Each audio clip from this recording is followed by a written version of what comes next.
Testing 1, 2, 3. Okay. All right. Countdown today. We're gonna get ready to get started. Get some contracts. Let's go. We got some stuff to do. Oh,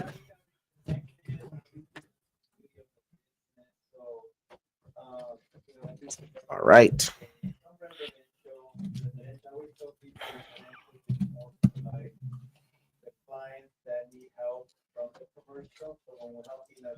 Okay, we are live this morning. It is Friday, August the 8th. Sitting here with Eli, the house guy. And today we are going to make some phone calls. We have a bunch of leads. We have a bunch of follow-ups to do. And we are going to get straight to it. So that way we can try and lock up as many deals as possible. So update for you guys this month so far. I've already locked up 2 contracts since I started doing this, or at least for this month. And we have 1, 2, 3 other contracts that we are working on selling right now. One of them is in escrow. The other, let's see, 1, 2. Actually, one is being listed. One has title issues, and a third, we're doing a loan modification. So we got a lot of follow-ups today, and let's get straight to it. So real quick, the systems that I'm using for all of my stuff is RE Simply. Shout out to Sherrod, best CRM in the game by far. Don't mess around with all the other stuff. It makes it very hard to go ahead and do this. So now that that's said and that's out the way, let's go ahead and get started. Our first lead comes from a real estate agent. She wants to sell me a house in Delano, California. The office is starting to pick up, so this is exciting. We've got our water. We are good to go, people. All right. Now, real quick, my desk setup. And good morning. Good morning. How are you? Good. Give me 1 second. Yeah, you're good. So my desk setup is pretty much my 2 screens here. I've got my notebook right here that I use to take all my notes on my calls, and then I transfer that stuff into the CRM after, so nothing gets lost. So Anna already called me. She's the agent that listed one of my properties, and so now she's going to talk to me about another opportunity in Delano. So you guys are going to hear it raw and unfiltered. Let's go. Anna, good morning. How are you? I'm doing pretty well. It was a long one yesterday, but we got it done. Good. That's the beauty of this business. You know, some days are longer, but then when them escrows close, it makes it all worth it. That's right. Yeah, I love it. All right, so talk to me, Delano. Let's get into it. Yeah. So Let's let me pull up the address real quick. Let me pull it up real quick. Sure. So it's 215 West. I think it's 230. Oh, 230. West 15th place. Okay, I knew I was wrong. West 15th place. Yeah. Okay, I found it. And I had a really hard time finding the tax record for it, so I ended up having to have the owner bring me his tax statement with the APN. So Well, if you need to pull it up that way, let me know. The beauty is I have a software that shows me all that good stuff, so I was able to actually find it. CrowdStream? Yep. Oh, you know all this stuff. Okay, sick. I do though. All right, cool. So yeah, I have it in front of me. Okay. I saw the pictures that you sent. Let me transfer them. By the way, I'm streaming right now. I stream like 3 times a week. Oh, okay. And if you want to follow me on YouTube, you can. Sure. And Instagram and all the other grams that exist. Okay, hold on. So I'm going to be showing the address to my streamers. Copy. And paste. I just got to transfer it. Let's see here. Okay. All right, I got it. Okay, so this house, let's get into it again. I don't remember the story. It's been a crazy week. So that's okay. Story. So yeah, so the seller approached me, and it was his parents' house that he and his brother grew up in. So special house to them. Okay. the mother passed away in the house. The father passed away most recently, not in the house, but was allowing 9 people to live in the house, essentially. Oh boy. With no rental agreement in place. Just, I think they were each paying like $300 a month in cash because they were, picking grapes in the farm nearby or whatever. Mm-hmm. So now they're not paying their utilities. Their electricity got shut off. They're late on paying their rent. They have, he basically, Joe told them like when the father passed away that he was going to need them to move out so that he could sell the house. And he said he'd give them time to find somewhere else. And since then, they've really not upkept the house. It's in really bad shape now. And yeah, they just got their utilities shut off. So now they have no electricity, which sucks in the heat. So he approached me and said, help me get the tenants out. I'm going to fix up and sell this house for as much money as I can. And I said, absolutely, we're happy to do that. But let me also bring you some, as is cash offers, because it might actually not be worth it. Yeah. To try to fix it up at this point, and you might just want to get what you can from it and let it go. Yeah. Okay. So I went down there with him yesterday. We got 2 out of the 3 adult tenants to sign the cash release agreement. The third one verbally agreed, but was at his workplace. We couldn't go down there to Amazon and we couldn't get him to sign it. Mm-hmm. And he is going to sign it. They're going to be out by the end of the month or sooner. And yeah, the agreement we made was $500 cash per adult resident. So $1,500. Wow. That is really good. Usually I'm paying like $5,000. I know. And it it made me sad that like that small amount of money made a difference to these families. But anyway, yeah, they're really wow. good. So okay. And we offered to try to help them find a rental or whatever assistance programs that we could. They're all from the Philippines, so they've all not been in the U.S. that long. Okay. So that's kind of what the deal is. Yeah, I think he had like a cash for homes type place reach out sight unseen and offer him $220. And he said no. Well, he just said, I need to get set up with a realtor and find out, like what my options are and make sure everything is really done the right. I mean, he just does not want to deal with this house. He's like very over it. But I mean, I agree. I think 220 would probably be more than what it's worth. I mean, he should have taken that and just ran with it. Yeah, I think so. Holy. I think the real wild card at that point was that he didn't have a way to get the people out of the house. Mm-hmm. Anyway, so yeah, I signed him for a 3% listing agreement, and I agreed to help him do, whatever he decides to do with it, and just to present him some different options. Mm-hmm. Okay. That's where we are. And I also, I did mention the idea of an ovation to him where somebody else would pay for the cost of repairs, and then, he would get a guaranteed price, and he seemed open to that idea. He also seemed open to the idea of doing it himself, although he didn't like that I didn't know exactly how much it would cost. And I said, that was before I saw the house. And I said, based on what you're saying, it's probably between 50 and 100,000 to fix the house. That's a great range. I'm glad you gave him that range because let's see, just running it on quick numbers. He's got hold on, let me pull this up. He's got a almost 1,400 square foot house at 1,400 square foot. Actually, I'll go 1,360. If it doesn't need any plumbing and electrical work, and it doesn't need a roof, and it doesn't need a new AC, then that's $54,000. Right. So that would be cosmetic.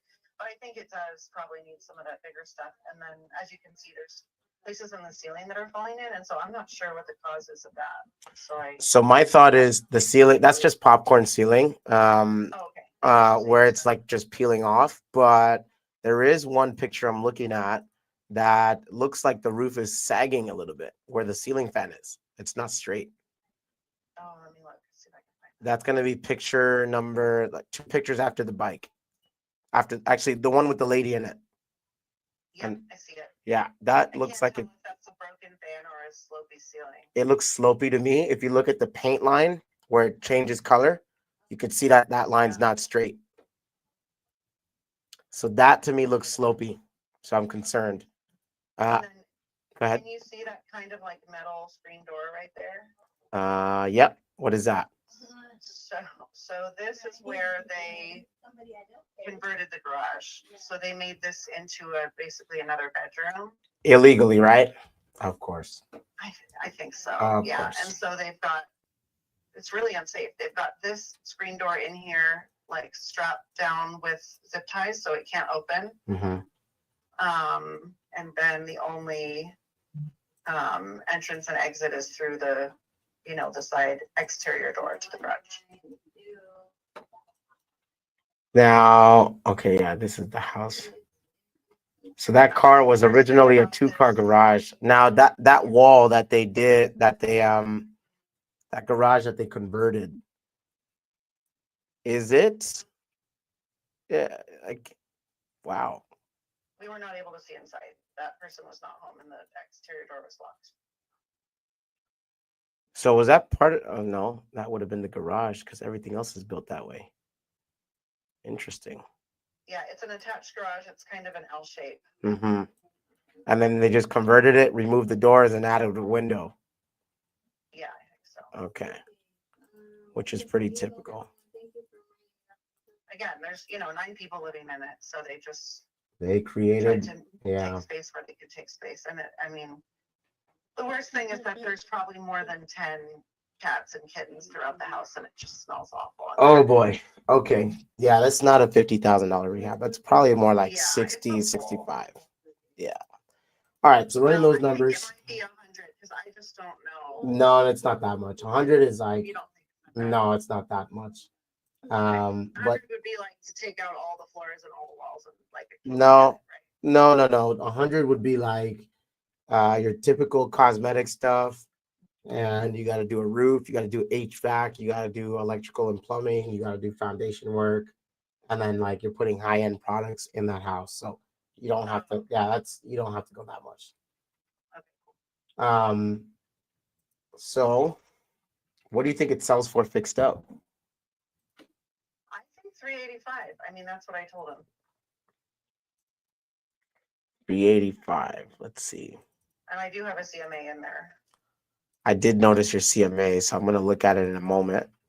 It somehow has the picture of the neighbor's house on it. I don't know about that, but. Okay, yeah, I ignored that. I just looked at it on Google. All right, so let's see. It's a 1,400 square foot house. We'll look at 1,000 to 1,750. This was built in, when was this built? 1961. So let's look for that. It's 1951 to 1971. And what has traded in the last 30 days? One house. There's 2 houses that traded in the last 70 days with those parameters. One for 320. It's a smaller house on 20th. Another one on 9th for 275. The 275 house looks similar to this one, but in better condition. Okay. All right. The other one, that's 320. 3.2 attached garage. That looks like a 1-car. Looks like it has an AC on it. Big yard. 1,050 square feet, but this is a flip. Somebody flipped that. Now, it's not like a superstar flip. It's not HGTV, but it's a 1961 house, 7,500 square foot lot. 1,050 square feet, 3 bedrooms, 2 bathrooms with an attached garage for 320, and that's sold July 25th is when it closed. Let me look at 6 months, or sorry, 3 months. Another one, 3.2, 1,225 square feet, sold for 315. This one is on 10th. This is not a flip, but it's in good condition, except for the floors in the bedrooms. That's trashy. Yeah. Let me see. Nothing spectacular about this house, but built in 6,500 square foot lot, 3.2, 1,200 square feet, and it's got a tile roof. That one closed in June 30th for 315. If I look at what's for sale, there's one for sale by owner. I'm going to ignore that because owners are drunk.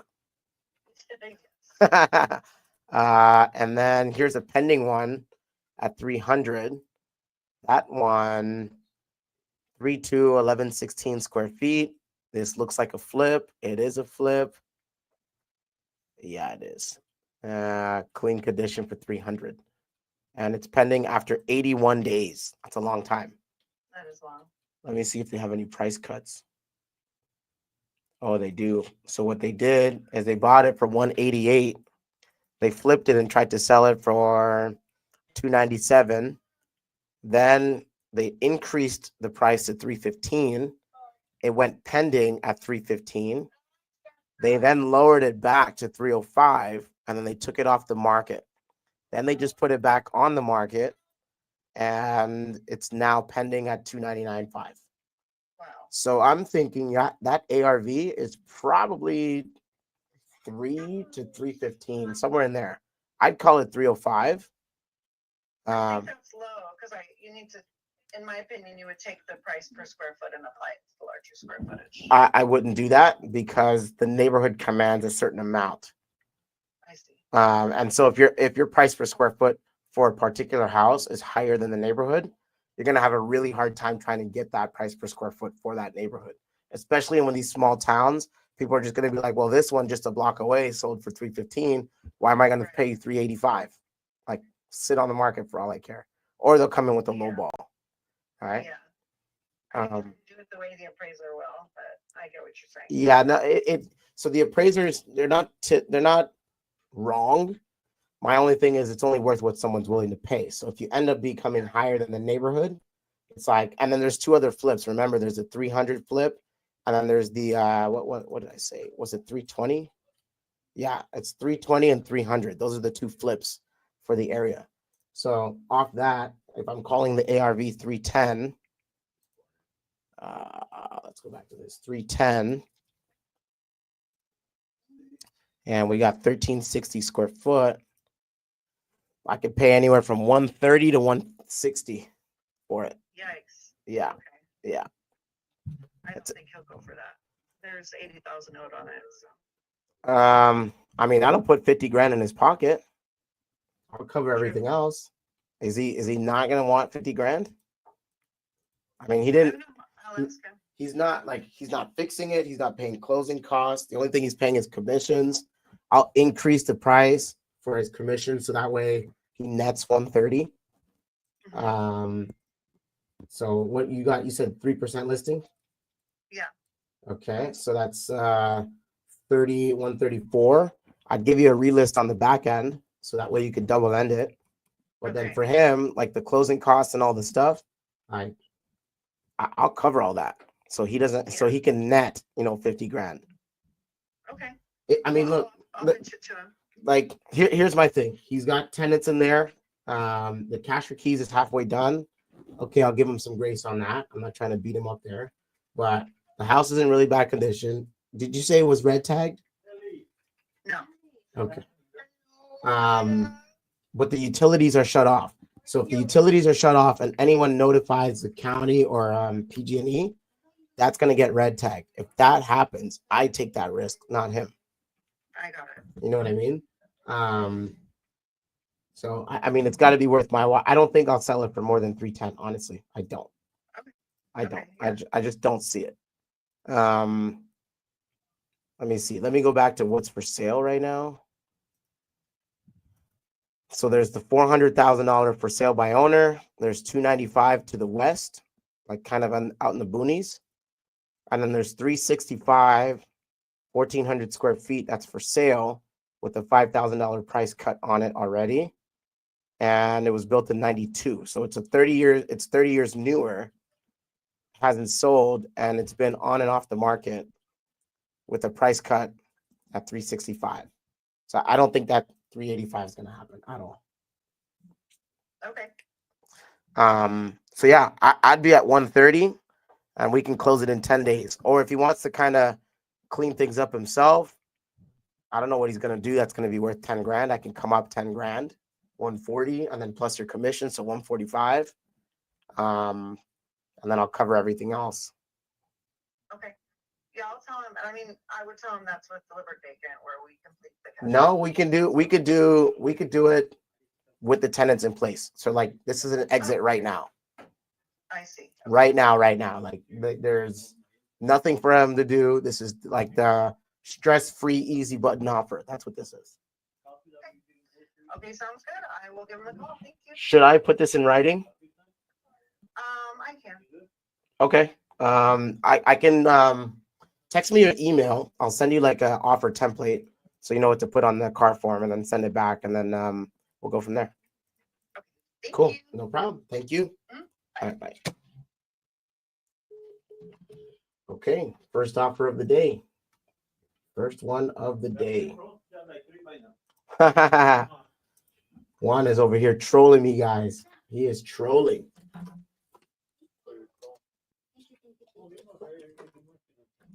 All right, let's get that email.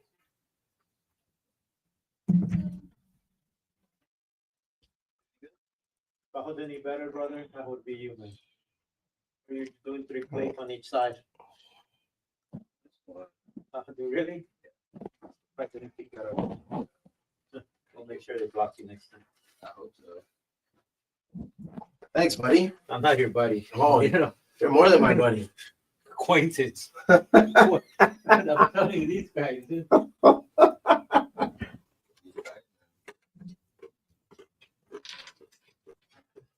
All right. Let's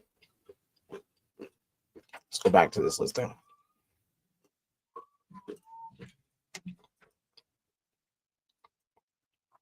This house is beat up.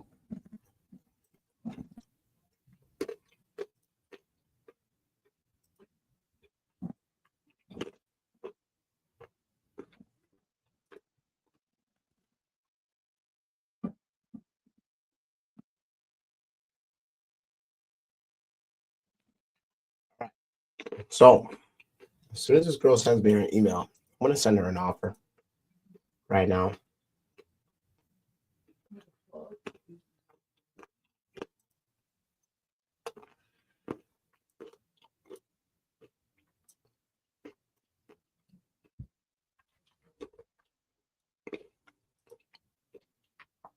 All right. I do have this girl's information. Anna Miller. There she is.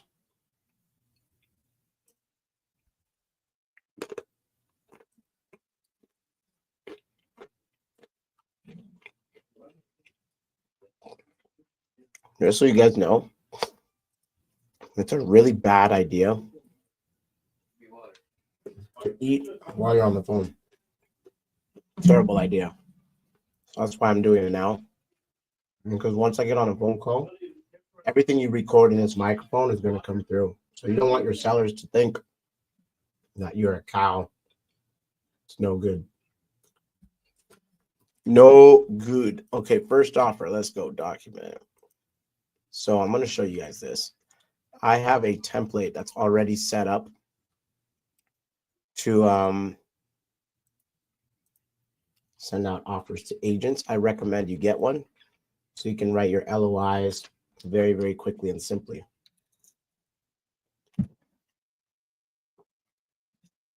Okay, so this is from an old offer. Let's go ahead and delete that. All right, I'm going to put in the address. 135. Okay, I'm going to save the address for a minute, but this is kind of what my offer terms looks like. Let me zoom in so you guys can see it. All right. So how it reads is it's my offer sheet for the MLS. It's got my company name that never changes, so it's already standard. Property address goes here. Offer price.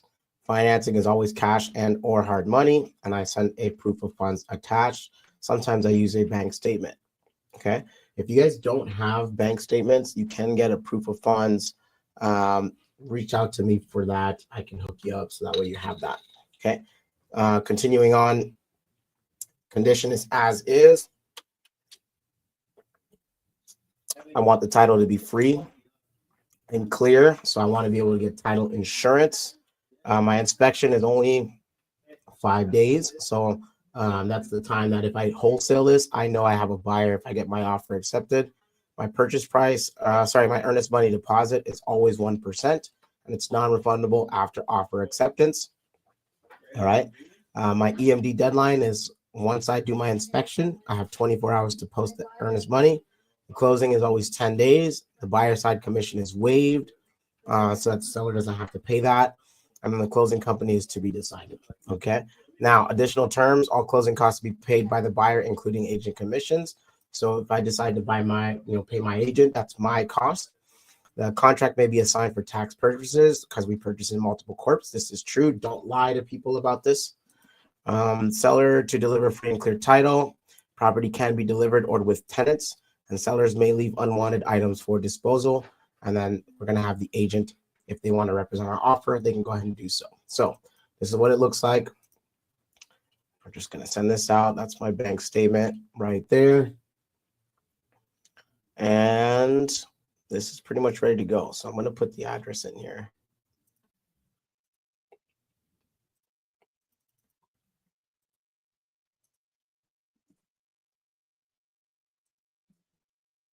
Oh, it's not working. Hang on a second.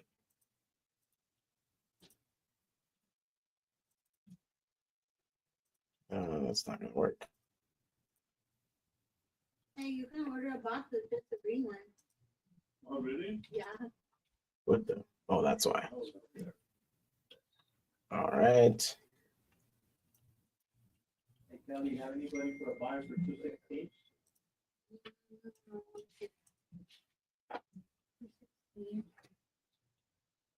In the hot, There we go. in the hot enough market, we got it like that. Okay. We can delete this. Continue. You know how Charlotte's price point? Yeah. And now we just send this out. So I'm not going to show you guys this because this is not for you to see. Okay. And we're going to get ready to go to the next one right after we send out this offer. Okay, you know what?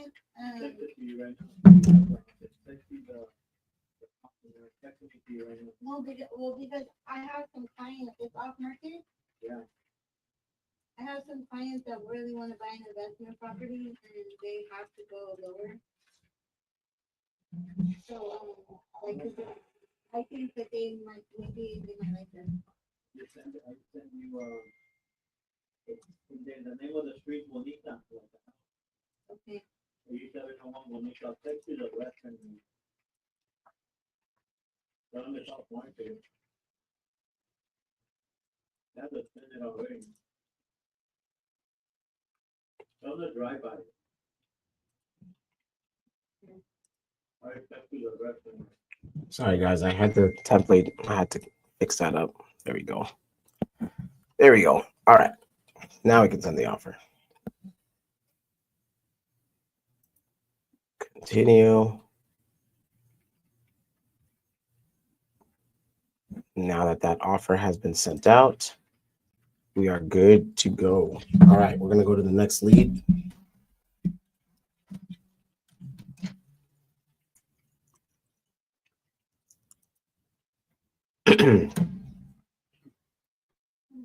Offer sent. Don't bar brothers.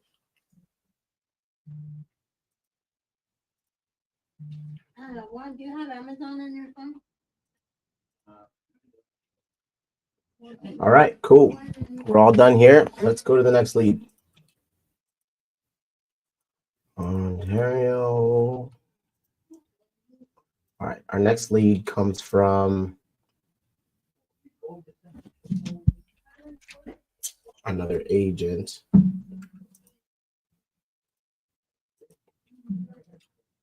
This guy's not a real lead. Let's call this person here. Random question. What time is everybody in your house though?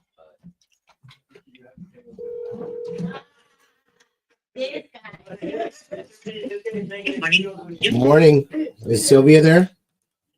Who am I speaking with? This is Eli. How Can I help? you hear me? It's kind of choppy. Yeah, Okay, yeah, I perfect. can hear you. Okay, perfect. I was calling you because you had a listing on Barton Street in Fresno. I noticed that the listing came off the market. I was wondering if there's still an opportunity to buy that property and if the sellers are willing to take an offer. You know, I'm not the listing agent anymore. Yeah. Is, So did they, this might be intrusive. You don't have to answer this if you don't want to, but did they cancel the listing or what happened? no, it expired. Oh, okay. And what type of an offer were you looking at? Because they're really sticking to, very close to the asking price. Mm-hmm. I was looking at this deal as the fix and flip, kind of like it was advertised. So it's a cash offer. Obviously my goal is to fix and flip it. I have to have margin on it because I have hard money expenses. So they're asking of 295 is like nobody's going to be able to flip it at that number. But I wanted to find out if there was any way that we could figure out what number would work for them and how we can close that gap. Yeah, no, then I'm going to tell you it's not going to work just because I understand that I'm a flipper too. And none of the offers really worked for them. And so, it's not going to work. I even submitted an offer on it at 260, giving it like above, I was going to hold it. I was gonna say that's not a flip number. That's not a flip offer at all. Oh, I know that because I was gonna hold it. Right. But still, it wasn't good enough for them. So. Wow, that's yeah. So they didn't cancel. It just expired. I got we you. did get several offers, but they wouldn't budge. I got you. Yeah. Okay, so there's nothing here for me then at the moment. Do you have anything that you want to offload that you don't want to flip? No, not at this moment. Okay. Do you mind if I check back every now and again and see what you got? Sure. I don't, because I'm in several groups and everything, I get notices from wholesalers and everything. But me personally, maybe once a year I'll get from a client, a fix and flip. But yeah, you can do that, but I don't get very often. That's okay. You can send me the wholesale stuff too. I'll take a look at those because I'll be totally transparent. I flip and I wholesale. So depending on the numbers of the deal and depending on what I have in my pipeline that I'm currently working on will determine my exit strategy and the access to the financing. Now I do have financing enough to take on a couple of projects at once, but no more than that. I'm not a huge company. I'm just I'm a guy that knows how to put systems together to make it easy for me. You know what I mean? Yeah. So that said, if it's cool with you, I'd like to see what you get, and then I would always put an offer on something I think that's worth it, and then go from there if that's cool with you. Sure, that's fine. Okay, I'm gonna text you from my CRM number. This is my cell phone, so if you get a text from a separate number, that's why. And I'll just check back in every now and again and see what's there. Okay, perfect. Cool. It was nice meeting you, Sylvia. All right, you take care. Have All a right, good day. you too. Bye-bye. All right, nothing there. We're gonna move on to the next one. Boom, just sent her a text from the CRM, and I'm gonna put her on the list for JV deals, and that's it. There's nothing here. The sellers are drunk. Let's call my boy Austin. Austin and I were in communication last week concerning a deal in Burbank. For those who are not in California, that's like a very highly desirable suburb outside of Los Angeles. And we were close, so let's see where we're at. See if the seller took my offer or not.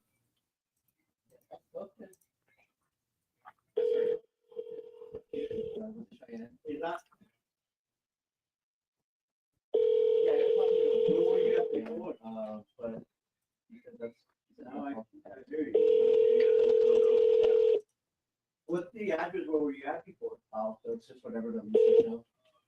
Hello, you've reached Austin Rammers at Boundless Realty. I can't get to the phone. All right, I'm gonna try him one more time. What's the name of your business? Let's try that guy one more time. Okay.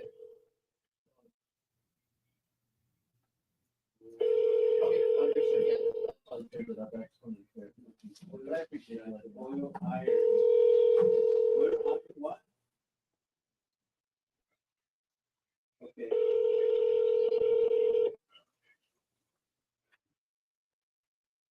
What you guys do? Is it like oil leases as well? Hello, you've reached Austin Rammers at Boundless Realty. I can't get to the phone right now, but if you leave your name, number, and purpose of your call, I will call you as soon as I'm able. For a more rapid response, please feel free to text me. Thanks so much for calling, and I look forward to speaking with you very soon. Have a wonderful day. The mailbox is full and Ah, cannot accept any. come on, Austin. All right, so I'm gonna send him a text message. Hey, Austin. Has the seller decided to take my offer? I don't see how anyone's offer could beat mine, giving It comes to a point, right, him where a you're like, chance to you know, get first his you're equity working to live, out and of then the you deal. live to work, you know. But what's your time frame on retiring? All right. What And now we are moving on to the next one. All right, so the next lead there you go, that's good to hear. comes from At a gentleman out in Arizona. Now, the story with this guy is that he lives in a remote part of Arizona. I don't really want to buy out there, but at the same time, I could probably get him to commit so I can get him the money he wants for his house. So let's take a look at the house. I'm going to show you guys on the screen. I made him an offer of $75,000. Okay, let me share that screen with you guys.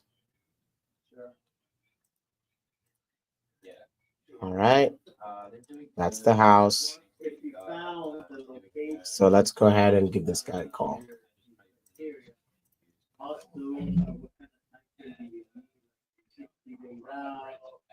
Six months out, just because of, you know, moving out to take some manpower and adjusting. It costs too, obviously. 928-701. Okay. Yeah. Yeah, sounds like you're a little busy right now. I'll what's a good email for you? Just catch up a little bit more.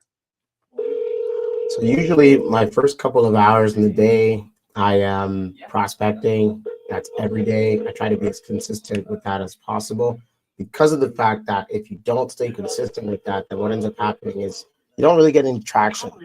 So you want to make sure that you're consistent. Let's call Ron one more time. Let's go here. Let's redial him. And there's another lady actually that wanted to sell her house that we're going to talk about that in a moment. So I locked up a house in Alabama for like $2,500, believe it. And long story short, her friend wanted to sell the house and wanted me to call her. So we're going to call her next. See if we can buy a contract off her. I'm going to leave a voicemail on this guy. 1 second.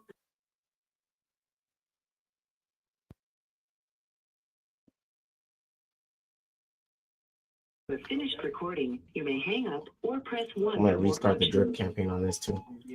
Hey, good morning, Ron. This is Eli. We spoke last week concerning your house on Greenwich. You have a couple more days left before your offer is going to expire. We had agreed on the $75,000. So if you still want that, let me know, because by the end of the 7 days, which is going to take us to, I believe, the 11th, the offer is going to expire, and then we're going to probably reallocate the funds somewhere else. So let me know ASAP. Give me a call back. 855-633-3799, or that's 855 offer 99. Thank you. Okay, next. I'm going to turn this back on. Activate. I should never have turned it off. Which was the one you sold? Offer code, and we're going to start this today. Yeah, my mom did that. All right. Our next lead. Excuse me. I'm real gassy this morning. Damn. Okay. Next lead is this lady's friend. Let's see if this is going to open up.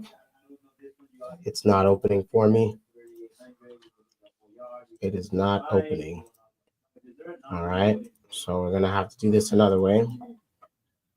I downloaded the file. Okay. Just once. Yeah. Okay. Let me see what the recent comps are, because we haven't underwrote it. I can give you a plus or minus. You know? Let me underwrite the deal and then show you the comps. See if this thing loads. Okay, it's not loading. All right, I'm going to call her just on the phone because I can't get through to this download. All right, let's do this. She might not answer on first call. It's kind of hard to get a hold of. Yeah, see? That's not going through. I'm going to call her from my cell phone number.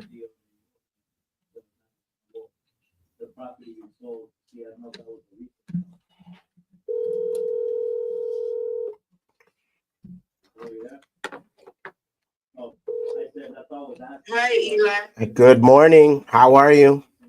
I'm good, and yourself? I'm good. Thank you so much. I was calling you because I didn't get the chance to schedule our inspector. I was backed up for the last couple of days handling a house that I am selling over here. And so that's kind of what took up my time. So I wanted to find out if it's possible I can get them to come by on Monday next week. I was there, what day? Anyway, I got the lock off the door. Okay. And then the knob come off. And then I couldn't get that off. So you may just gonna have to go through the back. Cause I tried, you know, and then I even went down. I needed a flathead screwdriver to knock the other part off, but didn't nobody have no flathead screwdriver. So I don't know it. Unless you schedule, I could get the lock out, but I try. I got that lock that they put on there out, but the whole door knob come out of it. Mm-hmm. But I'm gonna. You said by next week. Yeah, Monday next week. Okay, well, maybe I could call somebody. They could go up there and knock it off for me. But I went in and the hole is bigger in the roof. It's a lot of mold. And the grass is grown. I mean, it's high. But I sprayed it with some good spray so that should kill it. Mm-hmm. So I ain't really too much more I could do. Okay. I tried. Did you take any pictures by any chance? Yeah. I'll send them to you. Yeah, send them to this number. Let me take a look. Okay, just as soon as I finish, I just got back home. Okay, take your time. I wanted to ask you also, you sent me your friend's number, but it never came through properly. Oh, it didn't? Okay, I'll redo it. Just send it to huh? That's my cousin. Oh, that's what it was. Okay, yeah. That's the one that her sister just died last January. Mm-hmm. And the house was left to her. Oh. But I went over there because she wanted me to go over there because she said the grass was up, but somebody had cut the grass over there. I told her whoever cut it, they did a good job. Mm. So we said to cut that on time, but you know, you don't know nobody, so you don't know, you know, but hopefully I could get somebody to maybe go up there. If I'd had a sludge hammer, I could have just knocked the whole thing on the inside, but maybe. I'm going to call the guy that came by there. Maybe he'll still do, because I said, well, he said, when the people gonna come out? I said, maybe next month, but you saying Monday.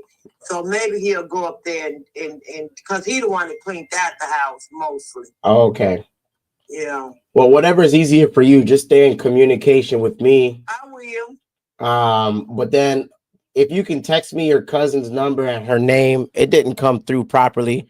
I went to call her this morning and I'm trying to open it up and I can't open it. So okay, well when you do when text her before you call because her brother-in-law is your name and she evidently she knew because his name Elijah. His name Elijah Ray, and they not on good terms. She thought that was him calling. Oh. Yeah. Then she said, what the guy said his name is Elijah. Your name is Elijah, right? Yep, it is. And his name is Elijah Ray, and she thought it was him calling. So that's, but I'm gonna call her before I send it to you, let her know that you gonna call her. Okay. And I'll send you the number just as soon as I finish eating, and I'll send you the pictures. I'll send you all of it. Okay. That sounds like a plan to me. You can just text it to this number. This is my cell phone. I will, honey. Okay. All right. Thank you, Janice. Okay. Thank you too, Elijah. No problem. I'll talk to you soon. Okay. All right. Bye-bye. Bye-bye. Okay. With that accent, that lady sounds like a good cook. She probably is. I want to come eat dinner at her. Oh man. You would be amazed at the characters I get on this phone call, on these calls. That woman was making my mouth water. That's funny. All right. This next lead I'm about to call, his name is Michael. So we spoke yesterday. He agreed over the phone to my offer. And then I went to go send him the agreement. And then he's like, let me call you back. And I'm like, that's whack. So I could definitely use some improvement in my closing skills for sure.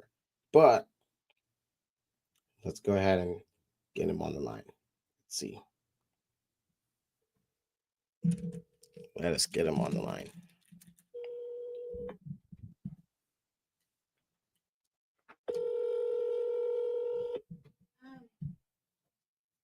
Lauren, how much did you say that house was? I mean, 230 or 215? 216. Feeling better? Well, worry about you.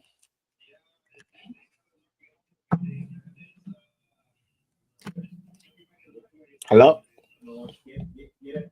I gotta get one of those, but get a VA and have some in the freeze.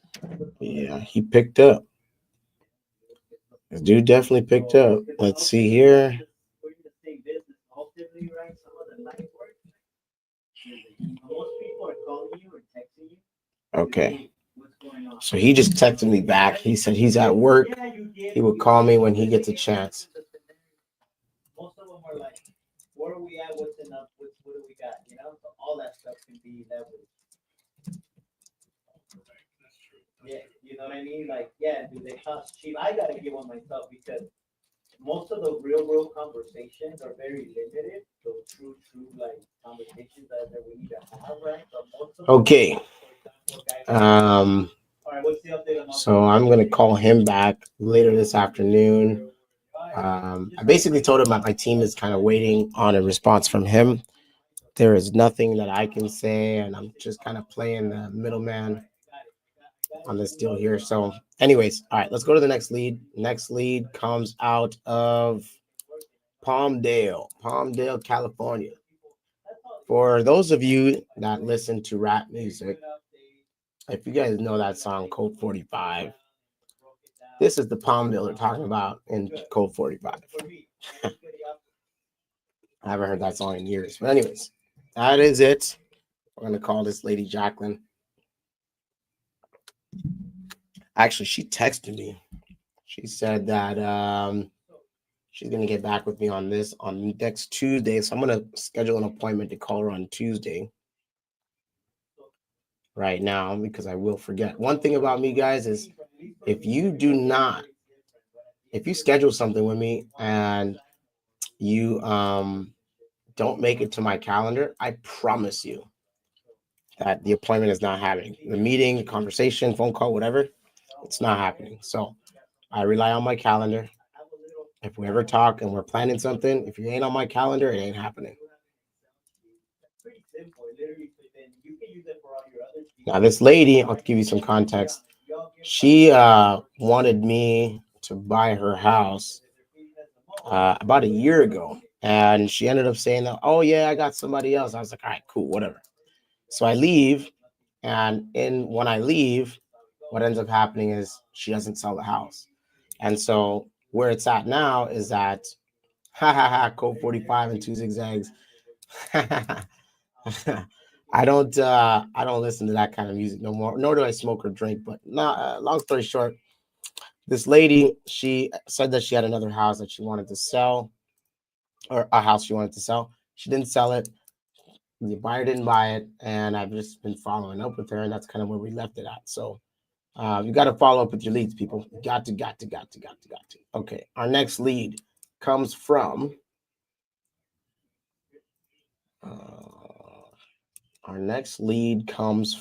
Irvine. Oh yeah, I remember this guy. This guy is a non-viable lead for sale by owner. He wants 2.4 million. I don't buy those kinds of houses. I want the small little guys. All right, so our next lead comes from San Bernardino. San Bernardino, we had a gentleman that he is going through something with his life. And long story short, he wanted to sell to get out of it. So we're going to call that today. Let's see what's going on with this gentleman. Haven't spoken to him in a week. Thomas, good morning. Can you hear me okay?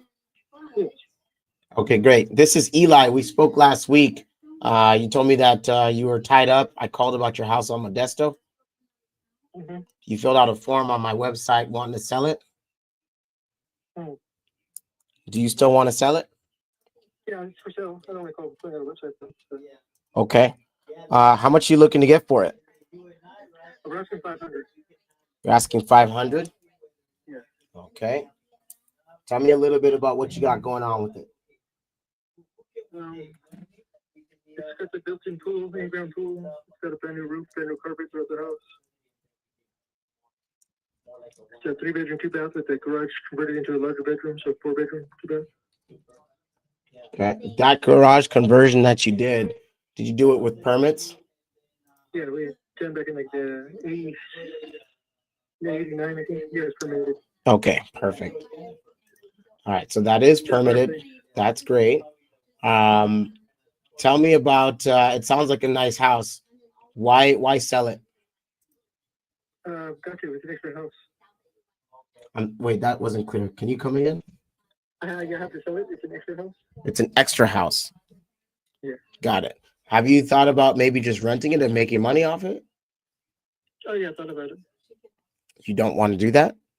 No, I'd rather sell it. Oh. Actually, I need to sell it. I got 2 siblings that are in with me. We have to split it. Oh.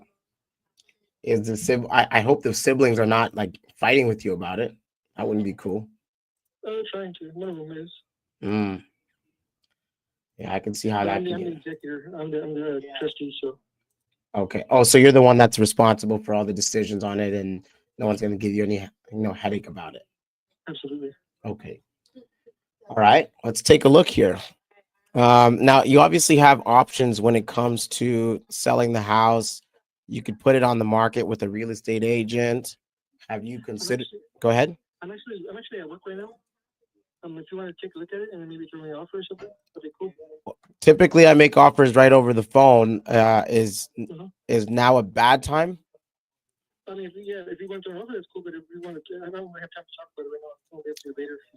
Yeah, in order for me to get the best offer possible, I typically like to ask a few questions to know what I'm looking at. What time do you get off work? 5-ish. You want me to call you at 5:30? That gives you some time to get home. If you can, call me at 6. That'd be perfect. Okay, yeah, I can do 6. It's not a problem. Okay. Yeah, my name is Eli. I'm gonna text you my information, and then I'm gonna book an appointment for 6 to 9 for you and me to talk. And then right before that appointment, about 5 minutes, I'll give you a text, and then I'll call you right on the money, right at 6. Okay. All right. This guy's not there, not able to talk, so that's fine. That is absolutely fine. So let's set that appointment today at 6. That's going to be my second to last call of the day. This is an offer call. Okay. Phone appointment. And my CRM is doing all these notifications, which makes it super easy. So I don't have to do anything, just show up to the appointment. All right, save appointment. Perfect. He's looking for 500K. I don't know if this guy is drunk or what. He's got some siblings that want to split the money. He is the trustee. So I'm assuming somebody passed away. All right. And then he said he's at work. He said it had a converted garage. Had a pool, brand new carpet, and roof. I think he said roof. I'll confirm that. But we're going to get into those details a little bit later on today. I might not stream that, but at the same time, you want to see the CRM. The CRM is going to show a lot of the data. So I don't really want to show it. I'll show you guys like the front page of the CRM, like the dashboard. Let me show you this. Here you go. Give it a second to switch over. CRM is RE Simply. And it does everything I need it to do. Actually, I'm going to share this tab here.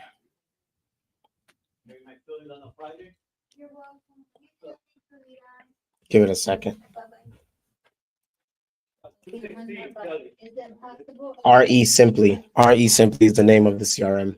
So that's the dashboard you're looking at right now. And you're going to see the logo and everything like that. You'll see that in a second. It's just loading. There's a bit of a lag from what I'm doing on live and what you can see. And there's a bit of a lag there. So, but this is what it looks like. It has a bunch of cool features: call answering, call grading, meet grade, voice follow AI, speed to lead, conversational lead scoring, all that good stuff. It's got everything you need, list building, list stacking, free skip tracing, driving for dollars. And then here are some of the people that use the CRM right now that are in the business. So you can see, I don't know if you know these names. I'm probably not going to show up on this list. And it combines a bunch of, different apps into one. So I really enjoyed this CRM. Okay. And this is the bottom of it. I'm paying like, I don't know, $400 a month, maybe $300. So there it is.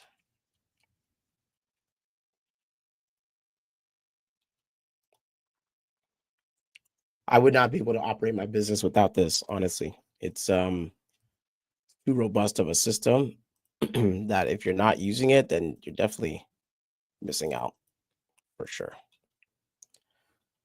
For sure.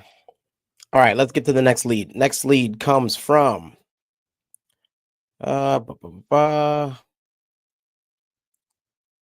Bakersfield. All right. Here we go. So I haven't spoken to this person in a while. Let's call him up. This person has been on my list and in my CRM for 1,012 days. This is just to show you that I never stop following up. 1,000 days is 3 years, but I do not care. We are going to call you until you sell to me or you die. Then I'm going to call your kids. What's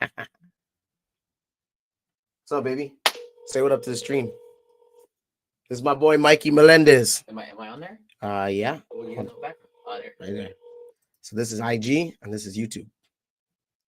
Gang. What's going on? Hi, is Vigil there?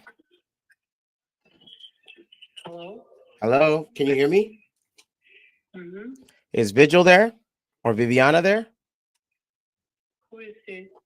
My name is Eli. I'm not sure if you remember me, but we had communicated in the past about your property on California Poppy.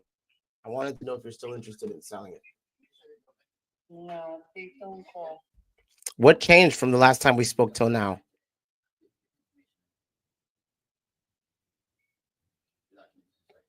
Are you still there? I think the seller might have hung up. I'm not sure. Viviana, are you still there? Yeah, she hung up. All right, well, just going to go right back on the list. There you go. There you go. Not interested in selling. And she is going to get a text for the next, once a month for the next 3 years.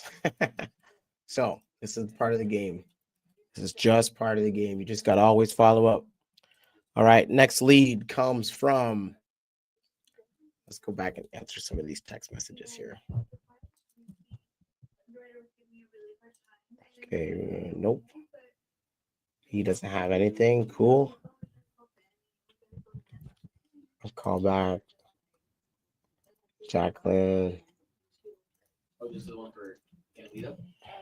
Yeah, I know. You know about that. You know who I am? Yeah, right. You know who I am? Okay. Nah, just kidding. Nah, Eric was on it. Ron didn't answer. Send your offer. For what house? I don't understand. Someone wants me to send an offer for a house. I don't even. What are you talking about? No. Direct the buyer. Oh, okay. Here's another lead. Carly Medina. Let's call her. She's also from Bakersfield. She wanted an offer, so let's call her. 0688.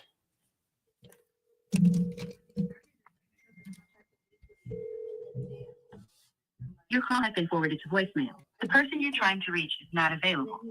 Let's try her one more time.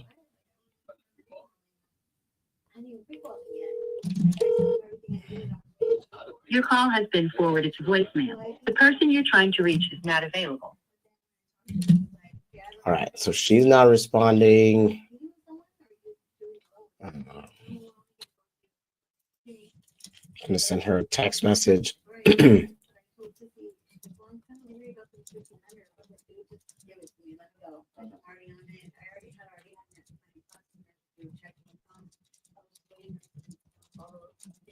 So my text, I'll tell you guys what it says. It says hi first name, or it's gonna auto populate. It says I called to make you the offer you texted me about yesterday. Is now a bad time. So the reason why I don't say it's now a good time is because I don't want the sellers to feel like they're getting pressured into something they don't want to do. So I give them the permission to say no. So them saying no gives them the illusion of control, but it really just pushes the conversation forward. So the tactic I learned by Chris Voss. He wrote a book called Never Split the Difference. And so that's where that came from. All right, so let's continue. Let's call this lead here. This is a lead from in town. I wanted to buy this lead. And the seller is the agent. So she wanted me to put an offer on a property that she wouldn't let me see, which is cool, but she wouldn't disclose anything about it. So I was like, I'm forced to make a lowball offer then. She wasn't too pleased about the offer, but I mean, that's what she asked for. What do you want me to do? All right, so let's see here. Team pictures.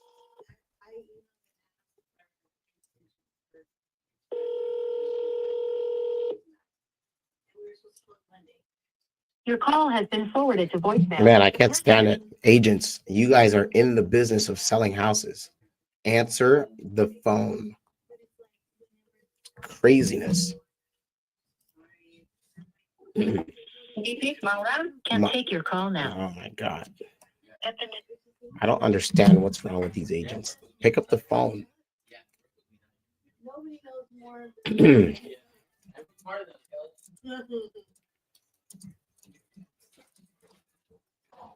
Oh, yes, man, I'll give you a call. So a lot of times, guys, in the morning when you start, if you're ever doing acquisitions, a lot of times what happens is you need to make a series of phone calls through your leads. And what ends up happening is people start reaching back out to you, and then it keeps you busy for a little while. And so you got to just stay persistent. Stay persistent. Okay. Print me. This is a buyer. Next, this is just advertising. Next lead. All right. This guy doesn't have anything to sell. Okay. You don't have your landlord number?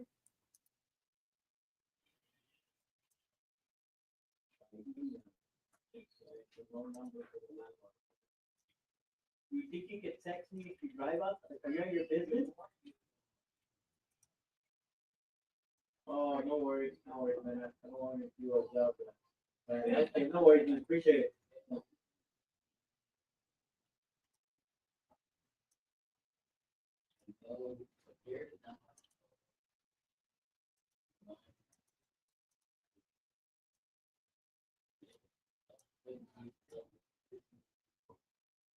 I don't know who this is. Who is this? Yeah.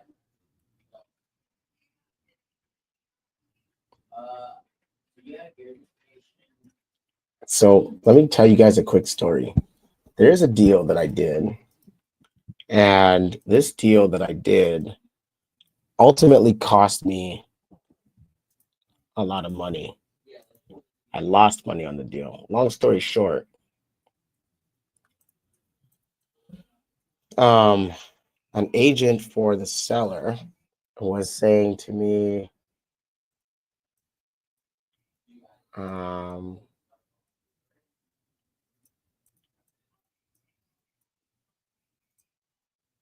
that's crazy.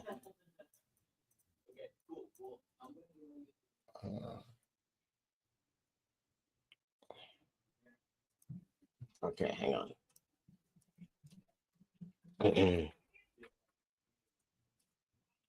If whatever happens with you is not my concern, what does that mean? So I just emailed and I copied with you and David on there. To get letter. One thing I'm saying is but as for the home gift letter, like a body deposit form, I emailed them over their email the letter. So we can get those out of the way. And then I'm not sure. I'll tell you guys that story later. It's a very stressful story, but we got to move on. Right now is the time to prospect and not waste time on stupid things. All right, let's move on. All right.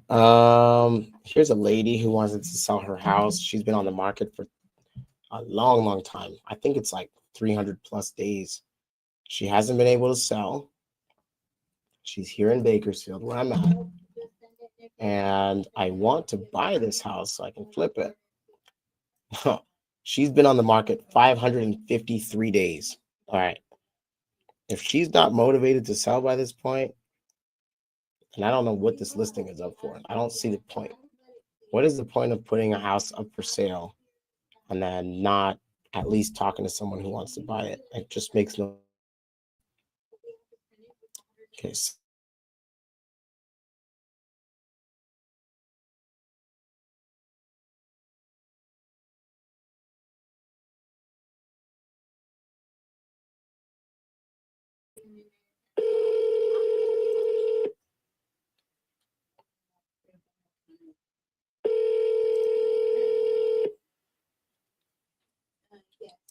to ask you for that. How did you even know that?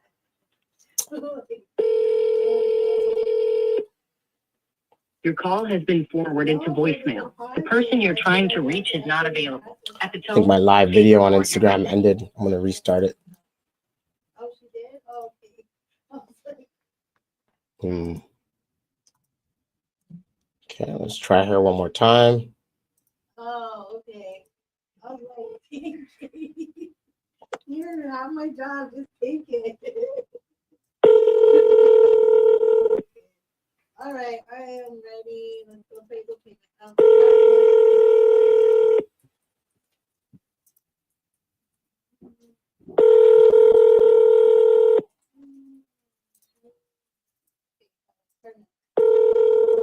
your call has been forwarded to voicemail. The person you're trying to reach is not available. At the tone, please record your message. When you have finished recording, you may hang up.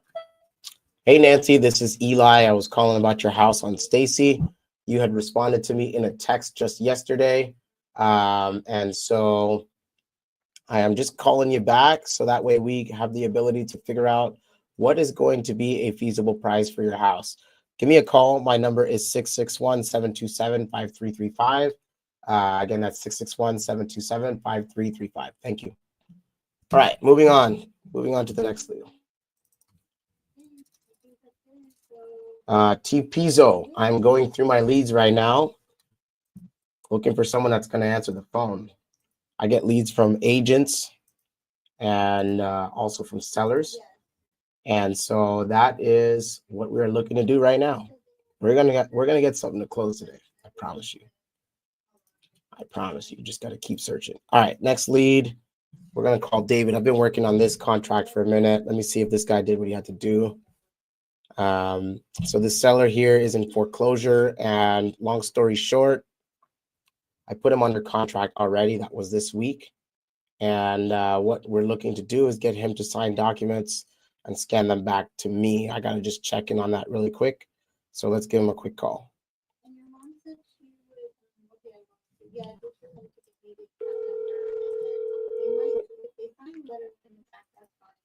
If they don't, I would be.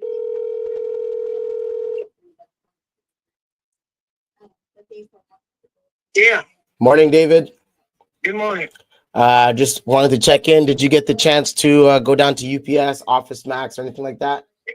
That was too late yesterday, so we're going today. Okay, cool. What time? So that way I can be prepared. Stay around noon. Okay, that's perfect. I have an 11 o'clock appointment, and then I will be back around noon as well. So that's perfect. Okay, when are you taking lunch? You know what? I was planning on delaying lunch actually today. You know, once you have lunch, and we'll talk at 1. All right, let's do it. 1 o'clock it is. Okay. All right. All right, bye. All right. Cool. Moving on to the next one. This is done. Sylvia, just talked to you. This is not a real lead. Let's call this agent. I want to put this deal under contract already, but this agent is not going to bat for me like she told me she would. So let's see what she's up to. This lead comes out of Burbank. I called the other agent this morning on it, and he didn't answer. So now I'm going to call the other agent that brought it to me. And I'll show you the house once she picks up. Deal is in Burbank, and my goal is to obviously buy it. This one is probably going to end up becoming a wholesale because it's just too far gone. How are you? It's me, Alexa. All right, so she didn't answer. She's going to call me back. She always does. And you guys will get the chance to hear that conversation. Cool. Let's go to the next one.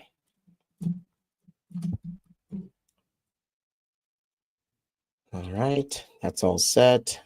Who is this? I don't know what this is about. We're going to skip that. This guy, does he have anything for sale? Let's find out. This is an agent. He already sold the deal I called him on. And I don't think he's got anything for sale. Yeah, he's already sold this. All right, next. Let's see. Okay.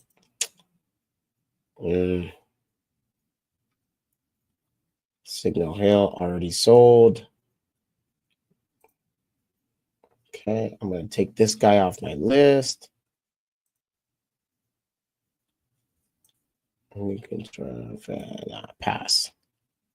Okay, James Burke. Let's call James. So James is a guy that wanted to sell his property to me a while ago in Bakersfield. James had a medical issue, and he was still working on clearing up title. So let's give him a call. Let's see how that's going, and if he's ready to take my offer.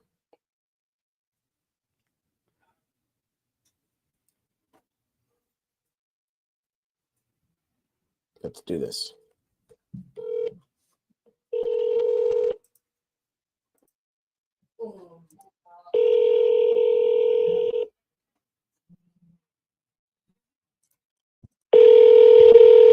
The biggest thing is we need to get people to answer the phone. Now, all these people, I'll just let you know, I always follow up. Like I never stop. Unless it's like something like crazy and not. Your call has been forwarded to an automated voice messaging system. All right, we're going to try it again. Like I said, I have a saying, either you're going to sell your house to me or you're going to die. And then I'm going to call your kids. But we got to get someone to answer the phone. Now, what's cool is I just started getting responses back from the calls that I've made. So there is a new batch of opportunities coming just from an hour of just following up with people, which is great. My goal every day is to put out 5 offers, 5 legitimate offers. So far, I already have 1. And you can see on the tracker down below.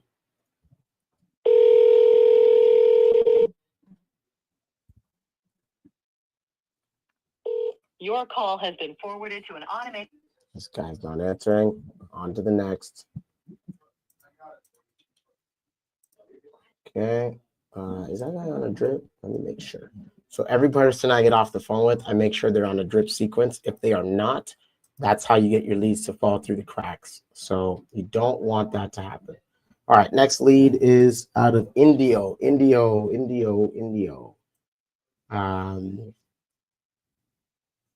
you want to offer, it's worth $520 or more. This is a single family house. Let's take a look at it. Off market, 3 bedrooms, 2 bathrooms, 1722 square feet. Let's just take a look here. Yeah, there you go. Let's see. Last time we spoke, I'll have something at the end of August, but the owners will not take wholesale or institutional. ARV unimproved could suit you to 700 to 800 plus. Current condition is 4 to mid-4. They will not test for ARV, but it will sell market value. 60, 90 days. They will not consider, as I mentioned before, they won't consider a wholesale offer. Man, whatever. I don't know what that means. We're just going to call you.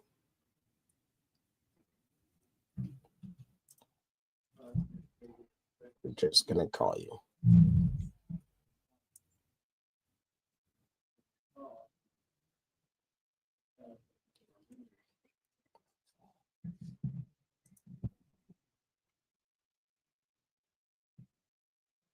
Oh, what the heck? Call's not going through. Let's try that again.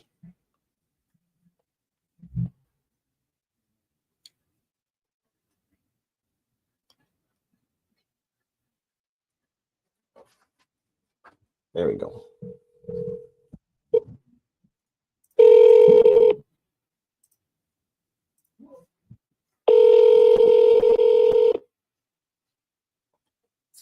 The last time I was supposed to talk to this guy was Saturday when I was at the office.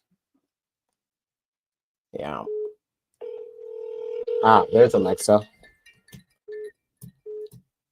Good afternoon, it's Michael. Hey, Mike, it's Eli calling you back. I was supposed to. Good. I was supposed to call you Saturday, but I was running around, running errands on other projects that I have going on, and so I didn't get the chance to do so. So apologies with that. But I wanted to circle back and ask about Calle Zafiro. Yeah, I don't have that one for sale at all, bro. You keep asking me about that one. We talked about that one. I think that was the one you were saying that it was going to come alive at the end of August or the middle of August or something. That one's in the listing to code. Oh, I got the wrong address on this. I'm sorry. I apologize. Is that the one that like the sellers are out of state or something and they're kind of just waiting around to see what the market does before they sell? Yeah, I mean, yeah, so that'll be the end of August. Okay. So the end of August is when I'll know when the tenant is out and what we're going to do with it. Got it. Okay. So would it be more appropriate to kind of have a discussion now about condition? Have you seen it, or is it better to just wait? They're not going to take wholesale or institutional offers. I'll tell you that it's a little older, but they're going to craft with me an ARV, and you can buy it on the lower price end. And if you're going to rehab it, see the path to 700,000-800,000. I'll tell you this much: they're not going to do that. But I have to formulate the ARV and, take trades in there and say, hey, you guys want a good DSCR loan? You guys want to pay the prepay? You want to get a loan against the house? Fix it up for 700,000-800,000. They're not going to take a wholesale offer on this. I don't really know what a wholesale or institutional offer is. I might sound like an idiot saying that, but all I know is that same as you, I look at ARV, I look at what it's going to cost to fix. I consider what my financing cost is, and it more or less tells me what I got to pay in order to make some money. I don't buy rentals. I don't buy rentals like the DSCR stuff. Right now, most of the DSCRs are not penciling out where there's enough cash flow. Usually it's a break even or you're just slightly under. And so it ends up getting denied when you bring the deal to the lenders anyway. So for those reasons, I'm not buying rentals right now. I'm more buying stuff to rehab and then resell. Yeah, these aren't going to be the deals for you then. Are you saying that they're too nice, or? Most certainly my Zafiro house, my house, it's worth 510. I mean, everybody's calling me hand over fist. They want to be by Coachella. I have 3. I'm not doing it. So they want to do 500. They want to offer me 350, 400. That's wholesale. That's meat on the bone. That's institutional offers. Those are cash buyers that are trying to mislead a real estate agent. It's just, I'm not going to do that for my clients or for them, and it happens, and there are opportunities. You're working hard, but, at the end of the day, this isn't going to be that deal.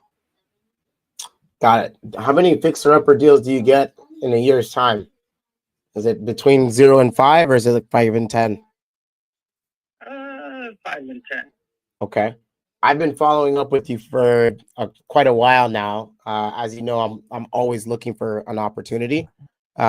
Is it cool to be, or I guess the better question is, can I be added to your list of investors that Send me an email. Yeah, well, I mean, what do you want the email to say? Just your contact information. I'll put you on the board. And when I see deals that I don't control or have an opportunity to buy, it sounds like you have the cash or the hard money to do those things, and we'll swoop in. That's somebody else's client. I have to act for my best interest or my owner's interest. So I'll know more about this in August. Okay. And if you want to buy, end of August, we have been talking about that.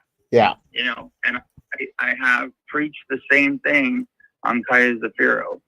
I'm not interested in selling for 300,000 or 400,000. I'm just not. It's worth 510. It's probably worth a little less right now in a declining market, which gives me no incentive to sell. Right. All right. So the what I like, I'm looking here through our text messages. I sent you a link with my business card. I'm gonna resend it as we talk now. Okay. Go back and look at it. No problem. I'm gonna refresh it so it's at the top of your inbox.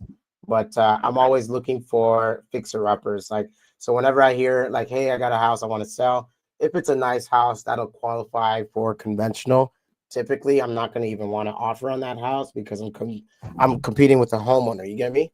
But if it's like something where it won't qualify, that's more up my alley. Sure. And those reasons are it won't get FHA. It's 4 walls and a door. You know, it's barely going to clear conventional, and so somebody needs help to sell it because they don't have the money. Right. I understand that deal. Yeah. Okay. Well, I just texted you my information, so you can feel free to save it. All my credentials are on there, email, etc., website. So we will stay in touch. I'll check back in for the La Quinta Cove, just so I can see what it looks like, and then I'll know right away. Like, I know what you told me, but it doesn't hurt for me to just at least put my own eyes on it and then make a judgment call from there. For sure. Okay, cool. Well, I appreciate you. You have a great day. Good house. You too. Yeah, all right. Bye-bye. All right, so that guy's, I don't know what he's smoking, but whatever. All right, Alexa called me back. Let's get her on the phone.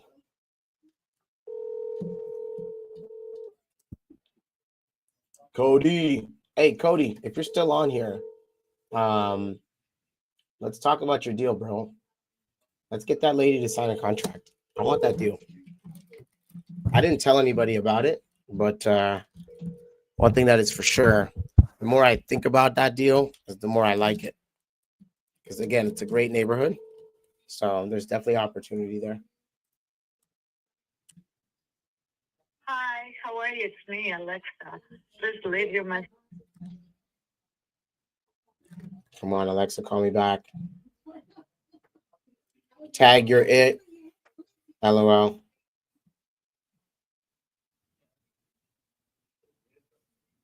Okay. All right. Let's get to the next lead. Man, I need some more people to answer the phone. Pick up the phone.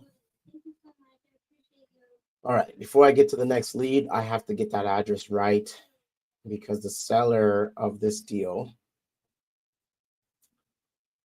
or sorry, the address of this deal is incorrect on my CRM.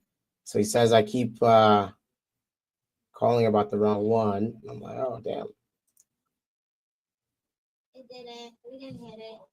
One of them went up 698. 693 to 698, and the other one didn't even move. Let's see. So whatever. La Quinta Cove. I don't even remember who this is. All right, I fixed it. All right, let's move on. All right, next lead. These guys never answered the phone. All right, Christina Tabor.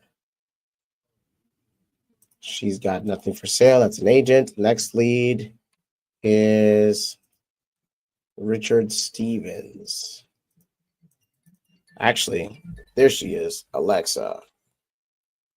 Alexa. We keep missing each other. I know. You're it. How are you? I'm good. How are you? Good, thank you. I haven't been able to talk to, I'm still waiting for Austin to call me. I'm surprised. He didn't call me either. And I called him. Well, like I said, this is, so I sent him a text, and don't worry, I'm on that. And maybe we can do a 3-way call and just get all of us together. But let me see if I can try to reach him. This is the house we're calling about right now. Maybe I can. This is an ADU inside the ADU. Okay, sounds good. Yeah.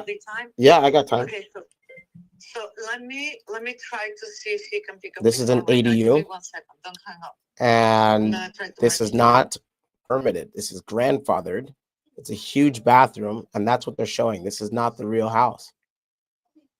It's got 2 bedrooms, 1 bathroom in this ADU. This is the backyard. That's the ADU we were just looking at over here. It's got a barbecue structure there, little jacuzzi pool, and then a bunch of just junk. This is inside the house. This is the old bathroom, master bedroom. This is a bathroom. I think this is in the house. This is a hallway leading to the master bedroom that we were just looking at a couple pictures ago.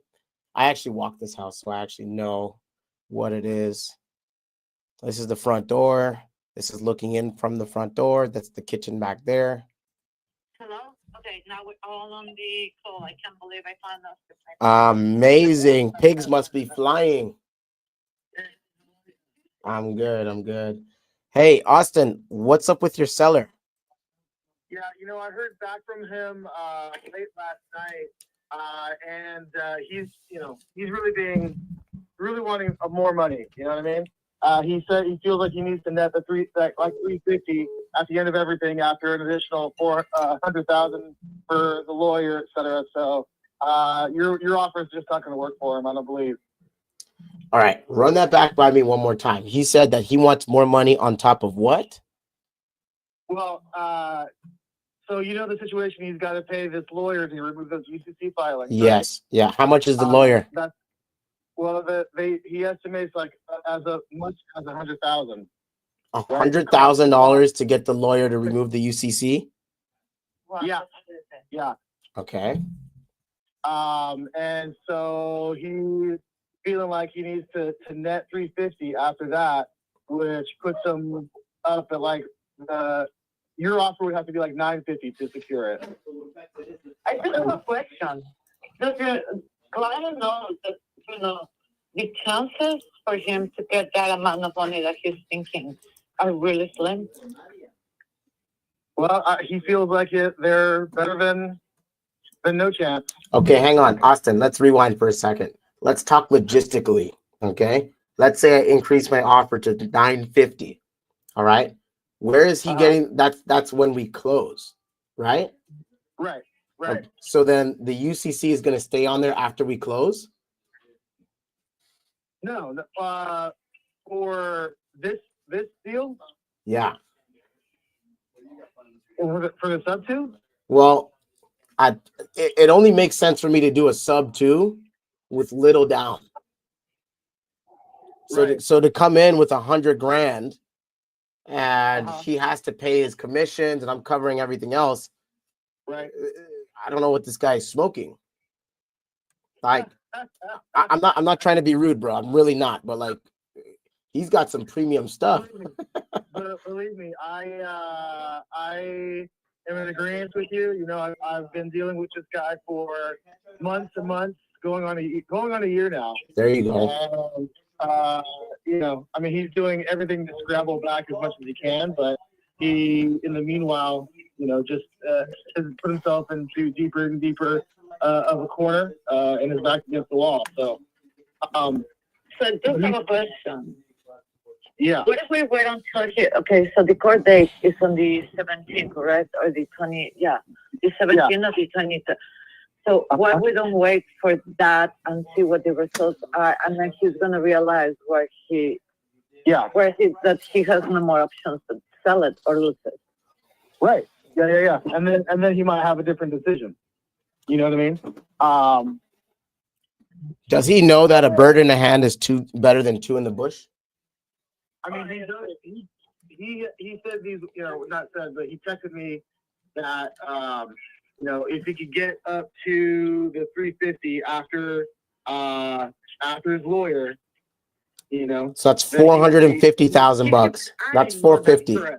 Yeah. So no, that's not going to happen because there's not enough money in the deal for all that. It's just right. Yeah, no. And the thing is, he keeps getting greedy because before that was 300 altogether, and then now he's adding the lawyer, which was not part of that.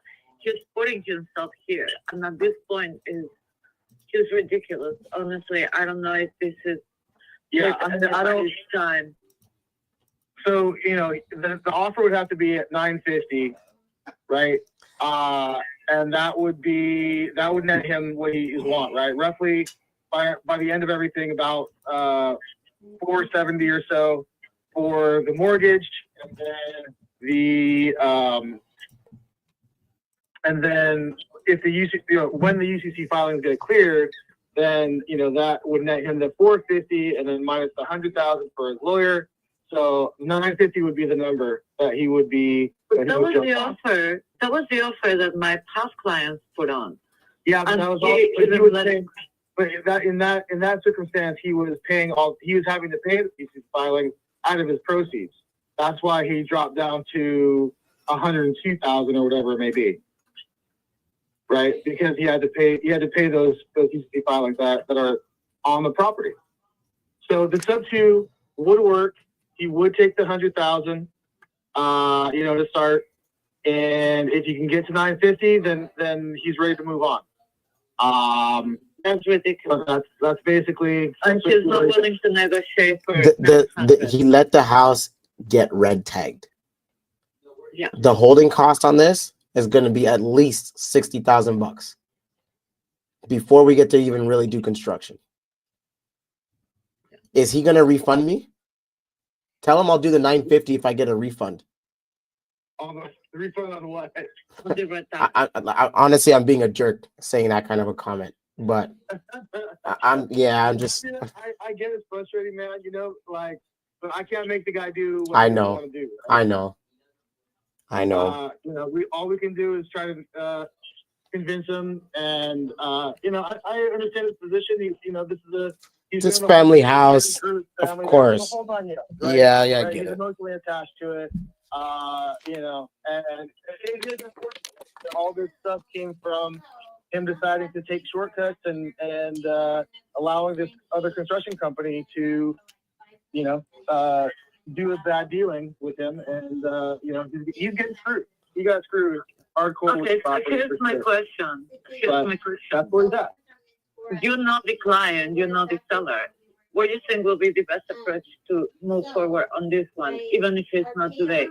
Would it better for us to wait until the whole thing gets clear, or it's better and see then if the little, the cold bucket of water, goes to him, or should we just try to negotiate something else? I don't know.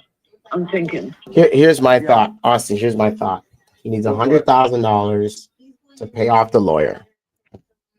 We haven't even heard, or my side, we haven't even heard from that lawyer to know what the likelihood it is. Like, if it's a 95.5% guarantee that the UCC will come off with this lawyer, all right, that's worth $100,000. But if it's a 50-50, now I'm gambling. I don't like. I can go to Vegas to gamble with less headache. Right. Well, remember too that this, this is a contingency deal for the lawyer. Mm-hmm. So he's getting a percentage of what he claws back, right? Of the total $330,000. Okay, I get that. But lawyers still don't win everything though. That's the thing. No, I hear you. From the seller, what I hear is that the lawyer has successfully done this with these specific circumstances, with these specific contractors, right? So I imagine that also means the same lending companies, unless they're just like out there scraping lender companies and scamming them as well, whatever. So he says that he's been successful in these same issues. So it is what it is, but certainly happy to get that information from the seller and have a conversation between all of us and see what the likelihood is, right? Okay, here's a better question. Is the lawyer willing to, like, I don't know what the lawyer's clawback is going to be on 350. Let's call it 25%. I don't know if that's generous or that's not skinny. I don't know, but let's just say it's 25%, and we're going after, what was it, 330? Yeah. Okay. That represents 82,500. Okay. Is the lawyer willing to get paid either through the deal, or is he willing to get paid in partial payments? Yeah, he's willing to get paid through the deal because what he's doing is working on contingency Mm-hmm. and going to put his lien on the house. Okay, thank So you. he's going to get paid once the house is Sorry, sold. not working out exactly. So I get it, but we're adding another lien to the house. That's working backwards. What I'm thinking here, what my process. Go ahead. Right. Go ahead.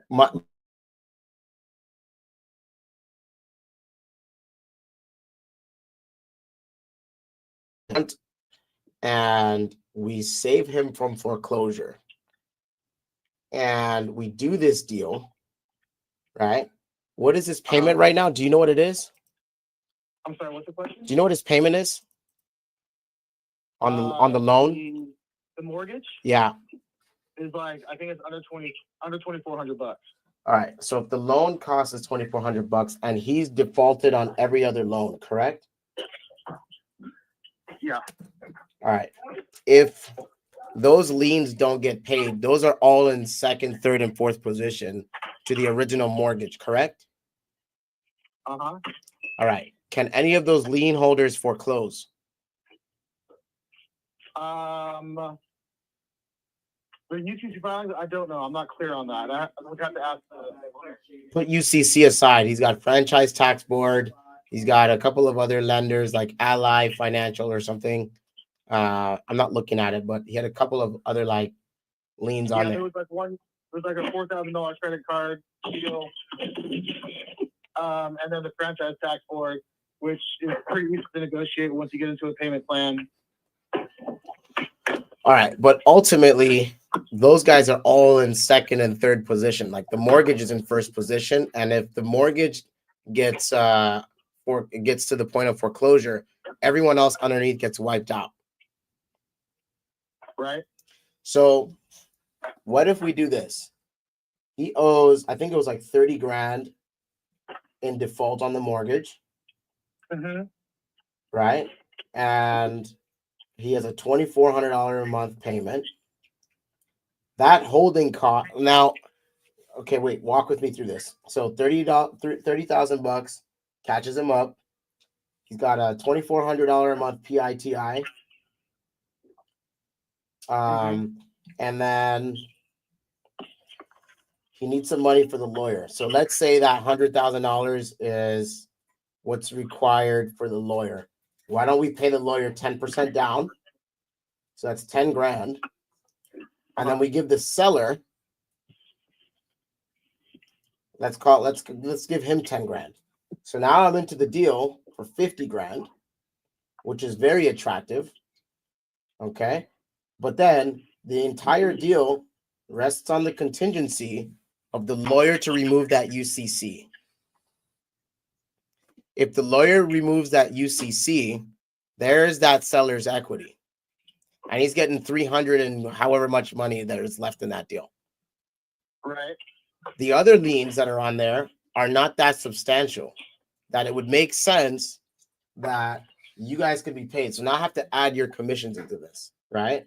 So 50 grand plus your commissions. I think, Alexa, you were cool with the 2%. Yeah. All right. So that's 17. I'm up to 67. And then Austin, yours is how much? We're 3.5. Didn't you bring that down to 3 though? That's having to convince his friend who brought the deal to remove herself from the deal. Okay. But she's willing. I've already spoken to her. She is willing to do that if it helps John out. All right. So then watch this. 25.5, which is yours, plus 17 plus 50 is 92,500. Okay. Now 92,500 on 850 is 10% down into the deal. Okay. Down. Hold on a second. I'm just crunching my numbers here on paper. Then we carry that $2,400 a month payment, which is going to significantly reduce our holding costs as long as the second, third, fourth, and fifth don't initiate some kind of foreclosure for not getting paid. However, at the same time, the attorney is going after the $330,000 that this guy owes. The lien amount is, hold on a second. Let me go back to your email, Austin. Here it is. Okay. Outstanding list loan. All right, let me just crunch the math real quick. So 55,000. Okay, on your construction loan and mortgage details document, it says total of all three payments is 1257, and you said three loans around 55,000 each. So that's 55 times 3, right? I'm sorry, I missed what you said there. In the email you sent me a list of all the liens that he has on his deal. The first one says total of all three payments is 1257, and then it says three loans around 55,000 each. So I'm calculating 55,000 times 3, correct? Yeah. All right. The next one is for 45. It says dividend 45,282. So plus, I'm going to put 46 plus Good Leap is 11. So I'm going to call that 12. Good Leap turned out to be 78. That was the 11 was his estimate, but it's 78. Okay, so it's 78. I'm going to call it 79. Okay. Ally shows as 65,000. Mm-hmm. Okay. Then I see Service Finance Company 15,000. Is that also part of Ally? I think so, because it's a different number. So there are some loans on there that are not UCC filing. Okay. The lender has not moved against the property on those. Okay. Then the next one. That is included in that. Okay. Then the next one is 74 to Salau. I'm going to round that up to 75. Mm-hmm. Okay. Then Foundation. That shows up as 75. Mm-hmm. Then Green Sky shows up as 21 and a half. So I'm going to round that to 22. So Green Sky, I think, is another one that is not on the UCC filing. Okay. That's a total of $543,000 in liens. How much of this is the UCC? The liens are actually in the amount of $333,700.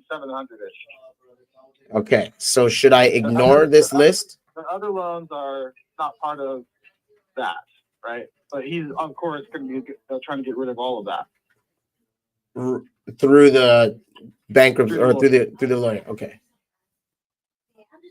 All right. The math is no longer mathing because all of that stuff on this document, UCC or not, adds up to 543, and that's before his mortgage at 461 plus fees. So in total, he's actually $1 million in debt. Right. Yeah. It's like $1,004,000. This, again, rounded number, but now we take off 330. He's got $674,000 worth of debt. And he wants more money. That doesn't make any sense.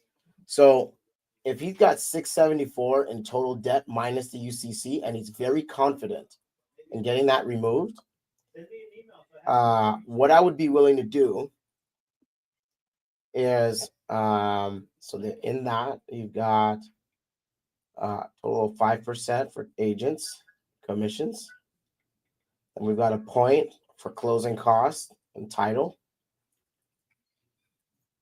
Okay, then we have money to him. Now, let me ask you this. I get that he has this UCC filing. He's got screwed over, blah, blah, blah. That's not an excuse for the rest of the stuff that is not UCC. Yeah, no, I don't think he's trying to make that part of the deal. Okay. He understands that's not part of the deal. Okay. Because those are his own debts that he incurred by himself, uncoerced. Well, no, I mean, those were still, problematic. all those, everything except for the mortgage. Well, the mortgage and the credit card, the 4,000, the 25,000, the tax franchise, right?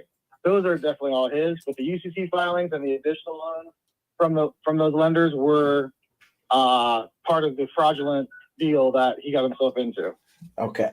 So then we're still. But again, we're only concerning, and I've made it very clear with him that we're only concerned with the UCC filings because that's what needs to be cleared in order to close the deal. Correct. So in total, then he's still at 674 in debt. Okay, that's minusing the total debt minus the 330 for UCC. So that being said, if he can get that removed, just freed up a bunch of his own equity. But we both know the house ain't worth $1 million. It's worth like 850 to 9 at best, because you have to do all this stuff, and you have to, like Oscar was telling you when we met on what day was it? Tuesday. Stuff. We had multiple offers at 950, so it's worth 950, right? I mean, if it's worth the 950, why doesn't he just take that? Because he's got all these UCC filings, and but that right? Yeah, but he cannot expect the buyers to pay for that. No, the property is worth what it's worth. He doesn't want to sell it, not make the money, right? He wants to remove those. That's all. So why doesn't he just take the offer for the 950 and then go back with the attorney after the companies? Like, yeah, those liens will be paid, but it's going to be clawback. It's a lot harder to get that money back once you pay these companies, because they'll shut down and disappear, right? They'll become a different entity or something, right? That's his logic. Which makes sense, but all that stuff can be proved because that's all paper trails, making new LLCs and such. Like, I'm sure the office locations of these people aren't going to change over one deal. So he knows where these people are at, right? Well, that's what he's trying to do. He's trying to get these, get this taken care of, get the UCC filings reversed. So, but that's on advice of his lawyer, right? So, and his lawyer is willing to work on that contingency, right? He's going to take a third of whatever he calls back on the UCC filing. So, between 75 and 100,000 is what we figure. And how much is the seller trying to put in his pocket? He wants to put 350 in his pocket after everything. And there's no flexibility there? That's what he came back with. He went up. He went from 300 to 350. Well, no, that was his original conversation, right? That's what I told you right from the get, was that he won the 970. He said, no, I'm not going to do 970. I'll go to 900. And now this is where he's at. Or he's really remained the same, right? Take the 950 minus the 100,000 for the lawyer, minus the 500, call it, for the mortgage. There he is. He's at 350 net. And he's willing to take the sub-2 deal. But it's start with the 100,000. Start with the. So I'm gonna have to bring 200 to the table. No. I mean, it's. How are you? I told him, the 100,000. And that'd be minus the realtor fees, and then if you're taking care of the other side, right? Then you're at, what is it? 1.90 or 9 BBD, and then you get the 130 plus your carrying cost. What's the payment on everything right now?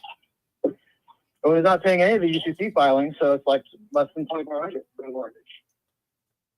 So you're telling me the mortgage is the only legit loan, and the tax board.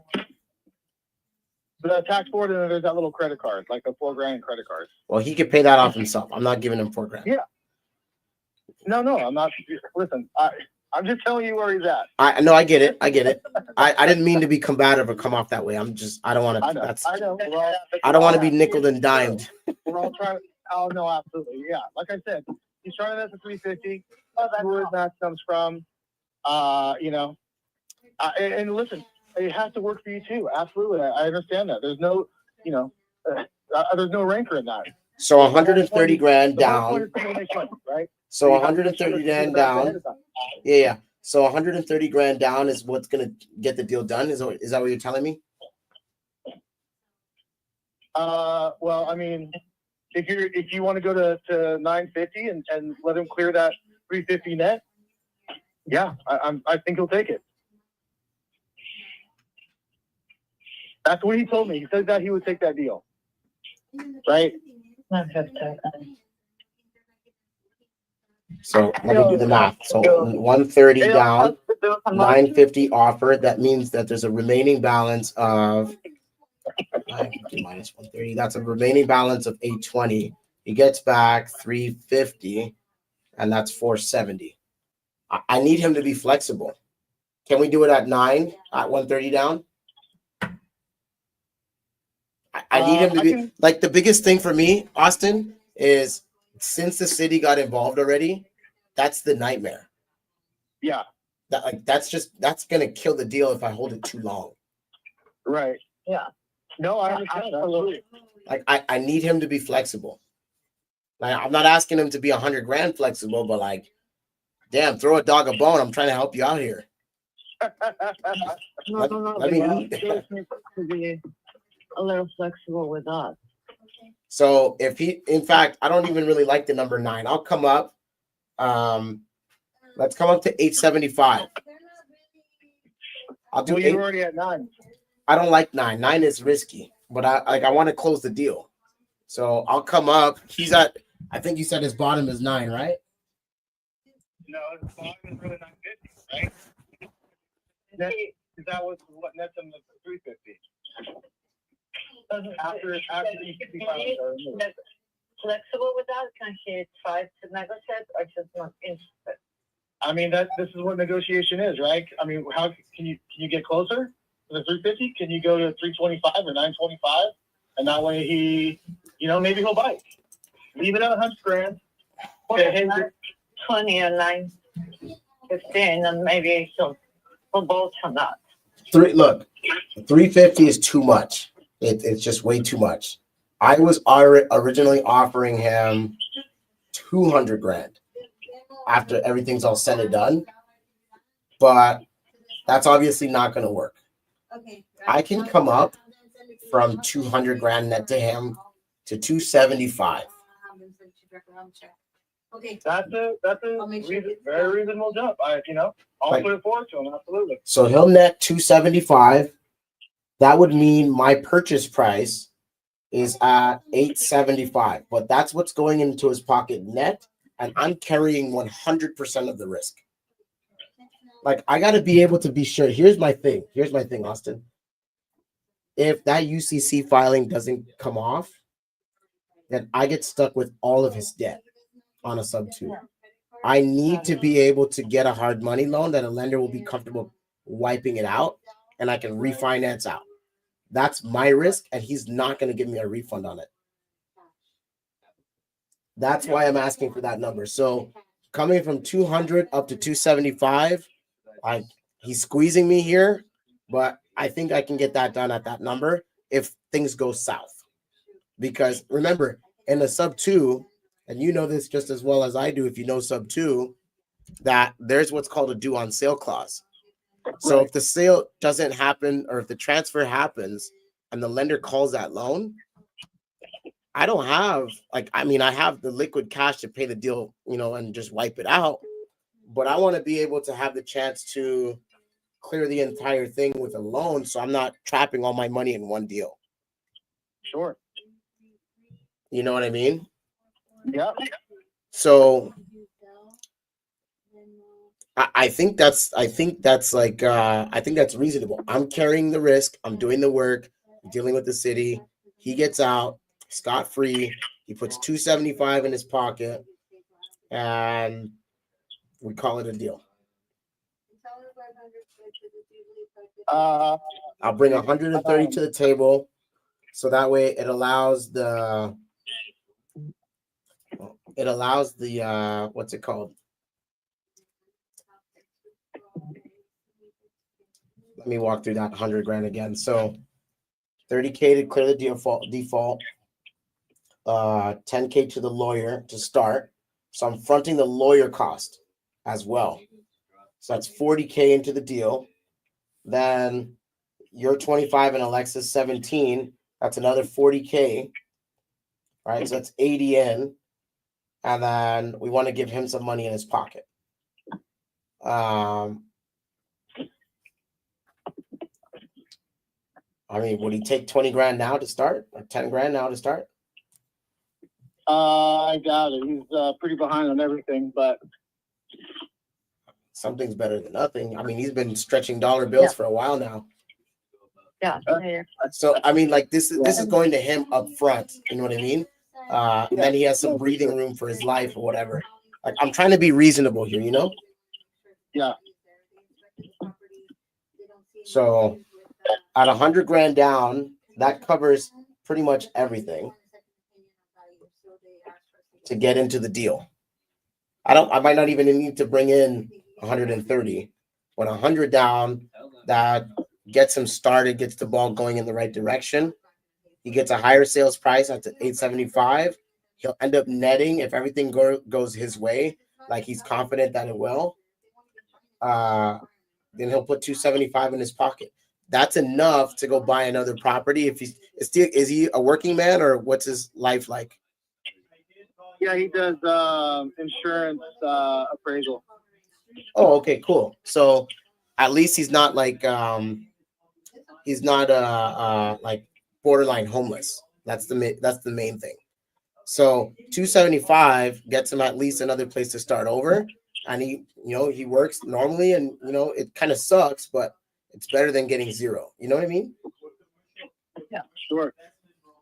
Am I unreasonable here, or am I like far off the ledge? I understand completely. It's got to work for your numbers, man. It is definitely it. I'm just telling you. He says he needs about 350 in there. I even, with the last proposal that we forwarded to him, he was at 250, right, after all costs. And, then he came back at me with 350. Like, that's what he needs in net, which, that was after he told me he was happy with 200. Yeah. Right? So it went from 200 to 250, now at 350. Yeah, he's going the opposite direction. Yeah. He needs to come back. He needs to come back. Make a U-turn at the left. And that's the part that I'm saying. Like he keeps adding because before that was less. Can you find out why he keeps doing that? Because he feels confident that he's gonna avoid foreclosure by doing his bankruptcy, and he will ultimately remove those DCC filings and then be able to net a deal, a regular deal at 950, and then all he'll have to do is pay back that mortgage of call it 500 by then, and walk away with 350, 400. Well, the truth of the matter is, he's gonna avoid foreclosure for now, doing the bankruptcy, but all bankruptcy is gonna do is it's just gonna eventually restart again, right? And it's gonna damage his credit worse. It's a lot easier if we just clear the default. You know what I mean? It's just way easier. Like why put yourself in a deeper hole trying to save what's left of this deal when you could just take the ladder and get out of the hole? I just don't get it. You know what I mean? Yeah. He puts himself in all of it. That's reality. And he will learn that. He is a creature of habit. That's true. But so that's fine. Let's see what he says to that. Look, he's gonna net 275. It's $7,500 more than what he was originally willing to take, which was the 200 or whatever after everything's done. I'll give him the chance to start with the lawyer because he needs help there. And I'll deal with the city and I'll cover his closing costs. I'm paying my own agent, so he doesn't have to do it. I'm giving him a lot of money here. A lot of money. Yeah, I understand.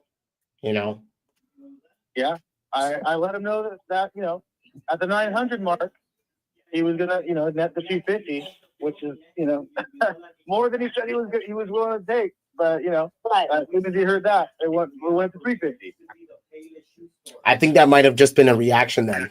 I don't think that's his real number, which is normal. I mean, this is like someone in his position would react and go the opposite way. I get it. Like truth be told, pushing it up. yeah, truth be told, I've been in that position myself. I've gotten foreclosed on a house, and I was desperate in the last remaining days, and I thought that I could squeeze something out, and it didn't end up working in my favor. And ultimately, for my greed, I lost. And so I've been there. Well,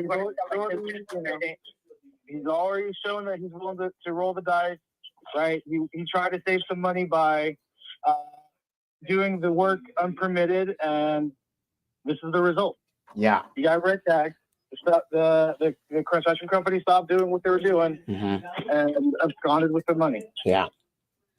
It's not to say that he, brought this on himself, but he clearly is willing to roll the dice. All right. Well, let's tell him to stop rolling the dice. Let's tell him to get out while he's up ahead. Okay. Because the other thing is he could file as many bankruptcies as he wants, but that's only going to go so far with the bank. Yeah. We both know that. Like that's not a forever strategy unless he's willing to post that on his credit and it sticks there. And then, I mean, good luck getting financing anywhere else for the next however long years. Like the benefit of the sub 2 above all else is that we're paying his mortgage down, which makes him look better to the creditors. Sure.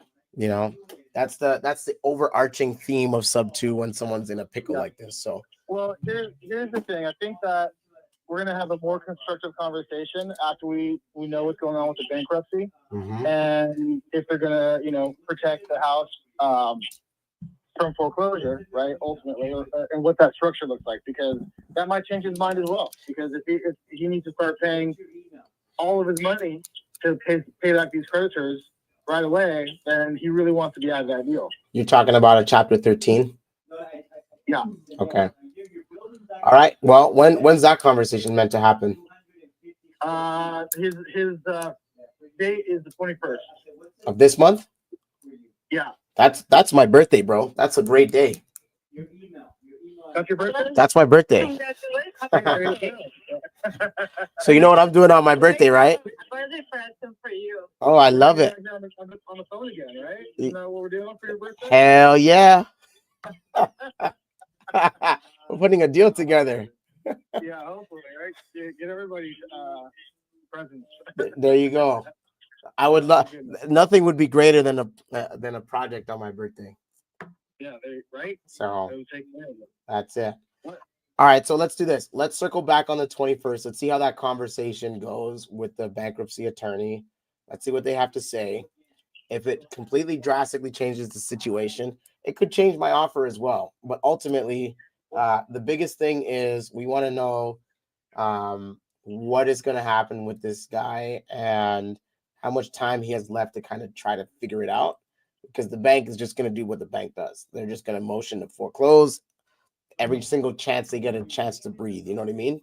You give them an inch, they're going to take a mile. So I do have a question for you guys, and I wanted to be super transparent here. Well, we are going to be putting a new offer on all of this, correct? Not necessarily. No. Well, we can always extend the expiration date of the offer. No. The reason why I'm asking this is because I want to move to you. And the longer we drag on this, the longer I need to be trapped in Keller Williams. So that's the reason I was asking if we are going to be putting a new offer or we're going to stick to the same one, then I'll stay. But if not, I'd rather move in the next few days and do the offer. That's what I'm asking. All right. For that sake, for formality's sake, we can do another one. So I'll resend out. Like, it doesn't take me very long to write this. It's just a template. So I'll resend it out. And then what I'll do is I'll put the same terms, but I'll increase the price to the $875. That gets your seller to net the $275. And then we'll work on everything else. All right, so then I'll do my move on Monday and we'll send all of this to them. Are you okay with it? Works for me. Okay. As long as it works for Laya too, you know. I will say if it doesn't work for you, don't let me wrong. But if I can do the move, you know, for us because they are tough, but if I can do the move, but I don't want to stay behind. Right, of course. So it's up to you. If it's okay with you, Elijah, that'd be fine. Yeah, I'll put it together and I'll get it out to you guys. Yeah. All right. Cool. Perfect. All right. Alrighty. I will talk to you guys again on the 21st. Yeah. Okay. I expect to hear balloons and fanfare, Austin. Yeah. Trump and yeah, absolutely. All right, my man. I'll let you guys go. Appreciate you guys. All right. Thanks very much. All right, no problem. Bye. Bye-bye.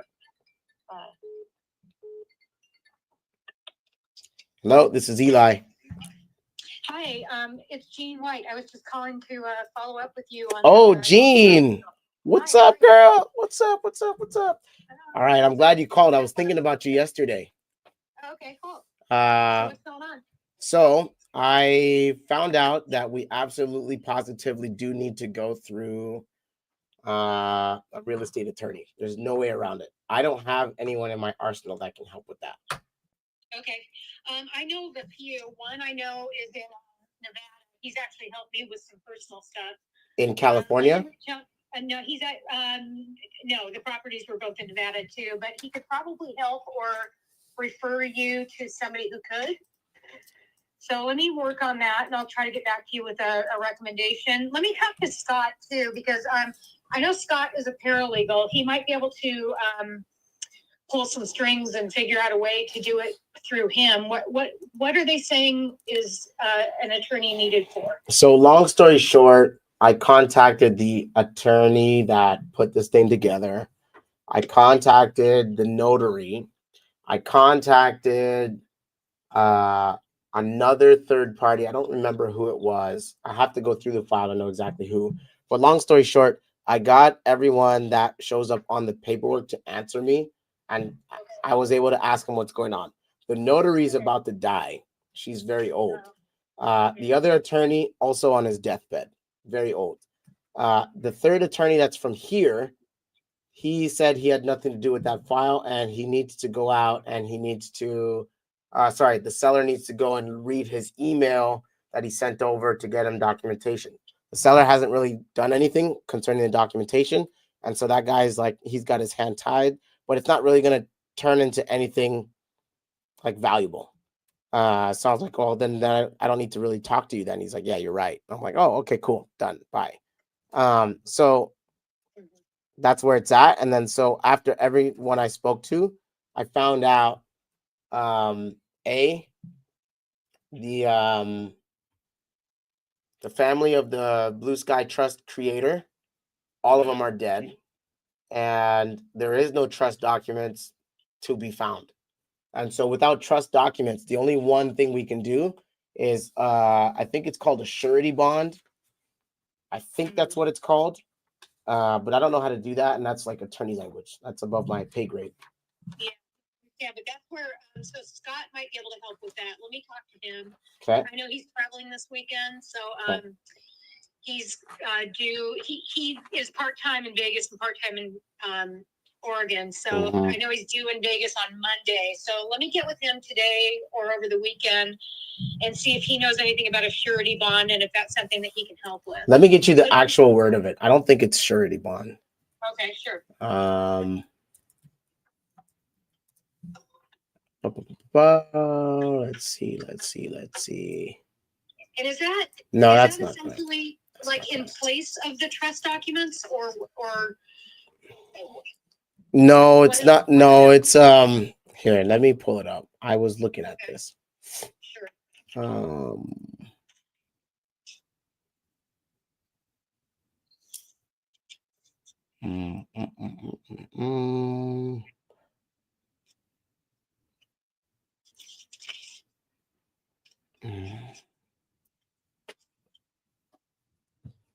Oh man, I lost it.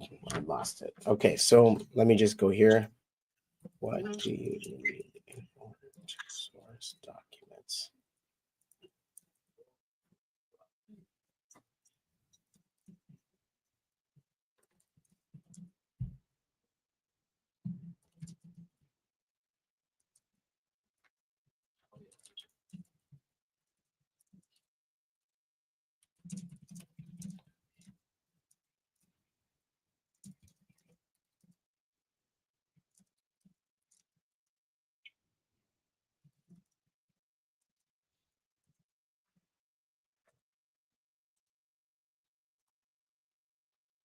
Okay.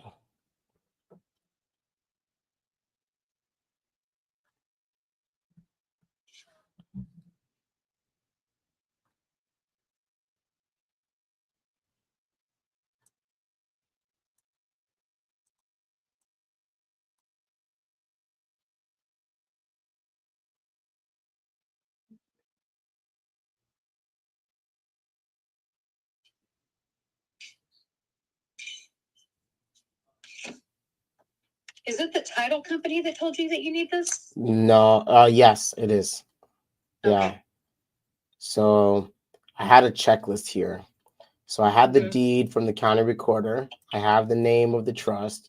I got the title report and all the vesting and liens and stuff. The trust deed to search tax records and file to any shred of trust evidence. Okay, so what we need to do is we need to do a probate, and he has to petition for administrator of the estate. Okay. Yeah, there's no way around it because there's no. Yeah. He doesn't have any documentation. Now, a quiet title wouldn't work because the title isn't. This is not that kind of a case. Where you would do a quiet title. This is more of a case where there's nobody that is legally allowed to sign for the house.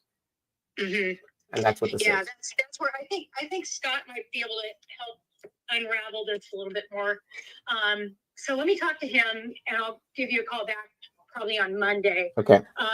Yeah, I understand what you're saying about the probate. That's basically like taking it through all the legal maneuvers since there are no trust documents. But Yeah. as Scott said in the last call, even though the seller is the trustee but not the beneficiary of the trust, still may not even be legally entitled to sell it. So let me talk to him and tell him what you just told me, and see if we can come up with something that will work. Maybe we can get on a call next week and discuss this again, and see if he has a way around.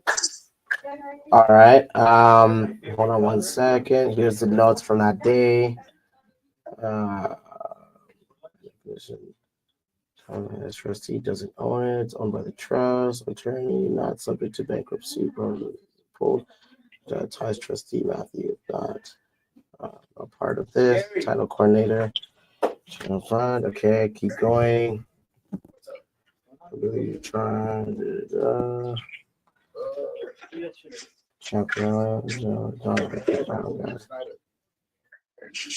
Yeah, there's my notes are kind of messy. I don't see where I wrote it down, but it's some kind of insurance bond that I was talking about. That's the name of the document, which allows there to be title insurance. But ultimately, we need the legal permission for Thomas to sign for the trust. Even though he's the trustee and we can see all that, it's not enough. And so we need to get the administration from the court. Right. Yeah. Yeah, and I don't have the answer for you, but I think that Scott might be able to help. So let me get back to him. I'm working with him on some other stuff too, so I'm going to call him this afternoon anyway. So I will do that and see if we can set up a call for next week to hopefully get this unraveled. All right, that'll work. Okay, sounds great. Thanks. All right, talk soon. Okay, bye. What's up, bro?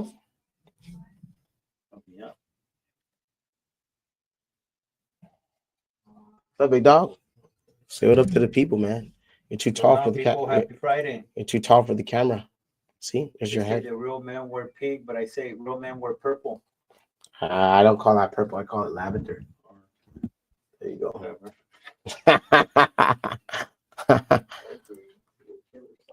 Okay. All right, on to the next lead. How many hours are we into this? So far we've got 2 offers out. 2.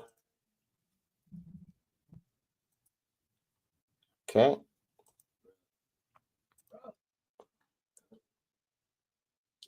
All right, next lead. Okay.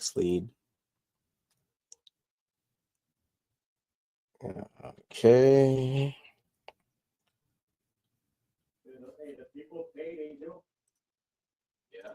They text me, they gave me something, they paid actually last month, this month. Let's see if this guy sold his house. I haven't even opened up their message, gave me some BS excuse. I was about to send Garrett over there to serve him.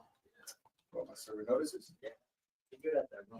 Oh, yeah, what did you say you? No, so when they tell you what you. Oh, and they ask questions? Yeah. I don't know. I don't. Where they just pay me to hand out these. Shit, I like that. That's a solid one, dude. Yeah. What do you say, Angel? Really the same thing. When I say that, they ask me if I have the shirt on too. Oh, they just gave me the shirt's worth.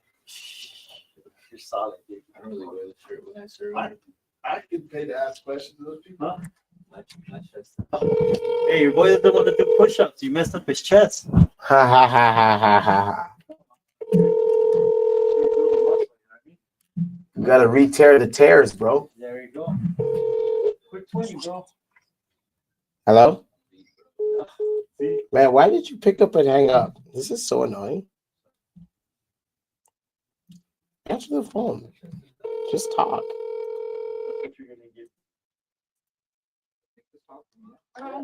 Hi, is Helen there?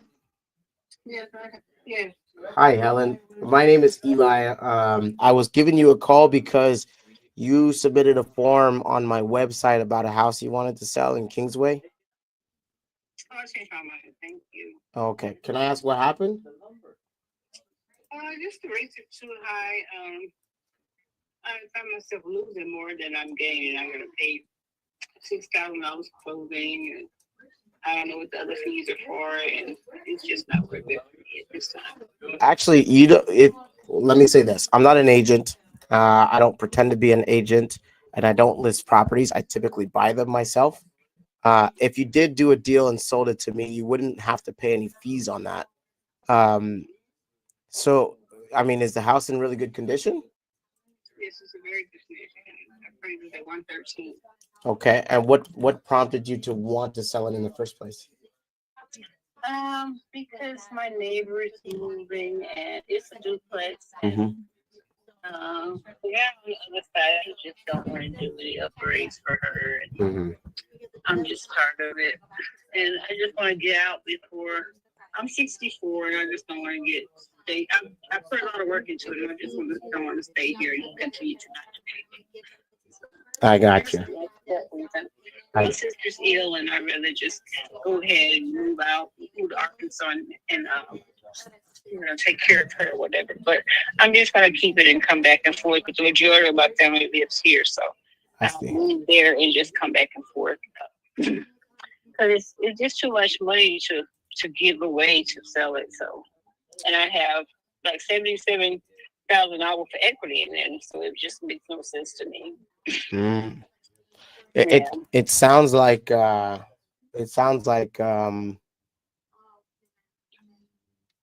$77,000. You need more than that to kind of make everything happen. Is that what I'm hearing? Yeah, pretty much. Yeah. Well, if I was getting what my equity out of it would make sense. But everybody wants to blackball you, so I don't want to do that. I put a lot of work in it. I just recently did the crawl space, put a sub pump in there, and the emasculation, whatever that thing is. The crawl space is immaculate. And I just don't want to. I just put $30,000 down there. So nobody really wants to, give you what you deserve. So let me ask you this. How much are you looking to get for it? I want to get what I got in it. I want to get the appraisal value for it. The 113. Not actually the 113. I would just like to pay off my mortgage, which is 36,000. It's Okay. is all I owe on the mortgage. Okay. Yeah, I would like to get some of my money out of it. So 36,000 is what you owe. I'm gonna round it up to make it easy. 37,000. And how much money did you say you have into it? I have I got a lot into it. I just haven't put I haven't sat down, and my roof is on I put a new roof on it in 21. Only thing I need is new windows. Other than that, I redid my bathroom, I redid my kitchen. All my floors are redone. It's just in good condition. Mm-hmm.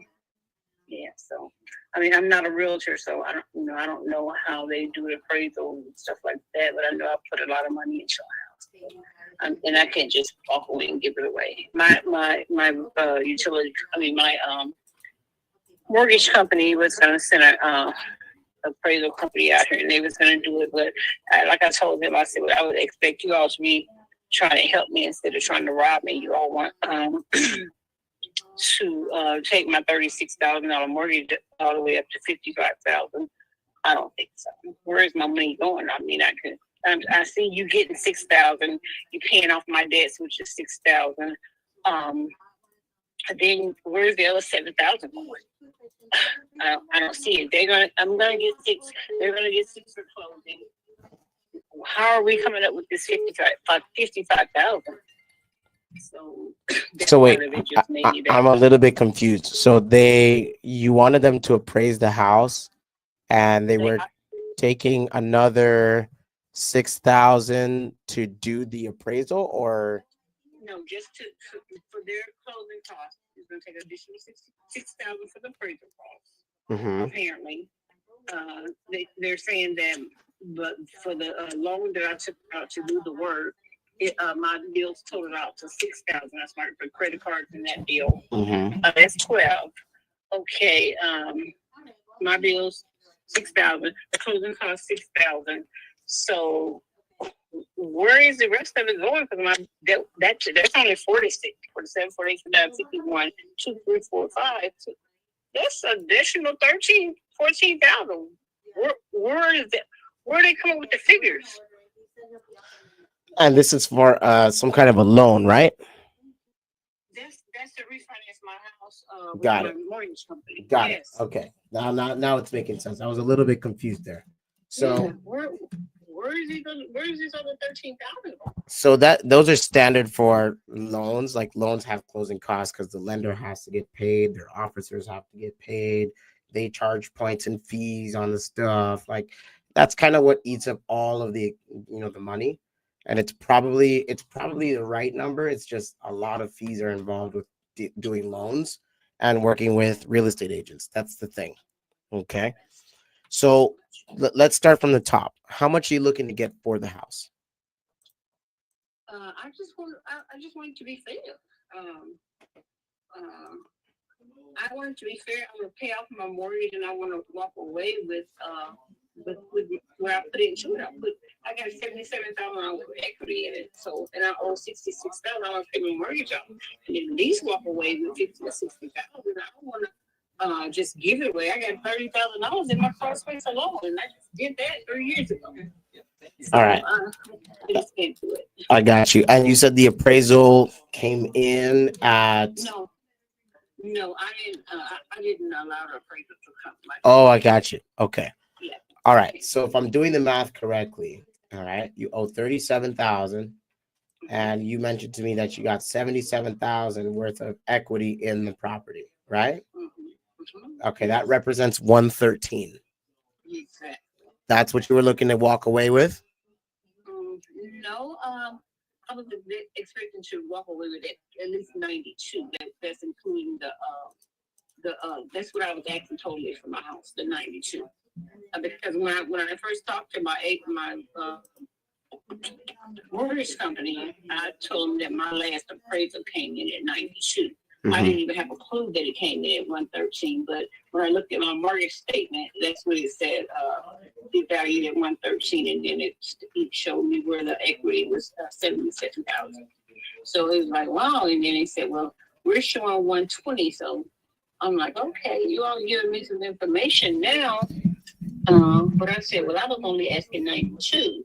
So I just better stick and stay because I don't think, in me being a female, I really don't know what I'm getting myself into. So let me stop you there. anywhere. Let me stop you there for a quick second. I have I got 3 sisters. I have 2 daughters, and my mom was a single mom. And obviously I have my wife, and my sisters now have, only one of them has a kid, and he was the first boy outside of me in the family. And my wife right now is pregnant with a son. So I share that because my mom, she went through it when it came to housing and business and things like that. And I didn't, she had me when she was young, so I wasn't even old enough to be able to help her through negotiations. But long story short, she was still able to make the moves that she had to make in order to get from living in a really rough area into a nice house that it's now worth it's now worth about 500,000. But I mean, she's held on to that house for 15 years. And she bought it for 130 or something. So the area went up in value, but I share that because just because you're a woman doesn't mean anything that you can't get stuff done. I say that message to my daughters all the time. Like, don't let nobody tell you, hey, because you're a woman, you can't do A, B, and C. You know what I mean? So don't put that on yourself. Now, that stuff said, your situation. Why do you guys? Why do I get so many people that want to buy my house? What's the deal? Good question. So when you sign up for a form, I don't know if someone's called you before you signed up a form or not. I have no idea. Yeah, all the time. I'm like, why do so many people want to buy my house? Did you fill out one form or did you fill out a couple? This was way before I even filled out anything. Okay. First, I went with the mortgage. First I went with the lady that I know, and I told her to sell it. But she wanted me to buy a house before she sell mine. I said, that's backwards.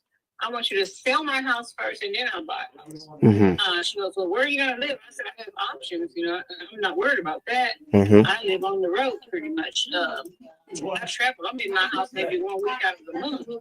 Oh, wow. Yeah, so I travel. So, I mean, so I'm not here that often. I'm like, so she ran my credit, and then I said no deal. So then I ended up talking with someone like you. I guess they want to buy my house, and they said, well, we're only going to charge you $1,500. And then I guess from the mortgage company seen that, and then I felt like they were going to be more on my side than anybody else that I knew. Well, they was really totally a total ripoff. So I'm like, oh my God, this is crazy. So I just said, no, I better sit down somewhere. I said, I better maybe rent it to somebody that I know, or let somebody do a property management and just get out of here that way. Yeah. And those are great options. Obviously, when I talk to people on the phone, I let them know, hey, before you go through with selling the house for cash or as is or whatever on a form, you need to know what your options are. And so obviously the realtor route is an option. And then part 2 is, refinancing it and taking a mortgage out and renting it out. So that way the mortgage gets paid. That's another option. It's viable. But sometimes it's not easy to be a landlord out of state. Like, for example, I'm a landlord out of state as well. And I had to fight with my insurance company in order to get them to respond back to a claim I made 4 months ago. Wow, yeah. And that I'm tired of too, because oh my God, it's like insurance is like crazy. Yeah, I mean, every time you can't even file a claim. I've had so many hailstorms come through here since my last claim in 21. I can't even file because my insurance gonna go off the roof. So right. I'm afraid to call anybody to go up there and look at anything because the insurance is going to go sky high. So when my insurance company, when my mortgage company told me that I got They can bring my mortgage down to 6 years instead of the 13. But my mortgage is gonna go to 1,100. I'm like, we can bring it down to 6 more years, 6 years only. Okay, because right now I'm looking at 13 more years. I'm 64 now, so 74, 74.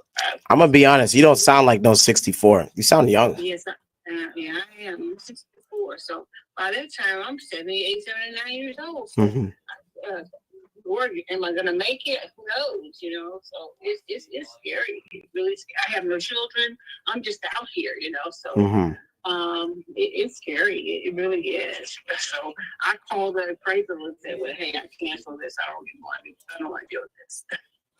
All right, so let's make this easy for you. All right, obviously we know that you have one of the options in your pocket, which would represent refinancing it or just renting it out and then leaving. Okay, right. That's option one, and that's a viable option.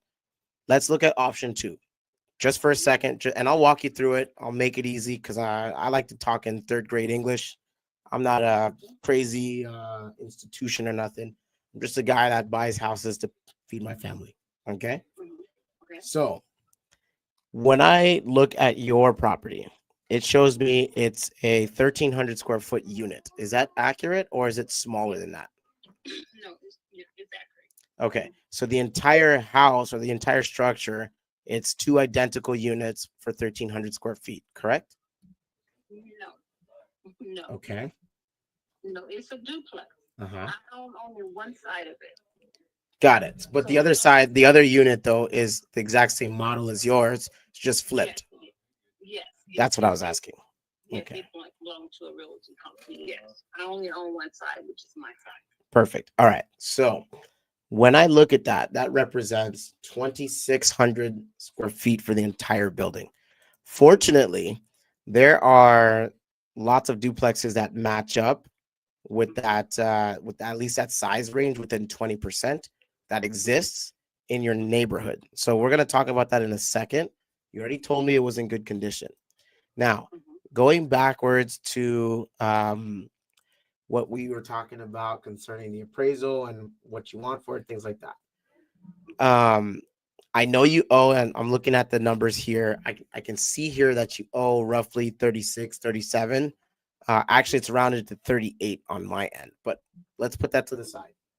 Do you happen to know what one unit sells for in your area or no? No, I'm looking for some comps so that I can try to get my taxes forward. Gotcha. But the unit next door to me that's attached to me is on the market to be sold as well. So let me see, because I didn't see that. Why nobody's trying to buy that one? Yeah. I don't see that one. Yeah, it is. It's 128 Kingsway. Let me look that up. Hang on. Oh, you know what? That's probably why I don't see it. Because I have the filter on for duplexes. Okay, hang on. Where is Kingsway? You said 128 Kingsway? Yeah. Yes. Okay. No, it says it's off market. It doesn't show us online. Let me check somewhere else. Let me just double check. Maybe that's what I'm looking for. Yeah, so they had it on the market last. There you go. That's why. Pricing history. All right, so they had it on the market in August, and it said in August they were trying to sell it for 60,000.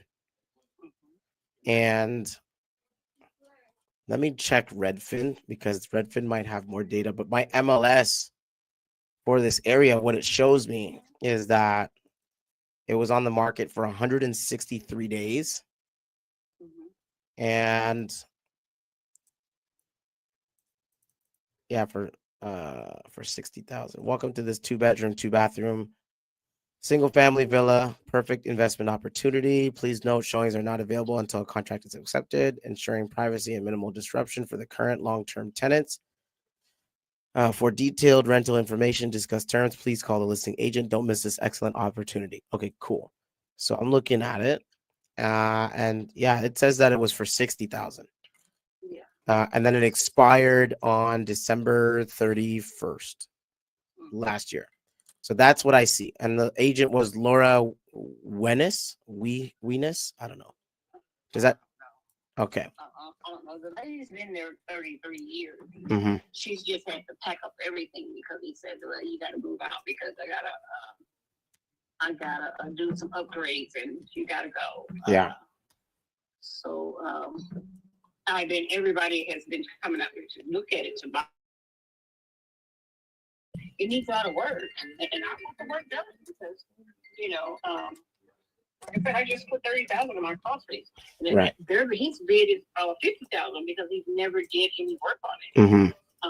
So the work that he needs done is more than the property itself. Yes. The house has lots of potential. Her home is beautiful inside. But that's next door, right? Yeah, attached to mine. Mm-hmm. So I asked him. I said, "Well, sell it to me. It's attached to mine. Sell it to me for 25,000 to 30,000." And he refused to sell it. So it's that would have been a great price. That would have been a great deal. Yeah, it would have been considering you got to put $50,000 in it. Yeah. To bring it up to standard. For sure. I don't know what he's doing. Okay, so now that we know that one was for sale for the 60, and that one's beat up. Okay, that one didn't sell, which means that it was priced too high. That's the only reason when a house goes on the market, it doesn't sell. That's the only reason why. All right. Now, I'm not going to compare your house to theirs because obviously yours doesn't compare. Now, when I look at 1,300 square feet or 2,600 square feet duplexes sold as like a package. Can you tell me how many square feet that one is? Yeah, sure. 1,302. See, that's incorrect because I have an additional room added on that I built on. That you built? Yes, that I had built. I bought it.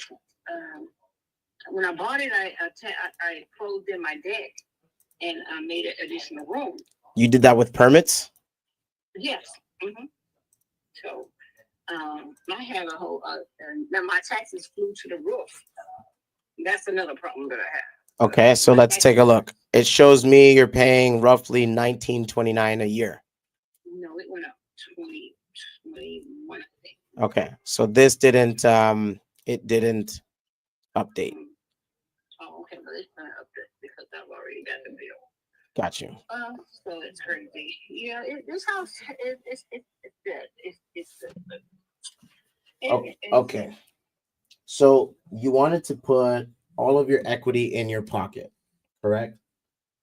Pretty much. All right. I gotta buy. I gotta buy another house. I gotta live somewhere. Of It's course. just that I'm gonna get out of here if this man doesn't do anything with this house. Of course. So 77 was the number you told me, and you owe 37. That puts you at 114. Okay. 14. Even if I come out at the 92 mark, that's 33, 37, 80, 37, 47, 57, 87, 87. That's about 53,000, 54,000. I gotta get something out of it. I'm not sure where you're getting those numbers. What is the reference for the 92? Okay, I'm doing the according to my last appraisal for the 92 before I did the additional work. Ignore that. It's not good anymore because you did work. Okay. Yeah. Okay. Throw that out the window. No good. Okay. Okay. Especially since you have a bigger unit now and your taxes went up and you did that addition with permits. If your livable square footage went higher, then that old appraisal is no good. Okay. All right. So let's put that to the side. So you're looking for 114. Okay. And that would be right around market value for your property. Okay. Now, if you sold the property with an agent, it would cost you about 8%. Let me tell you where the 8% comes from. Okay. 8% is you got 3% on the listing side of the deal. So that's your agent. And then you got another 3% on the buying side, which would be the buyer's agent. So that equals 6%. Then I like to budget 1% for closing costs. Okay. All right. And then 1 more percent for this buyer's concessions. Right now, it's a buyer's market. So most buyers are coming in and asking for, improvements here and there. So it's better to budget for it instead of not budget for it and then get surprised in a transaction. Does that make sense? Okay. Yes. Okay. So taking that 8% off, you would net $104,880. Subtract the 37 that you owe. So that would put 67,880 in your pocket. Okay. If you put the house on the market for 114. Fortunately, there are 2 units that sold for around that price. Right on Liberty. One's on Liberty. The other one is actually they're both on Liberty. Both of them on Liberty? Yep. That have not sold? They have sold. Okay. They sold and closed. Yep. Sold and closed. Yep. Recently? They sold, I'll tell you the dates. So April 9th this year, house number 106 Liberty Drive sold for 115. 106 did? Yep. My friend was trying to rent that. Yep, that one sold for 115, and the other one is actually on Independence, but it's the corner house. Okay. On the corner of Independence and Liberty, there's another one that sold for 110. 110 on Independence? On Independence and Liberty, on the corner. Wow, you're kidding me. Nope. And that sold, I'll tell you the date. I don't even see one that looks that good over there. I don't know what it looks like. I don't see pictures, but I do see that it sold on June 16th. Okay. Okay. So those 2 listings exist, and they just closed for 115 and 110. So that puts your market value or your valuation, because it's just a comparable, right around the same number. Comparable. Yeah, it's a comparable. So if you sold the house with an agent, you can expect to walk away with $67,000, almost 68 if everything goes right. Okay. Is that something you want to do? Why you say that? Because if it is, then I'm not your guy. Okay. Well, see, I don't know at this point. What will make you be my guy? Because actually, I'm telling you the truth. The only reason that I picked up your call because I heard your voice and that you was a brother for real. I'm just hey, I'm cool with that. I've been just dropping calls like, hang up. I guess it pays to be a brother. I'm serious. I do a brother. Who could it be? That's the reason I answered the second time, because they're blowing my phone up like I can't get any sleep. It's like crazy. That's funny. Yeah. So you said the one on Independence? Independence and Liberty. The address on that is let me go back to it because I closed it. Yeah, this 13 Independence Drive. Wow. And it sold for how much? 110. 110. The other one was Liberty sold for 115. You're kidding me. Nope. When did Independence sell? June 16th this year. Really? Yeah. And Liberty sold when? Liberty sold May 9th. Sorry, April 9th. April 9th. Thank you so much. Yeah. Oh my God, that's good to know. Mm-hmm. Whoa. Okay. So what would make me your guy? Okay. I mean, what would make you my guy? Great question. So aside from the fact that I'm a brother, okay.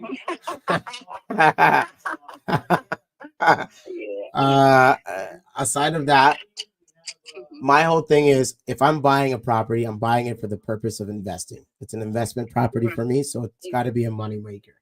Now, for me to buy it for cash makes 0 sense because I would have to lowball you. It wouldn't make sense for you. Okay.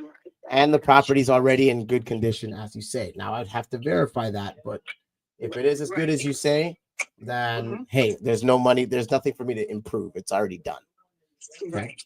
So the other thing that I can do for you is I can buy the house and I can get you a buyer, but they're probably not gonna like if I get you a buyer for the 114, right? I wouldn't make any money. You wouldn't? No, I would not because I'm not an agent. Wow. Okay. And that would be to list the house for 115 and get the agent to do the listing for you. And ultimately, at the end of that, what ends up happening is you got to pay for the expenses, the 8%, like we talked about, and then you pay off your mortgage. So you walk with anywhere from 65 to 68,000 bucks. Okay. If you want me to be your guy, what I could do is, depending on the payment that you have, I could give you some money up front and cover the mortgage that you owe so you don't have to pay it. And then I rent it out. I make a couple dollars on it every month. And at the end of a term, when there's more equity, I sell it or refinance it and pay you off the difference. What that does for you is it allows you to get 100% of your equity out of the deal. It's just, it happens over time. It's not a right away deal. That happens over 13 years, and somebody might get in there and tear it up. That's what I'm afraid. No, it wouldn't be 13 years. It would be more like 60 months. 60 months. Yeah, people just don't treat your property right anymore when you rent. That's why you have to trust a professional that's in the game that knows how to manage property. Okay, right. So let me ask you, if I paid you 114 for your house, would you sell it to me? Most definitely. Okay. If we structured the deal where I can give you some money down to do what you have to do, and I can take over the existing payments on the house, so the mortgage gets paid off for you, would you sell me the house? Let me think about that. But if I did, it would be you.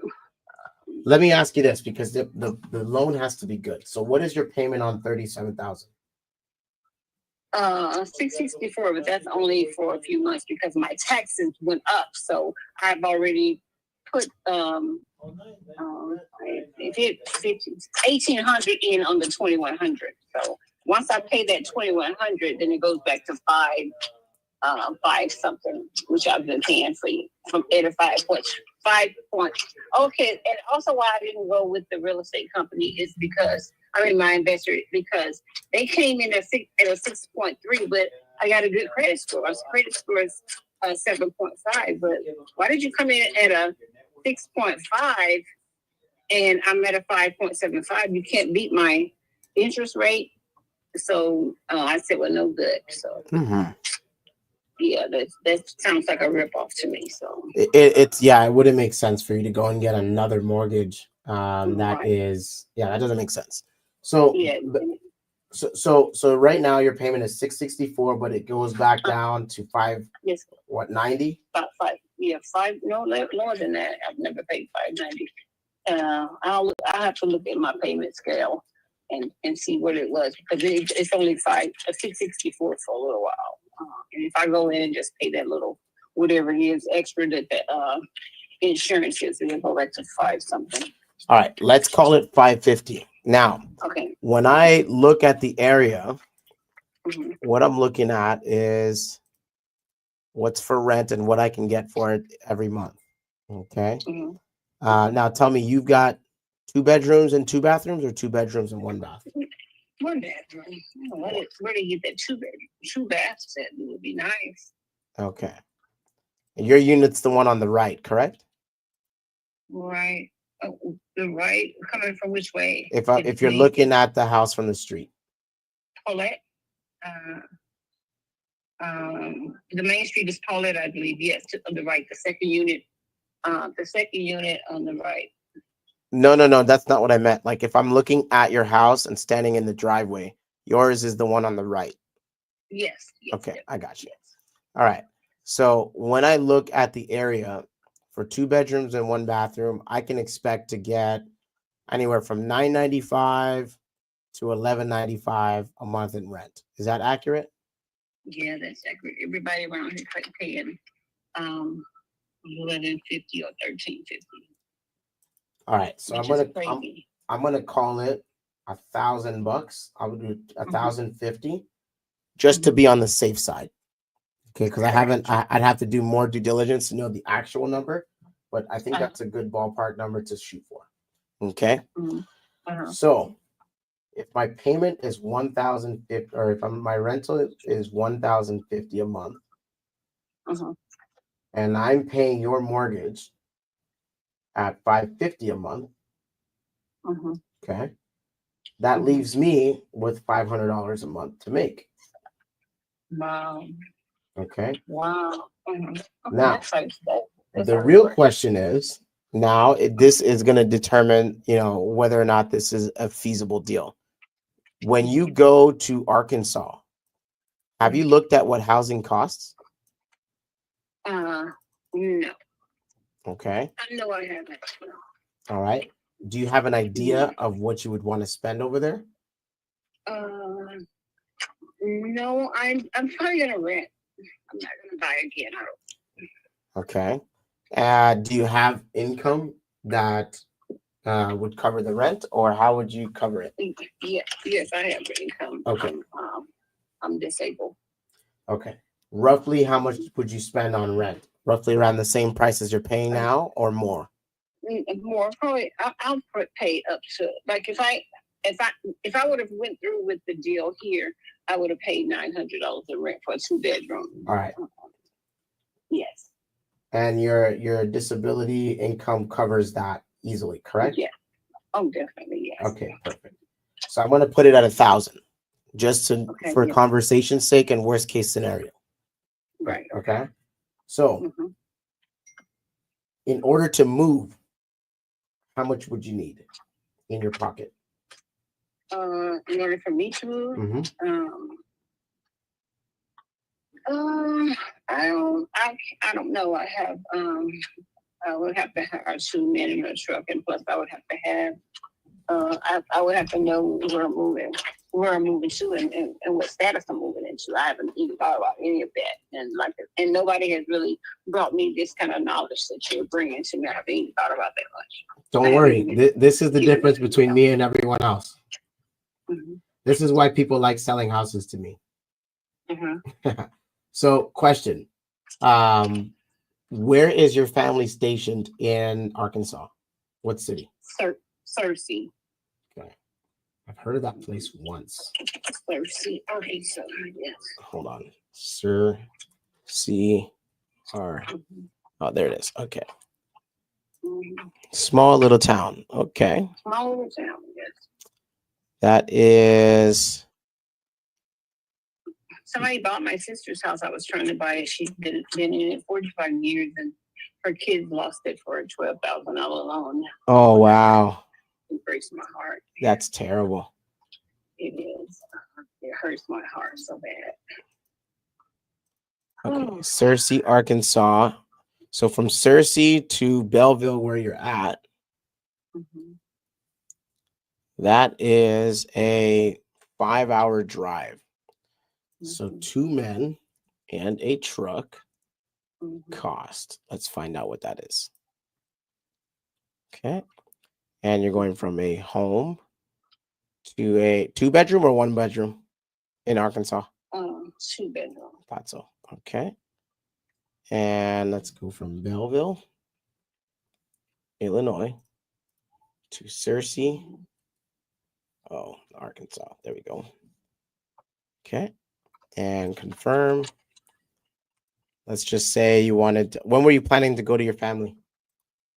Oh, as soon as I can take care of my business with my house. All right. Let's call it the 30th of September. So there's plenty of time. Okay. Yes. All right.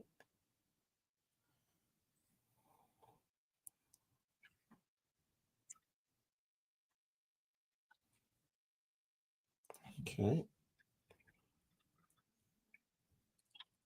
I'm going to actually send this to you because it's sending me an email for what the quote actually is. So you're going to see it and I'm going to see it. Do you have access to your email in front of you? Yeah. Oh, yes. Okay.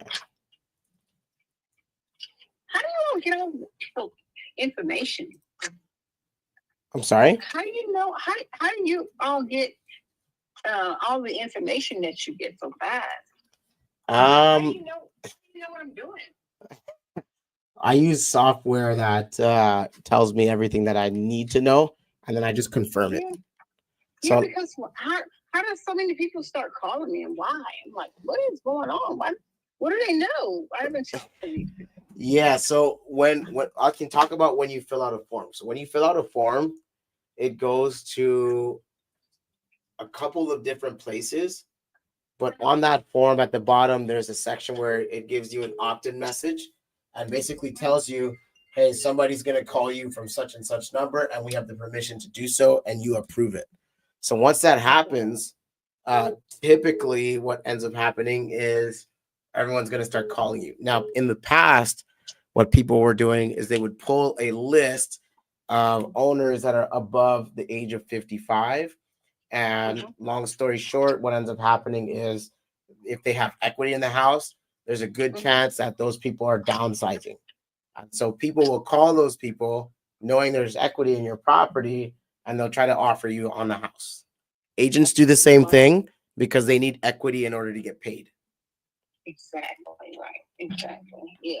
Right? So that's how that happens. That's crazy. So how do you know what my credit score is? That much I don't know. I don't see that information. Because people call me and say, well, I can get you a better rate. How do you know you can get me a better rate? They don't. They don't. They typically are going to just put that out there so that way it gets you to shop for rates. And then once they find out what you have, that's kind of where they figure that out. Okay, got you. Okay. All right. So I did some math. I think it's going to cost you anywhere from $3,600 to $5,500 to go ahead and move from Belleville to Searcy using 2 men in a truck. Wow. Okay. Okay. That's just general. So the round number I would use is $4,500. Okay. Now, you could probably beat that rate. I'm going to share with you a story. There was a gentleman in California where I live that wanted to move from here to Oklahoma. I did this deal earlier this year. This gentleman wanted to move to Oklahoma because his wife had Alzheimer's. Long story short, he had 4 dogs and 12 cats. Yeah, his house stunk really bad. But he went from a small little house with a small lot to a couple of acres in Oklahoma after he sold. Now, I'm sharing that with you because I actually helped him buy the house, negotiate the escrow or the deal with the agent. I gave him some money to move up front. I helped him cover a bit of his moving costs. You bought that house?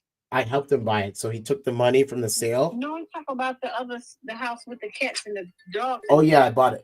You did? Yeah. Oh, and get to go and clean it up. I cleaned it up, and then I ended up reselling it. Oh my God. Can you buy my sister's house? Yeah, if she wants to sell it. No, I don't know what is going on with it. It's in Arkansas. It's just sitting there. Is it beat up?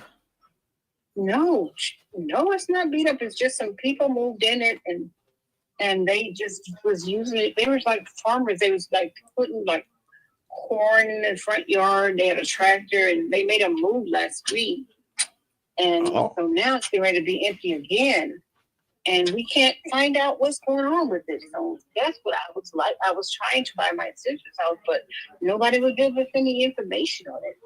I can help you with that. Let's get back to that because I'll get you. It's like you're giving me too much to talk about, and I'm getting too excited. Gotcha. Okay, gotcha. Okay. So we'll get back to that. But what I'm saying is, as far as the story I was sharing, this seller, I helped him buy the house in Oklahoma. I helped him move. I paid for his plane ticket. I moved his animals. I bought his house. I gave him some money up front. We helped him out totally from start to finish.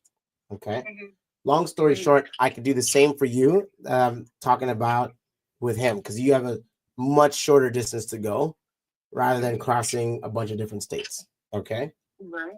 So I would expect $4,500 to $5,000 in order for you to move. Okay. So I'm just putting it at 5,000. My question is there any other concern that you would have that you would need to take care of in order to be comfortable moving? Like what? I don't know. Like, well, I have 2 cars. Okay.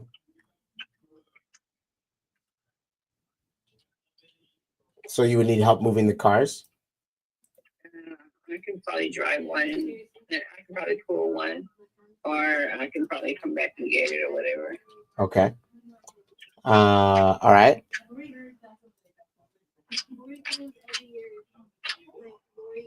So what we're talking about here is the following. What if I gave you the $5,000 up front to move? You sell me the house for. Do you have a pen and paper with you? Yes, right. I'm writing. All right, write this down. Sales price of 114. Okay. Can you pull over here? Yep. Driving. Yep.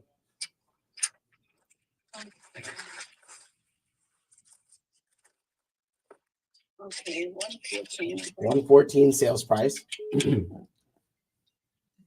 People keep calling my phone. All right, so I would give you $5,000 up front. All right. I take over your payments on the mortgage. So the $37,000, instead of you having to pay it every month, I'll pay for it. Okay.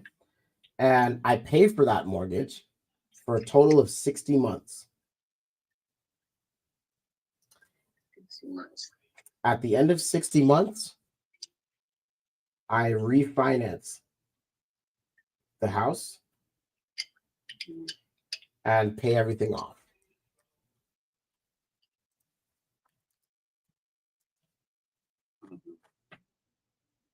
Okay. Where does the getting somebody in it come in? So that's my job. So you wouldn't have to worry about that. Mm-hmm. Yeah. Mortgage. Okay, so you will pay the mortgage every month. Mm-hmm.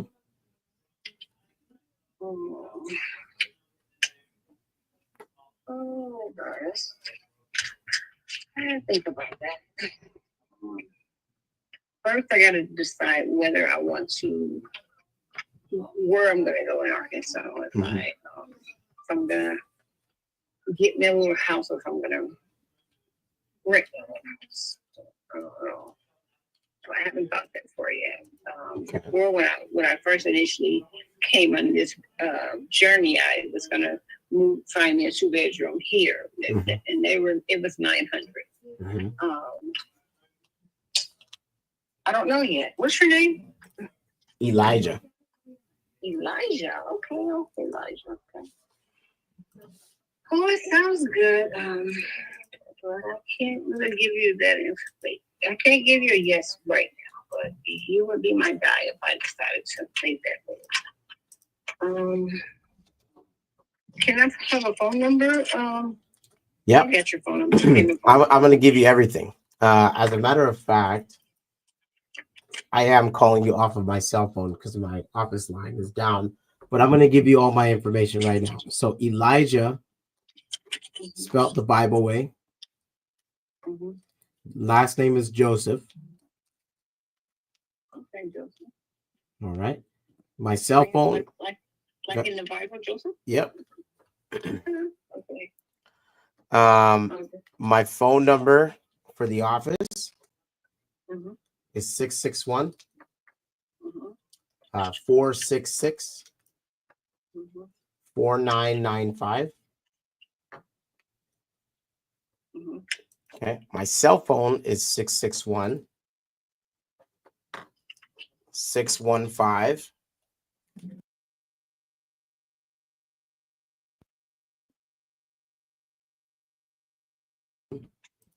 Okay. All right. My website is www.besthomeoffer. Okay, spell that. Just best BEST B is a, B like best friend okay, B, okay. home Best home. Okay. offer Okay. Best home. dot today.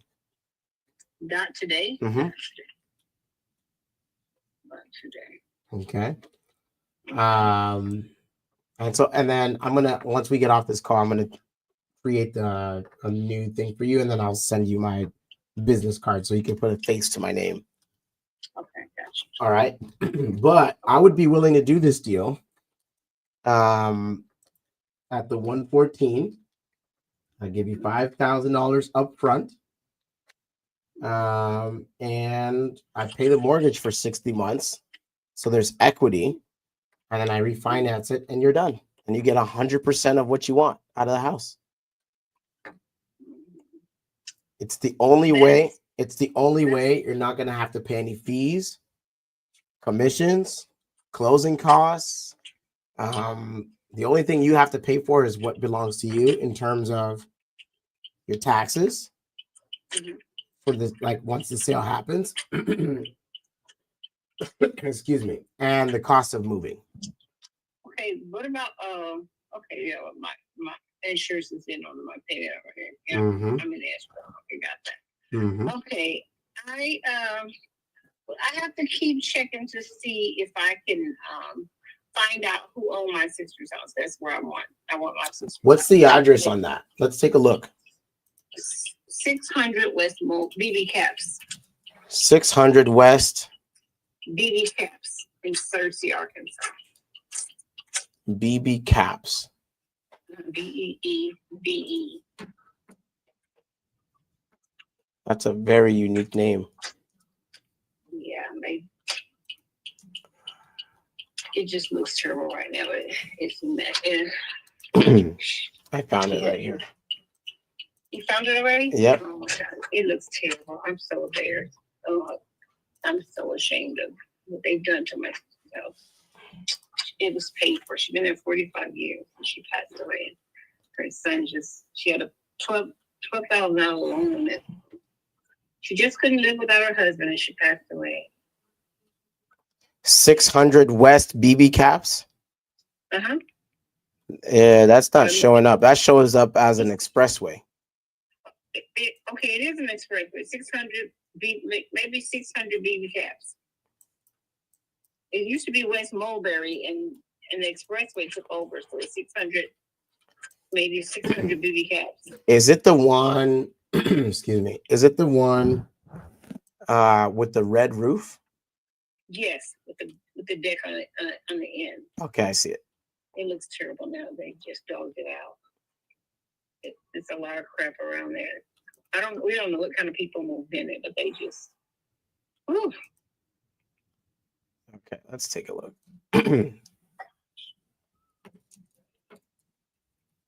You said it used to be called Mulberry, right? Yes, it used to be Mulberry. Okay. Well, I found it online, and there's like a storage unit in front of it or something, like a warehouse or something. No, it's a car wash, I believe. Yeah, maybe. I don't know. It's too embarrassing to pass by it. All right, let me see if I can find this somewhere else. I found it on Google.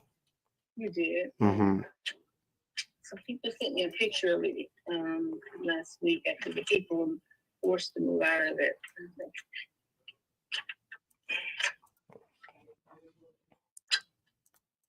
Let's see. If I could get that house, I'd leave tomorrow. I'd stay in a hotel until I got it back together. South Fur and BB Caps. Okay, where's Fur? Here it is. 603. That's what it is. I found it. 3. I found it. Okay. Yeah. All right. So now I'm looking at it. Pink inside, pink carpet. Yeah. Yes. Yeah, I found it. Blue kitchen. Yes. Oh my God. Okay. Pink carpet is still there. Oh yeah. It has a tin roof, I think. Yeah. Burgundy. Mm-hmm. Wow. And it has like burgundy shutters. Mm-hmm. It didn't look like that. It was, oh my God. It was a nice little family home. So it looks like BK Sweet Home LLC just bought it last year for $75,000. Wow. Wow. Is Ella and Kevin the previous owner? Yeah. Yeah. Yeah, that house is owned already. I think this guy bought it to fix it up, honestly. It was on the MLS too with an agent. Susan Neville or something. Yeah. She sold it. It's that house. I wouldn't be able to buy that house. You wouldn't? No, not that one. That's ridiculous. Yeah. 71 is ridiculous. It was paid for. She lived there 45 years. Kevin is the one that lost it. Oh, gosh. Yeah. Okay, well, let's get back to this. Okay, Elijah, let me think this over. I got an appointment now. I'm at the hospital. I got to get some blood drawn. Okay, well, let's do this. I will send you a letter of intent with my offer and terms on it. And from there, the offer would be good for 7 days.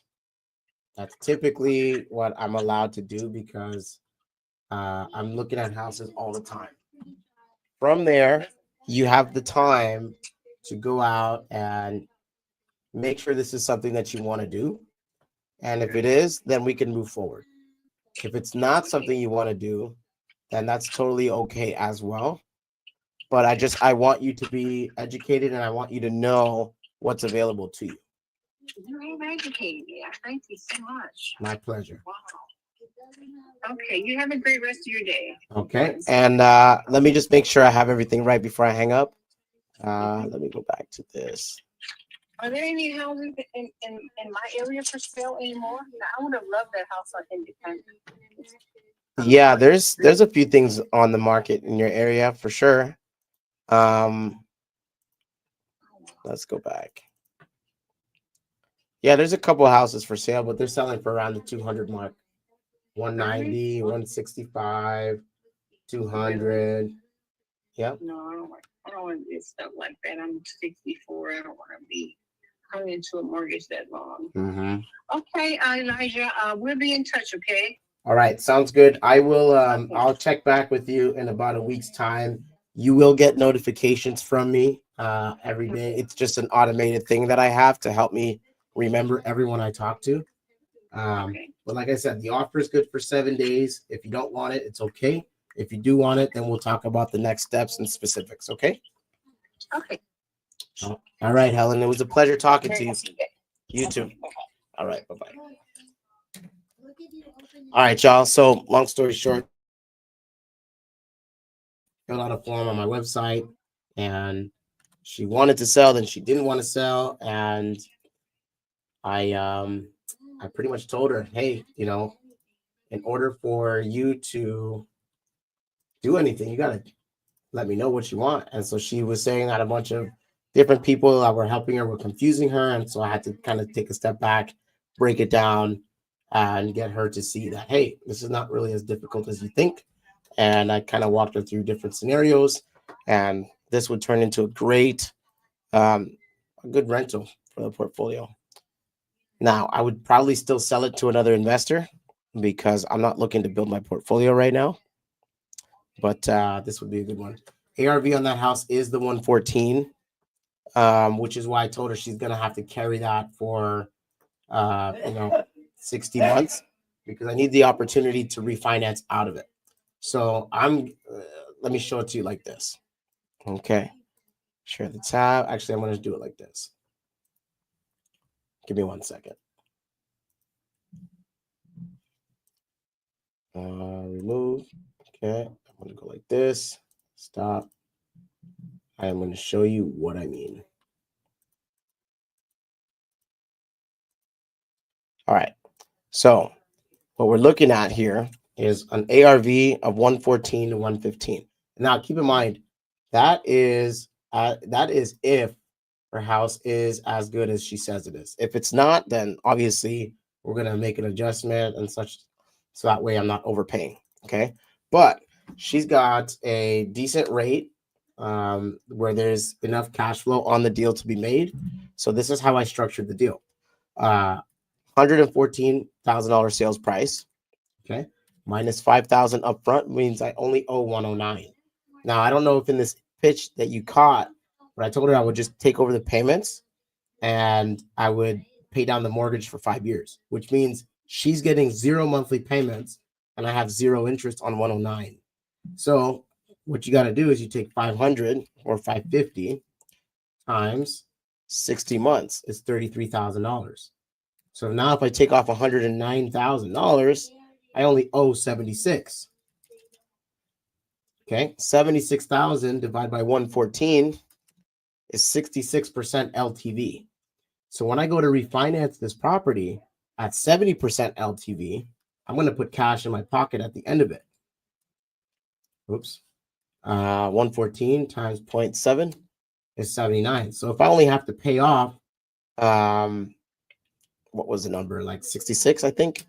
That means I make $13,000 when I refinance the property after collecting, $450 a month times 60 months. So 27,000 plus 13.8 or 13,800. I make $40,000 on holding this house.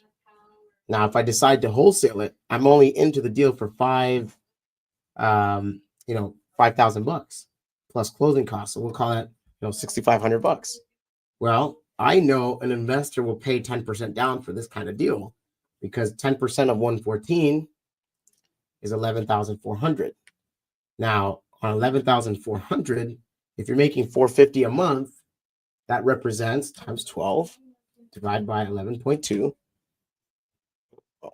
550 times 12 divided by 11,200. That represents a 58%, 59% if you round it, cash on cash return. Can I sell that for that deal? Can I wholesale that? Absolutely. So that's a great deal all around. For me, at least. I don't know if she's going to take it, but I'm going to send her an offer in writing, as I always do. And then I'm going to go out and I am going to hopefully get a deal done. So there you go. Not too shabby, huh? All right. I have some calls I have to follow back up with. I was getting calls that whole conversation. So let's call these people back. I don't know who called me. Henry called me. 11.2 would represent 10% down of the purchase price.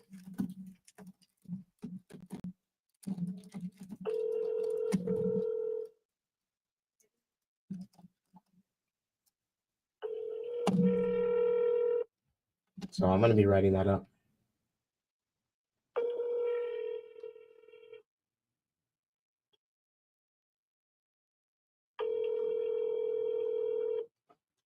No luck, baby. It's just numbers. We just make the offer and we keep it pushing. Great questions. By the way, I have a YouTube. So this thing usually cuts out after an hour. I'll post my YouTube. Actually, YouTube this. I'm going to pin it right here. Eli _ house God. It's all the same.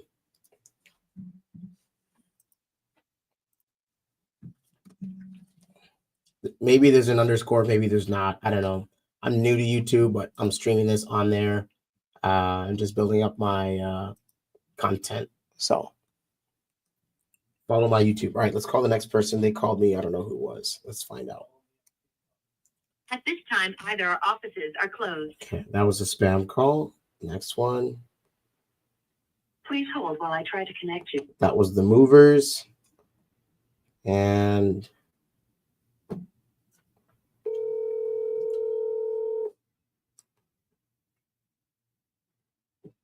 this is James. James, good afternoon. This is Eli. I got a missed call from you. I'm just calling you back. Hey, how you doing, brother? Good.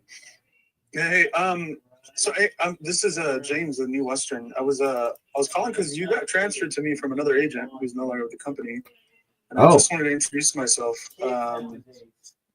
Who's the agent? I just kind of wanted to get a good understanding. Are you a wholesaler, an investor, a flipper, an agent? You know, that way I know how we can best work together. Got it. So yeah, I wholesale and flip. Awesome. Okay. Mm-hmm. Gotcha. Do you have anything under contract right now we can take a look at? Because we buy cash. I know how you guys work. I've done deals with you guys before. Who are you working with on the acquisition side? I was working with a guy that no longer works with you guys. I'm sure you know Rudy and Miguel from Acquired. Those are my boys. I love them guys. Yeah, that's who I did a New Western deal with. That was the last deal I did, and then since then we haven't really put anything together since. But we got close on a couple. For sure. Well, if ever, man, I'm happy to take a look at them. I was on the acquisition side for a little while, but I'm getting married, so I have to make some sales here, make some money. So I jumped back into sales. But yeah, sweet. Yeah, I'm your new point of contact. Feel free to save my number. Give me a call if you have anything. And yeah, and so you said you flip yourself? Yeah. And you are looking primarily where? I'm primarily looking at Kern County, Antelope Valley, and San Fernando Valley. Okay. Sweet. Awesome. Is there a price point you like to say under? It doesn't really matter the price point. The biggest thing for me is the margin. Gotcha. Okay. So if there's enough single family, multifamily, or open to condos and stuff too? Nah, just single family stuff and single family cookie cutter stuff. Nothing complex. For sure. All right. So just straightforward fix and flips, no like adding square footage. Nah. Stuff like that. Okay. Okay. And are you doing cash or hard money usually with your fix and flips? It depends. I can go both ways. Okay, that works. Sweet. And then do you mind if I just have you sign our NDA one more time? They ask us to do that when you know when contacts get transferred from old agents here, they ask us to get that done real quick. Do you mind? Are you cool with that? Honestly, I don't really want to. I haven't really bought anything from you guys. Most of the stuff you guys send me is it's always too tight. And then when I make my offer, it's like, nah, bro, you're like 20,000 too low. And it's like, dude, my numbers are my numbers. So no, I hear you. And that's what, like, I don't ever stress that. Like, if it doesn't work and we can't put it together, on to the next. I know it's like just business. It's just numbers. Yes, but I'll be honest. Even Miguel and Rudy, like I don't buy from them. If anything, I need help moving something. That's when I would call them. So I'll send you stuff. If I can't move it myself, I'll do that. But to sign an 100%. NDA, like I don't want to do that, bro. Honestly. No, I hear you, bro. And honestly, that's why I like to have this call because, like, everybody works differently, and I just want to find the way that we can work best together. For sure. All make money. You know. For sure. Yeah, I appreciate that. Yeah. All right. Well, I'll send you a text with my first and last name, and if I could ever be of service, brother, feel free to give me a call. Okay. Cool. I appreciate that. All right. Take care, Eli. All right. Laters. Bye.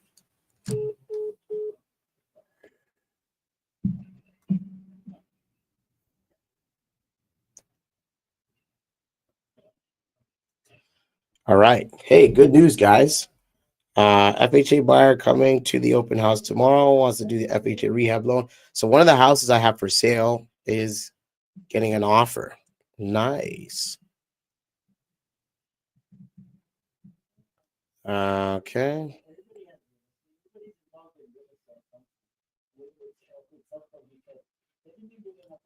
All right. Let's get rid of this. Let's get rid of this.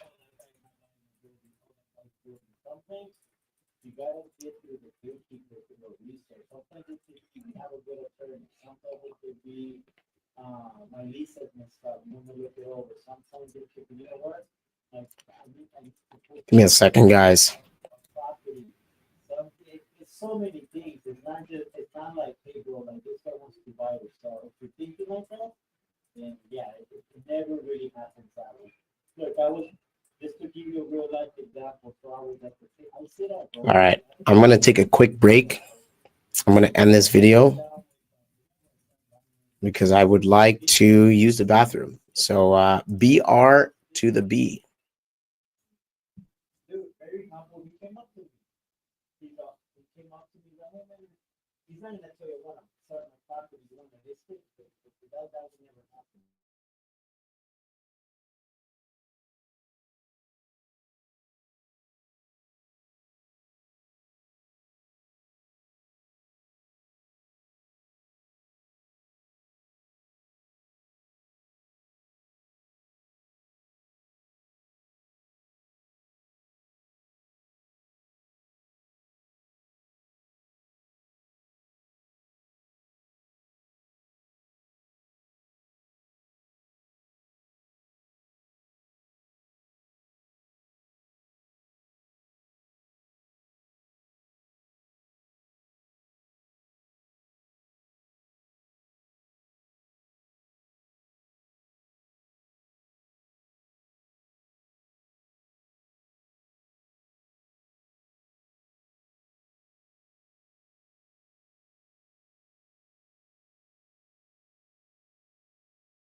Here we go. There we go. All right, cool. Yeah, let me I don't know what's going on with Melvin, man. It's starting to get annoying. He's bought a deal for me before and it didn't move this slow. So it's kind of annoying. Hang on.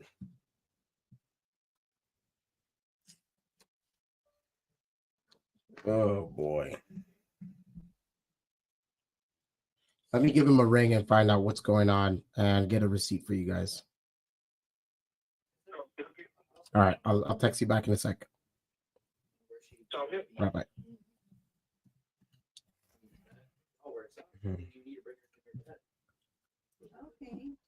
All right, y'all. We are back with the live stream here. Let's go ahead and get started. Let's go ahead and get started. Okay, but we left off. We had to send out an offer to a lady in Belleville, Illinois. She wanted to sell her property, and I offered her $114,000, essentially full value, subject to. And that's kind of where we are at. So I sent that out. We're going to be moving on. Let's try to call some of our earlier leads from this morning. Let's get back to it. So 665.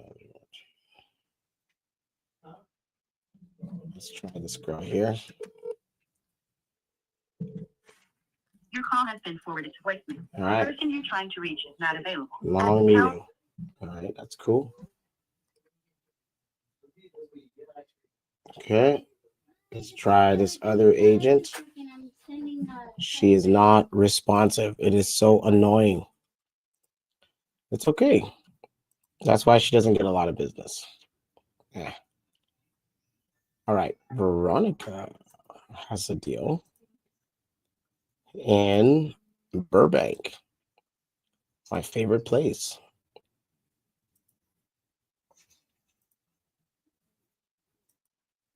Let's call Veronica.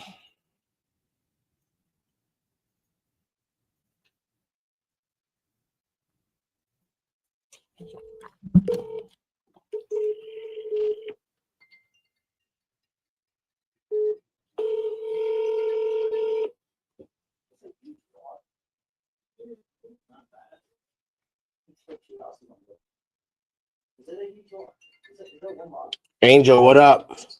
Hey, what's going on, man? How are you? I'm good. How are you? You good. You in the office right now? I am in the office right now making some calls. Yeah. Man, he's a hustler. I stay hustling, baby. Talk to me. What's good? Great. So recently, I got back into wholesale. Okay. I have my own operation and whatnot. Okay. I'm fumbled a lead right now because obviously I just started, so let's just say I'm not the sharpest on the phones. Okay. Right now. Okay. We're starting to build momentum. So pretty much, I need to get in contact with I have a cold caller calling me, so I think there was supposed to be some information. I called the homeowner and I didn't have any information there, so I just kind of started as like kind of like the baseline to get all the information.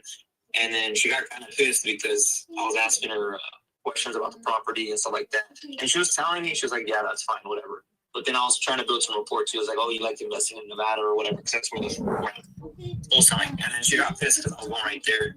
I guess I wasn't getting straight to the offer. And then she was just like, no, I don't think you're serious about giving me an offer. So then she just got mad. Okay. So why I'm calling you is that, I don't know, maybe you can call her. And I don't know. There's a lead for you. I'm down to call her. Heck yeah. What's the address? Let me give it to you. It's 4004 Julia Street. Hold on. 4004 Joyous Street in Vegas. Vegas. Yeah. Zip code should be 89032. Found it. All right. Let's see here. Nice little house. Now let me ask you, the type of wholesaling you're doing, is it the sub 2 stuff or is it the straight equity? Straight equity. All right, cool. Absentee owner data. Okay, cool. Where'd you source your data? You mean like the website or where? No, like where'd you get your data from? I got my data from different kind of skip tracing. I'm sure. Oh yeah. I know them. Yeah. Okay. Yeah. All right. I got the. Well, if you already got the number. No, I don't have the number. I'll take the number. What's the number?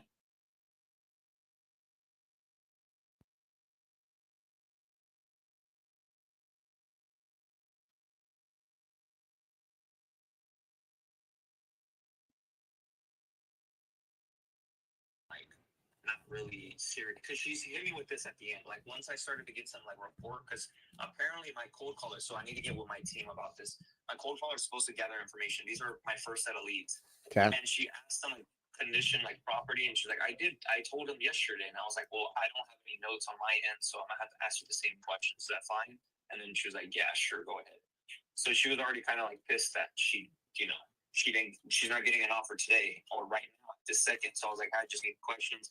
I was asking her about the property a little bit, like condition, and then I was asking her like, oh, like you like investing in Nevada and stuff like that. I just asked her, and she was like, oh, what question were you asking? She was like, I don't think you're serious about buying a house. Let's just three-way here, bro. Let's just three-way here.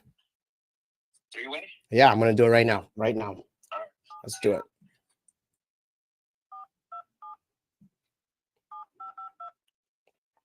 Oh shoot. Hung up on him by accident. Yo, I hung up by accident. Hang on. Once you get cracking, at least I'll learn something. Yeah, let's do this.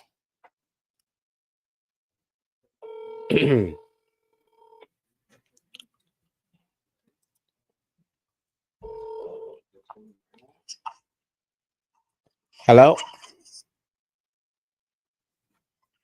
Hello, is Sheena there? Who's that? Sheena, my name is Eli. How you doing? Who is Eli? Eli is me. Hey, look, I was calling you about your property on Joyous Street. Did you still want to sell that?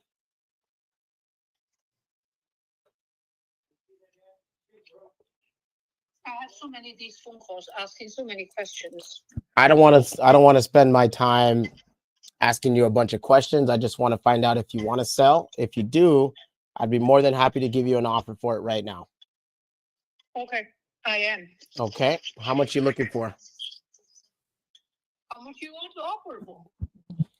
I'm looking at some pictures on this thing. It looks like it's in good condition. Can you verify what I'm seeing here? If I read it or if I call it out for you? Well, you said if I want to sell, you want to offer. Yeah, that's correct. So I just need to verify a couple things, and then I'll be able to make an offer. It doesn't take me very long at all. So I'm looking at two-story house. It looks like it's beige, sandy color. It looks like tile roof. That pretty much looks like the entire neighborhood. Does it still all look like that from the outside? Yes. Okay. As I scroll through, I'm in the kitchen now. I see tile flooring. I see granite countertops with a farmhouse sink, white appliances, all on that main floor. Is that still? Is it still look like that? Yes. Okay. All right. Moving on to the bedrooms. I see just white paint. Looks like laminated flooring, ceiling fans. Still look like that as well. Yes. Okay. Is there any changes that you've done to this? Because the rest of the house pretty much looks all the same. Is there anything that you've done to the house to update it that makes it different than what I see in these pictures? No. Okay. All right. Does anybody live there? Yes. Okay. Tenants, I'm assuming? Huh? Tenants? Yes. Okay. No problem. And I like to ask about the tenants because I wanted to know if I'm going to be getting the rents, I got to know what my return would be. So what are you charging them? I think it's around the 1,800 to 1,900. Okay, 18 to 1,900. And by chance, are you working with the property manager or are you managing this yourself? I have a property manager. Okay, all right. Now, you do have a couple of options in selling. It sounds like a nice property. It looks like a nice property. Why consider? I'm just curious. I'm selling all my rental properties. Now, when I hear that, I can see you have a couple here. When I hear that, usually it means one of two things. Either A, you're getting out of the business, or B, your tenants are not treating you good and you want to get a better investment. Is it one of those two, or is there something I'm missing? No, I'm just retired. Want this thing for life, that's all. I understand. And there's nothing wrong with that. Okay. Let's see here. Have you considered putting it on the market with your property manager as an agent? I may be. Okay. So no matter what, whether it's me or someone else, the sale is going to happen. Huh? I said, so no matter what, whether you sell the house to me or anyone else, the sale is going to happen. Sooner or later. Okay. Now, that was going to be my next question. Are you looking to sell it now, or like if I make you an offer today, what happens after that? First, your offer, whether it's good enough. I'm not in a hurry to sell. If your offer is not good enough, you're not serious enough, I don't bother. I understand. Yeah, and I get it. You get a lot of these calls. You want to be working with somebody that's going to do what they say. Exactly. I'm getting impatient. I give you enough time. I doubt you will give me a good enough offers, and I'm ready to put the phone down. Well, don't do that just yet, because you won't give me a chance to make an offer. I'm trying to calculate and run some numbers right now. I'm looking at some comparables in the area. How familiar with this area are you? That has nothing to do with you, okay? Well, it does, because if I call out a comparable that you know nothing about, I don't want to confuse you. You know what I mean? Yeah, you don't need to do it. Yeah, you don't need to do it. I know what I'm talking about. Oh, I know what you're talking about. Okay, no problem. So I'm looking at, actually, give me a second here. I have to reset this because it changed on me. 1 second, please. Okay. Built in 2006, 3 bedrooms, 3 bathrooms. That's accurate, or is it 2.5? Maybe 2.5. 2.5. Okay. Sometimes I look at data here and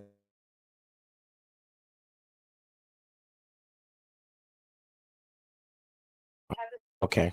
I'm not sure whether it's 3 or at least 2.5. No problem. Like I'm just gonna count it as 2.5 to be on the safe side. Okay. Now, generally, when I run my comparables, I'm looking for apples to apples. 2-story, within 20% of square footage. I want to look at what's sold in the last 6 months on average, and then I like to keep it within a quarter mile so I don't leave the neighborhood. I'm sure you know, as a rental landlord, that once you leave the neighborhood, then property values, they start to change by the neighborhood. So I'm looking in your specific subdivision here. You've got a range of, on the low end, 365 up to 400 on the high end. Is that kind of what range you're looking for? Sounds right. Okay. I don't know if I'm going to be the right. I'll make you an offer on. Go ahead. So what is your offer? Well, my whole thing is, if I make an offer and I turn this into a rental, you're getting $1,800, $1,900. I have to be able to cover it because I'm using what's called a DSCR loan. Are you familiar with what that is? No, I don't. Okay. DSCR is the loan that most investors of today are using to purchase properties. And the way it works is, as long as your mortgage payment is less than not less, it will be very, very hard for you to sell that property in that range. Unless you sell it to maybe an owner occupant, or you put it on the market. You may be not the right buyer. Well, no, I'm looking at it right now. I'm trying to run some numbers here. I want to confirm a couple more things, and then it's going to tell me on the calculator what I can pay. So I'm looking at your taxes. It shows here it's about $16.75 a year. Does that sound right? Property tax, Yes. less than that. Per year? It's less than that? Mhm. Roughly, what is it? I think it's around 12 to 13. Okay. That time. All right. I'm going to put 1,300 again to be on the safe side. So that's $108 a month. How much roughly are you paying in insurance? You know, I think I'm a waste of time.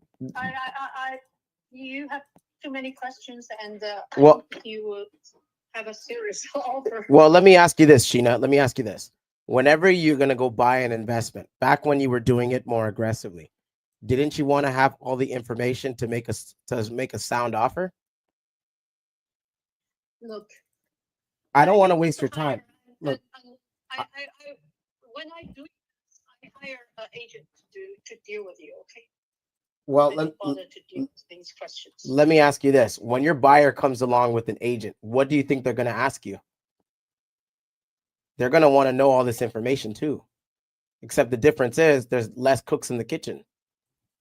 So, Look, I still have a renter living in there. okay. So it's month to month. Uh-huh. But he did it a long time. Okay. Okay. I'm not in urgent to sell. So you have too many questions. I'm getting fed up with. Okay. So, do you want me to just lowball you and just so that way I cover all my bases and I don't care? Or do you want me to make you the best offer I can? Well, Like, I want to make money on this property. You made money on it too, right? I'm looking at it as a rental. I want to make sure that my numbers are accurate. So I give you my best offer. I don't know. I think at this time, if you getting loans and at the loan rate of nowadays, I doubt you make money.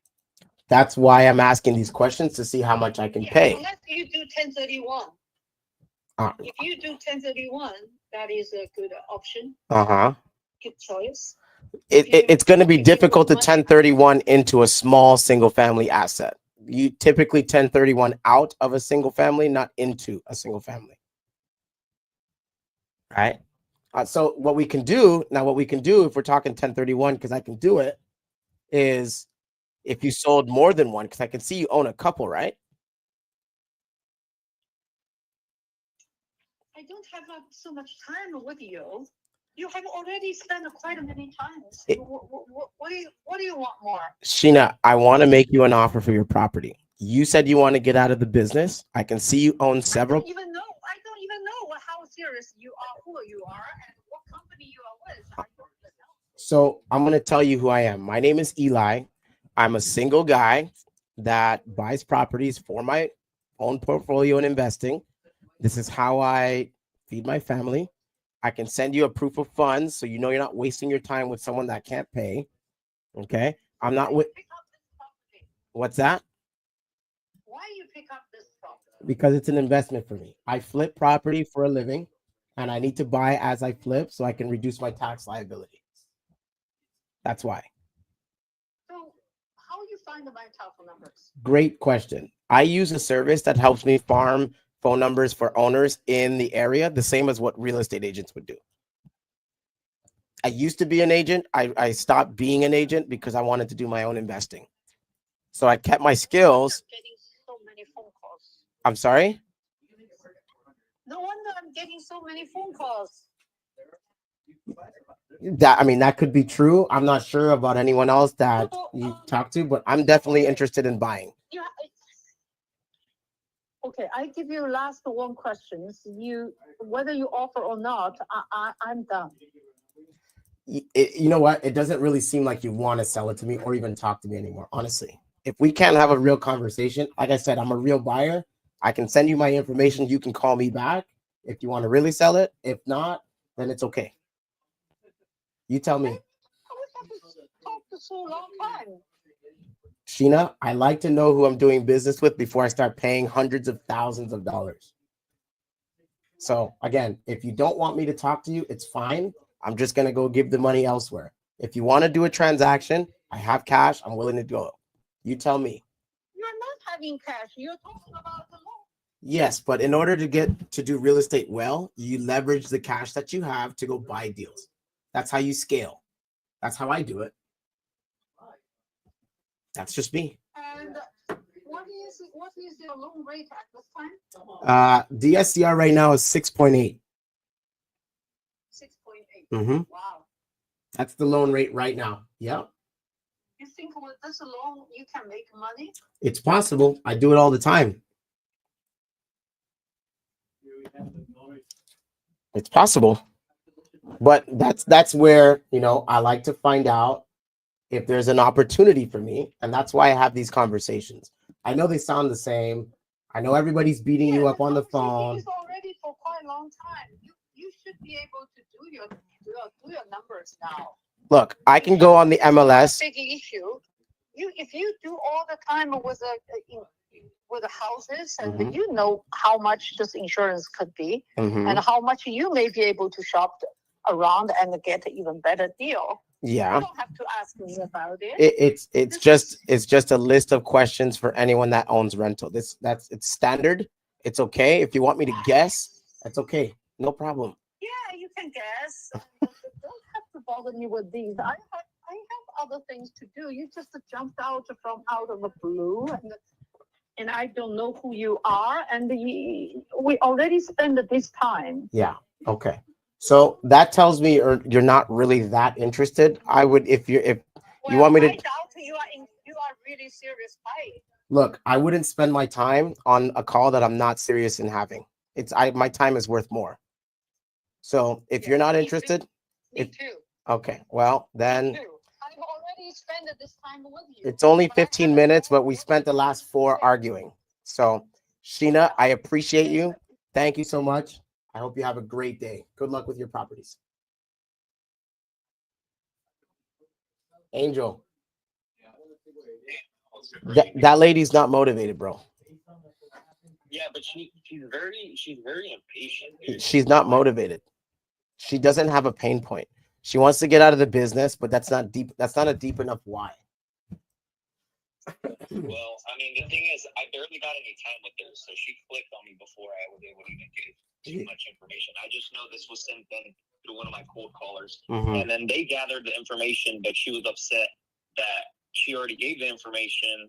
So then, I had to ask her again, and then I was trying to build some rapport, but I could have maybe sensed that she was just straight business, that she just wanted the important stuff. And that was for me, I was trying to build some rapport, just saying, oh, you like investing in Nevada. But obviously she was kind of impatient with you. She was just get to it. Well, the part of the reason that is you guys literally just got off the phone. So I kind of walked into a nuke. You know what I mean? She probably didn't have much time to decompress. She probably didn't have a lot of time. She might have something going on in her own personal life. Who knows, right? So a lead like that, I would put her in follow-up because she already put her hand up and said, yeah, I want to sell.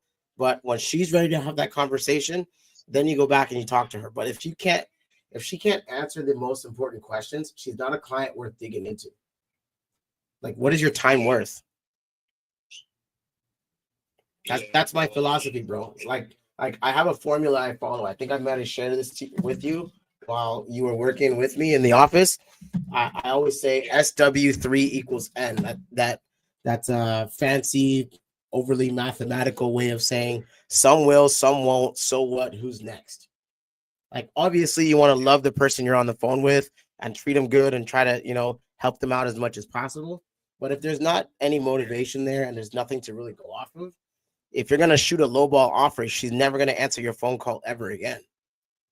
So that's why I'm reluctant to even give her a number, because I'm well, look, if 365 to 400 is what the neighborhood's demanding, just sell it with an agent. You don't need me.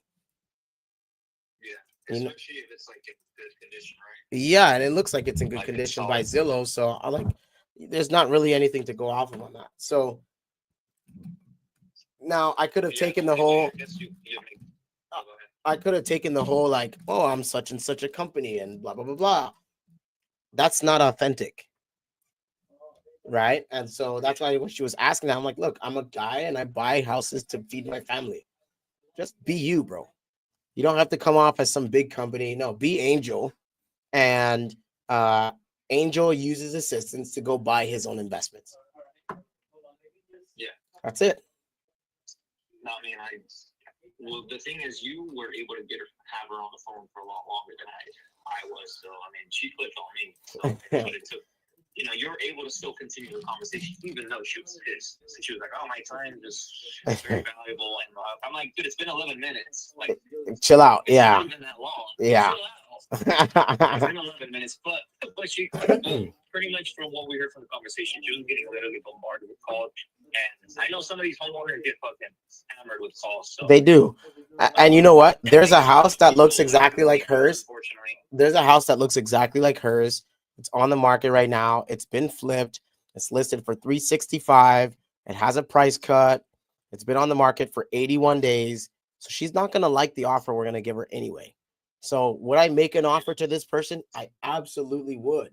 But before I make that offer, I'm going to make sure she's motivated to hear an offer. If she's like, just tell me the number, tell me the number, tell me the number. No, you're not getting a number out of me unless I get what I need. That's it. Yeah. So so if they don't really give you a good pain point, then you just would hit them, I guess, with we're probably not going to be the right fit then, right? Not necessarily. It just depends on the conversation. But overall, like if they're not motivated to sell and they're not motivated to have a conversation, if that's not to me, can you make an offer on those? Yes. Is it going to jack up the amount of offers you're sending out? Yes. The likelihood of you sending a random lowball out there and getting that to be accepted, very low. And the likelihood of you getting them back on the phone to talk later, also very low. So why would you set yourself up having all these people hate you when you could build genuine rapport? If she doesn't want to give that to you, she doesn't want to give it to you.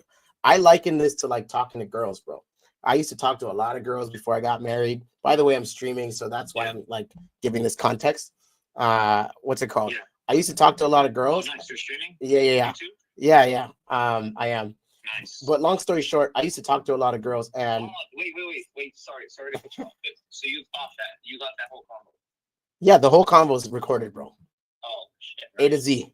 It's on my YouTube. I think it was good, even though there was nothing close. Like, dude, it was still good how you kept her on the phone for that long. Yeah, and hopefully somebody can learn something from it. Yeah, whatever. It's like when you go out. It's like when you go out to go meet a girl, right? And she's having a bad night. Good luck getting anything from her, let alone a number. You know what I mean? Same thing. Yeah. If she doesn't want to talk to you, she doesn't want to talk to you. I'm moving on. That's it. Ain't nothing else there. I'm live right now as we speak, baby. Dude, I can't even fucking send a message, dude. I don't know why. On Instagram or YouTube? I'm on YouTube. Oh yeah. It didn't even give me an option to like message. Oh, maybe I turned it off. I don't know. Anyways. Yeah, you gotta have some interactions. I had one earlier, but I don't know how. I just started doing this and I'm just learning it, so I don't know. But anyways, nice, dude. Yeah, I gotta run. I gotta keep going. But here, let's do this.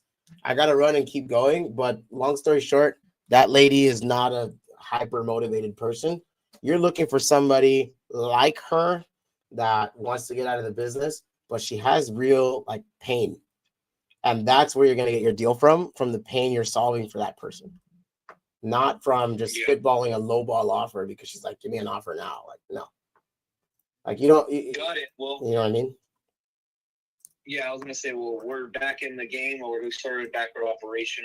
Right now we're targeting Nevada. So okay. I mean, if I need help moving deals over there, do you have any? I have a few. Yeah, I have a few. I have good relationships with people in there. I probably have like 10 or 15. I have to go through my internal list, but like these are pocket buyers. This is not the investor lift thing or whatever. No, these are my people. Boom. Yeah. I mean, if I need help moving, because I don't have a buyer's list at all, but right now we're just focused on locking up. We're not focused on finding buyers right now. Send me everything you get, brother. Send me everything you get, and I got you. Awesome. And do me a favor, yeah. Do me a favor one time. Yeah. Like, share, and subscribe. I got you. Shameless plug, but your first like on the live stream. There you go, baby. One is better than zero. Hey, the only way to get a big following is you got to start somewhere. So I just started. So whatever. It is what it is. And the consistency. That's See you it. every day. That's it. You're gonna see me every day because I'm on here almost every day, bro. Every day for like at least 5 or 6 hours. So it is what it is. I'm your 23rd subscriber. Miley Jordan. Let's get it. There you go. 23 is better than 22. I'll take it. 23. I just turned 23 too. So Happy birthday, bro. There you go, baby. Happy birthday. Now go get your deal and go buy it for $23,000. Let's get it, man. All right. All right, laters, bro. Man, take care. Right. All right. For those of you guys that will see this later on, Angel used to work for me. He did acquisitions. Great guy, lots of energy, sharp guy. He's getting back into the game and he wanted some sauce. So I'm happy to give it and help out where I can. All right. Now let's move on. This lead here is nothing to it. So let's go to the next one. The next lead comes out of, oh, you know what? I don't know if you guys were on here earlier this morning, but Janice, my friend Janice, I contracted her house for $2,500 earlier this month. And she, excuse me, she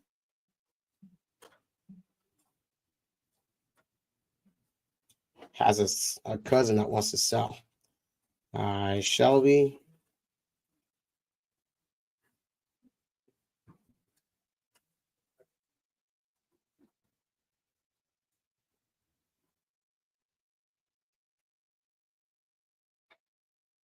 So what I was doing is I had to send her a text message because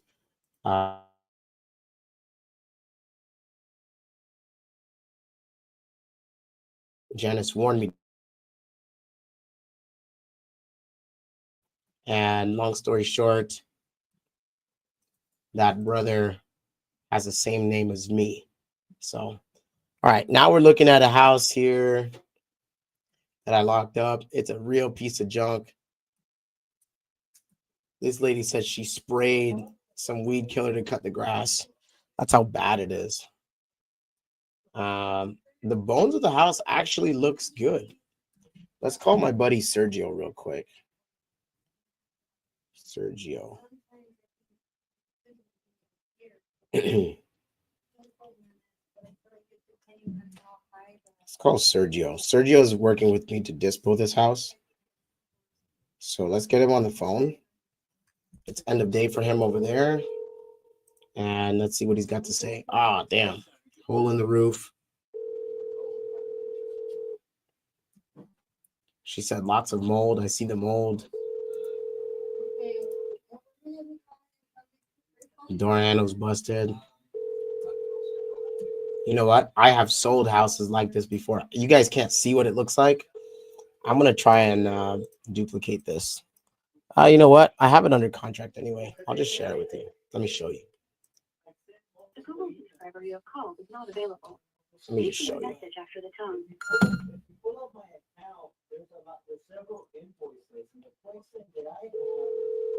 I don't want to show the entire screen. All right, well, I guess you guys get a chance to see inside my CRM, whatever. Let's see if I can go full screen. Look at this house.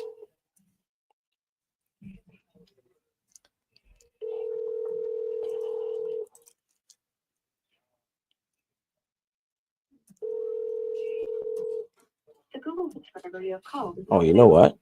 Please leave a message after the tone.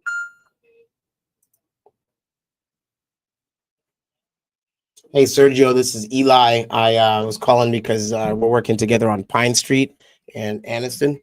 Give me a call and get this 661-615-9199. Thanks, buddy. Bye. Okay. My question is that I've been getting so I get it that I have to catch up and pay my invoices, but why am I? Now let's call Shelby. From the time that it's been active, yeah. So that's the thing that right now, like even if I just need to get caught up, pay what I need to because I haven't used it, but and I don't think it's fair to pay for those. What's the deal? I'm sorry, the person you are trying to reach has a voicemail box that has not been set up yet. Please try your call again later. Goodbye. I'm gonna try her one more time. Then we're gonna move on to the next one.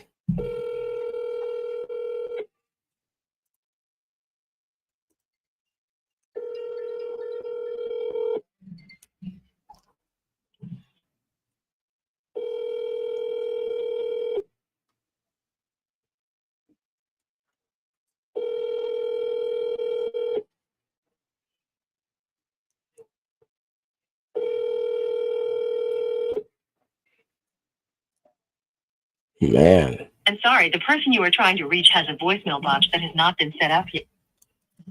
Okay, on to the next lead. Let me just let this girl know.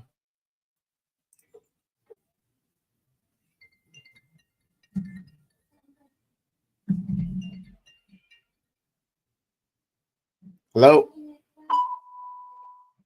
Hey, hello. Hello? Hey, this is Sergio from Direct Wholesale Deals. I just had a missed call. Yeah, Sergio, it's Eli. Hey, what's up, Eli? I got pictures for Pine. Okay. Yeah. Can you send them over to my other number, please? I don't know if they'll send because I got it through my CRM. Do you have an email that I can send it to? Yes, Sergio at directwholesaledeals.com. Hang on one second. Okay.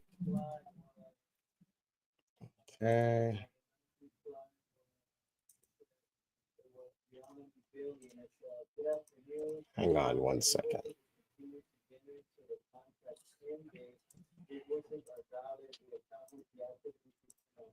Okay, Sergio, Sergio at directwholesaledeals.com. Yeah. Okay, perfect. I will send them over right now in a Google Drive. All right, perfect. Thank you so much. Now, real quick, Sergio, I got to tell you, the house, it's beat to hell. It looks like it has good bones. Okay. It looks like it, but it's definitely a full gut. Got to landscape it. You got to do everything to it. And there's mold on the inside. The roof is, or the ceiling is falling through. It's a beat up house. Now, question: did you get any response back so far? Not right now. It's a tough area because it is like a war zone. But But I mean, with there being a house there, that may be salvageable, that might change things. How did you find out that was a war zone? It's a rough area. As in, it's a rough area. Quite a few people have told me it's a rough area. I see. Okay. Yeah. Well, I will still send it over to you. You didn't do any like crime mapping or crime search or whatever, did you? No, not yet. No. Okay. All right, sounds good. I will send you the email. I have your email, the Google Drive, I should say. I have your email here, and I'll send it over right away. All right, perfect. Thank you. Thanks, buddy.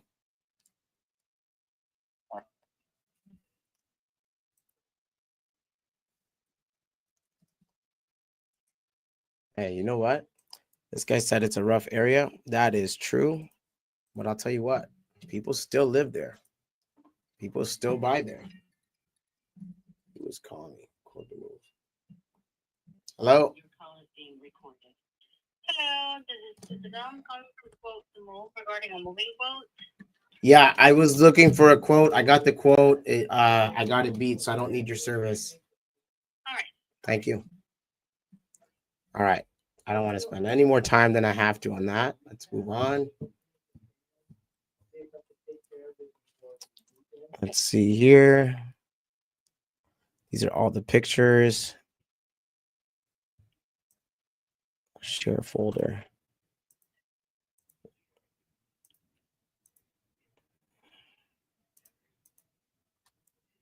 Okay, and this guy wanted me to send him a group ride. Sergio.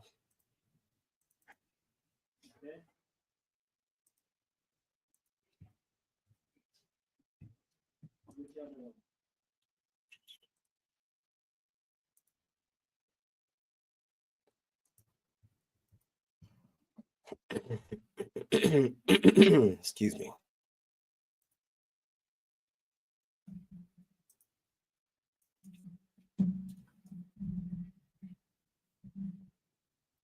All right, let's hope this other one is a little bit better, but it looks like this weekend we're going to spend some time disposing some properties. I got a busy weekend lined up, baby, which is good because when you got stuff to sell, you got to make phone calls. So we love it. Okay, let's move on. Let's call this agent that I was trying to call before Angel called me. Veronica. Thank you for calling to reach Amanda Veronica Gonzalez. Please text me and I will call you as soon as possible. Thank you. Nope, I'm going to call you back. I hate texting.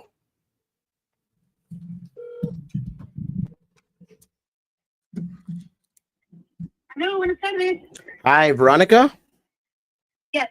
This is Eli. You texted me last week, I think, about a property you had for sale in Burbank. You said it was a fixer-upper. Yes. Do you remember? Yes. Awesome. Is it still available? I missed it. It was in my CRM, and I'm going through, and I saw it, and I was like, oh shoot! I hope I didn't miss the opportunity. No, we've received a couple of offers, Mm-hmm. but the sellers, he's at what is it called? Okay, so this is how it's working with him, and it's a little confusing, but I'm sure you understand. Sure. You're gonna understand. His net is going to be different because he owes money on the property, right? Right. But he wants to be at 800,000 Mm-hmm. after what he owes on the property because he has to distribute with his family. It's like a probate, but not a probate. It's only in his name. Okay. But he has to give to his brother's children.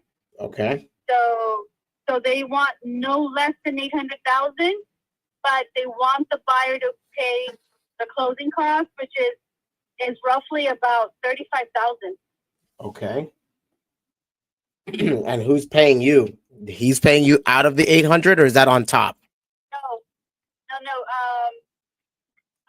The 35,000 should cover the commission of 3%. Okay. Or 45,000. I have to check. But he doesn't want to do any of that. He doesn't want to show that. Like, he just wants the 800,000 minus his loan, and then he distributes to his family. How much does he owe? I have no idea because he's got private. He doesn't. It doesn't matter what he just. Of course, he knows he has to pay whoever he has to pay. Okay, what's the address? Like the title will be 2121 North Pass Avenue. My friend, actually, my business partner, Oscar, you may or may not know him, just flipped a house on that street, and I was in that neighborhood, I want to say on Tuesday, because I was looking at one on Ontario. Oh, okay. I was literally just here. Dang it. I wish I would have saw that earlier. I would have said, hey, let me walk it. Yeah, I have videos. The carpet, everything needs to be rehabbed. It does have a studio on the back. It has 2 studios. Permitted or grandfathered? It's grandfathered Okay. because it doesn't show on the city, but he keeps on saying that they're permitted. And I said, well, I can't add permitted. Mm-hmm. So basically, both studios, they have bathroom each. One has the kitchenette, and the other one you just have to add it. So 2 studios. One of them has actually they both have bathroom and kitchens, or is it kitchenettes? It's a studio. So one does have like a formal, like little, the sink and everything. The other one doesn't. All right. The bathrooms are actual bathrooms. Okay, like tub, toilet, sink, shower, like Standing full. shower, Standing. Okay, standing shower. And that's both of them, right? I'm sorry? That's both of them, right? Yes, correct. He was renting each for $1,500. And then he was living in the main house. His brother was living in the main house. The brother did not pass away in the house. Okay. He passed away somewhere else, and so they moved everybody out. They already paid the tenants a lot of money to move because they didn't want the tenants to cause an issue for it not to sell. Got it. Okay. So they've already invested a lot of money on that situation. I got it. So it's definitely interesting.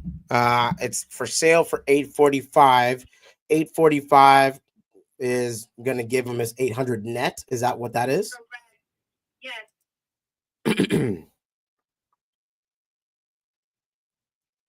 Let's see these pictures.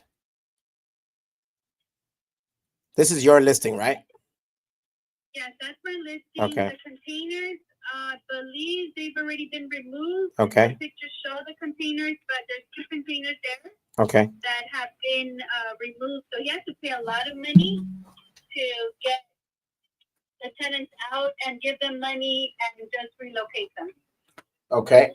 Question for you.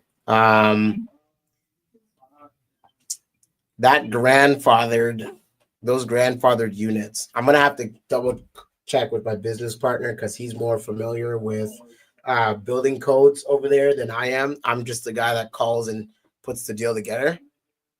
But we work as a team, so it's a question for him. But do we have full utilities going to both grandfathered units? Everything. Okay. Water include? Yeah. Well, they have kitchenettes, so yeah. Everything. Beautiful. Yes.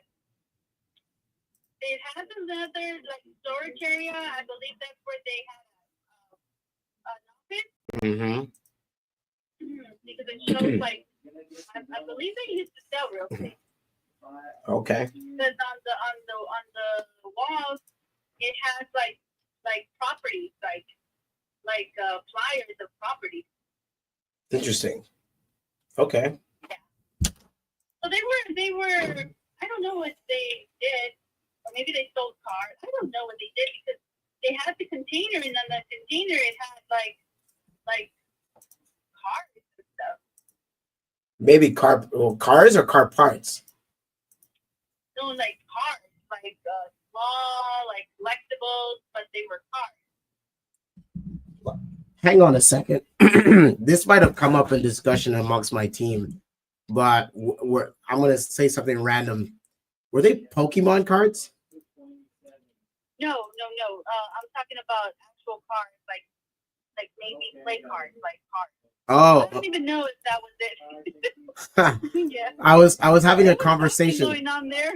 I was having a conversation the other day with my team here, and they mentioned that there was a guy in Burbank that had like a crazy amount of Pokemon cards that he just sold for like 70,000 a card or something. And I was like, what? Pokemon card? Like, I used to play with that when I was a kid, I didn't know they were worth that much. But that's why when you said cars, I was like, wait, Pokemon cards? Like, are you sure? Yeah. Anyway.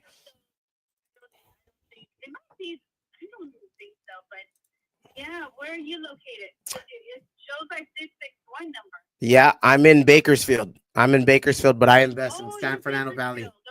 Yeah. Oh, okay. I'm definitely interested in this house here. If I can, let me ask you this. It shows here the guy owes $242. Okay. You got. I get that. I get that. He wants to, but your listing says $845. So if I came in at full ask, that's not enough. Oh no, he knows he has to pay that off. So if I came in at full ask, he's gonna get 800, and he's willing to pay that off. Got it.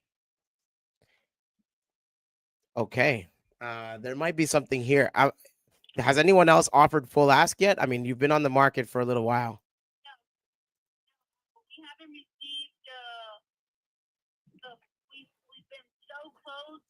We're probably like off by 20,000, and he still doesn't want to take it. I'm like, that's crazy, but that's his decision. For sure. So if you want to get So the best, so the best offer you got was 820. he just wants what he wants. Okay. Can I walk this? Yeah. All right. You got a 661 number too. I just realized. Where are you from? I'm from Palmdale, Santa Clarita. Oh, you're right here. Yeah. Okay. There was a reason why I was kind of thinking like most Valley agents don't talk as nice as you. Oh no, I know. They're really rude. They're very aggressive. I know with that. Yes. That's it. Don't even ask me questions. Yeah. All right. Well, Look at the MLS, they say. Look at the MLS. So annoying. Most annoying thing in the world. Yeah. I mean, we want to be we want to close it because my goal is to make it happen for everybody. Right. And that's why I'm being very transparent that that's what he wants. Let's not waste our time. And then you go, you love it, and then you send me an offer that's not what he wants, and then we all waste our time. Well, I don't know if you flip houses or not, but sometimes it takes you to just make the offer. And most of them, I'll be honest with you, most of them, they don't get accepted. But the ones that do, then it's like I'm working on, like I just said, I was in Burbank on Tuesday. And when I was there, I had a seller that has something listed for 1.2 or 1.3, and I offered him 850, but that was because his 1.2 was like it was not going to fly. His house is a complete rehab, kind of like yours, but even worse condition. And it got red tagged by the city. And there's grandfathered units. And like there's like a bunch of illegal stuff on it. So I was like, Mr. Seller, what do you want me to say? Like, this is a whole construction project. Your house is worth what it, like you're asking for what it would be worth fixed up. He wanted like a whole million. I said, no, you can't get that. You're not going to get that. I mean, he's very close to what you want, but we're still, he won't budge. Like the last offer that I thought was an amazing offer, honestly, they were going to pay all his closing costs. Of course, he had to pay off his loan, and it was $795, $5,000. And that's because I even like explained to him they have to come in and rehab the whole thing, and it's gonna take them about 100,000. Yeah. And he's located really close to the airport. Like if he was further south, like south of Burbank Boulevard, that makes more sense. But he's north, like past Victory, like he's close to where it's really noisy and busy, and it's not as quiet as like closer to like Verdugo or Magnolia, you know? Yeah, I took a video of that too. I'm like, oh my god, the plane went right by under the house. Yeah, like it's. And he's like, it doesn't matter. Oh, it matters. It definitely matters. Like to a buyer or someone that's gonna pay $1 million. Yeah, no, they're gonna want something that's not like that. But I mean, I brought him down a lot. Because if you see the listing, it started at 886. No, yeah, 865. I saw that. And then so I'm like, okay, it doesn't make sense. So finally he brought it down, and then he's like, bottom line is 800, and don't bother me. I'm like, okay. Okay, so if I bring an $800,000 offer to the table, I'll get it accepted? Yes, but you got to pay his closing costs. And your commission? Yes. Oh, Veronica, he's killing me here. It's roughly about 45. That's why I put it at 845. That makes sense. So 845 is the out the door price. Yeah. Including closing costs. Everything, yeah. I mean, everything. I got an estimate. If you want to use your own title and escrow, and they give you a better deal on the escrow, we can match it too. I'll have my escrow match it because he's very particular on the escrow, and I know that you guys like to use your own title because it's cheaper, right? Mm-hmm. And your own escrow will match your numbers. So here's what I'm seeing. When I run these numbers in the last 12 months in this pocket, so Hollywood Way to Clybourne to where it cuts off by the park and then to Victory in that box, sticking right in the neighborhood because I can't really go south of Victory because it gets more expensive the further south you go. And then Clybourne is more like Toluca Lake and North Hollywood, right? So you don't want to be, you don't want to cross those major streets. Anyways, in the last 12 months, there's 3 sales in that pocket that I gave you for properties with 1,750 square feet on the high end and 1,250 square feet on the low end. Because I know you have 912, but you have those 2 other units, right? So you're going to be somewhere in there. Those properties are trading for an average of $1,038,000. There's a listing right now. Let's see. It just closed actually for literally 1 million flat. Another one for 914. That one was January 1st. And then there's a third one for 1.2, but 1.2 is like that one took a minute to sell it. That was not a flip. That was like they were on the market, off the market, on the market, off the market, and then they finally got it sold. You know what I mean? Yeah. 795 is a really good offer. I don't know why he didn't take it. Do you think he'll come around if he doesn't get anything better than that? I would say it's just he's risking it. Yeah, because it's getting closer to the end of the year. Right. Like a project is not a 1 month or 1 week thing. It's like 3-4 months between buying it, closing it, fixing it, and then putting it back on the market for sale. You know? Tell me, is the roof all jacked up on it? No. Okay. So but there is like you do have to remove the wood, and put like stucco to make it look nicer. okay, so we have to do siding. We do have to do siding. Yes. Do we have to do an air conditioner unit in all the units? Yes. Yes. Oh boy, these costs are going higher and higher. Do you have the cost of the square footage of the 2 units? If I'm not, I don't have that. I don't have that on paper, but he said that each unit was about 300 to 400 square feet. Okay, so 9 plus. I'm gonna go with 300 to be safe. So 9 plus 6 is 1,500. That's what I was thinking too. But they're really big and spacious. They made it. It's a really nice 2 units. Yeah, but they're studios, right? You have to have studios. Yeah. Yeah. So 1,500 square feet for the valley, and I gotta do everything, including roof, including HVAC. How about 97,500 for the rehab cost? And then like budgeting for like contingency in the rehab. I am right about 107. So I think you were right with your rehab number. You said it was about 100. You're right on. Like you're right in the range. If I had the money, I probably would do it. But I don't have the money for this property right now because I haven't invested in different properties. Mm-hmm. And this one just came up because he when he called me, I was like, oh, okay, this one's a nice one.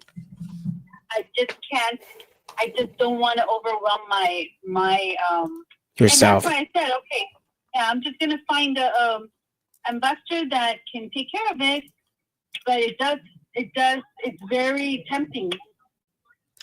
His price is gonna make it tight though. That's the unless you have like unless you have like cash, meaning like you raise the money and somebody's willing to split the deal 50-50 and you're not paying hard money expenses.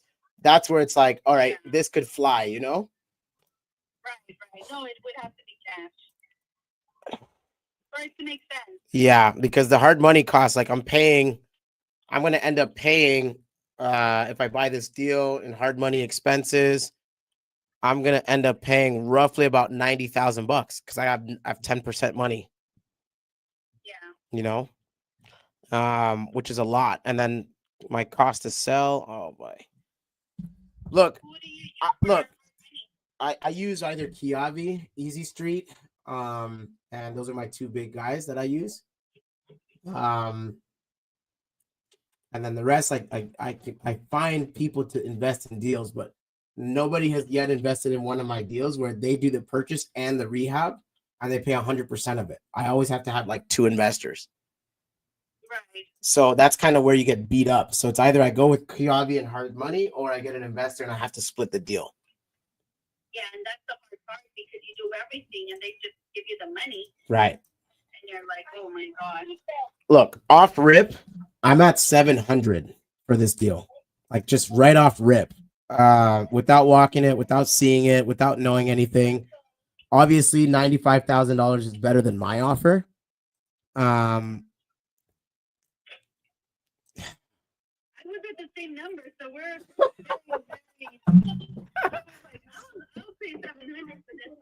Look, how about this? Look, put this offer in. You and me, we think the same, and I love it. Put the offer in, and I want you to represent my offer too. I don't have an agent. I work with agents, and I'm happy to pay them referral fees. So my deal, tell me if you had this offer already, and let's see if it's worth putting in writing. I'm at 700. Okay. That includes me paying the closing costs, his commission, your commission, and giving you a listing on the back end. Honestly, it would be doing him a disservice because I have two offers. One at $760, then paying everything. He rejected it, and then one at the $795, and he rejected it. Oh man. Yeah, he's a tough cookie. He's not like those kind of people that don't need the money, I guess. I have an idea. The most. I have an idea. You ready? Here's my idea. What if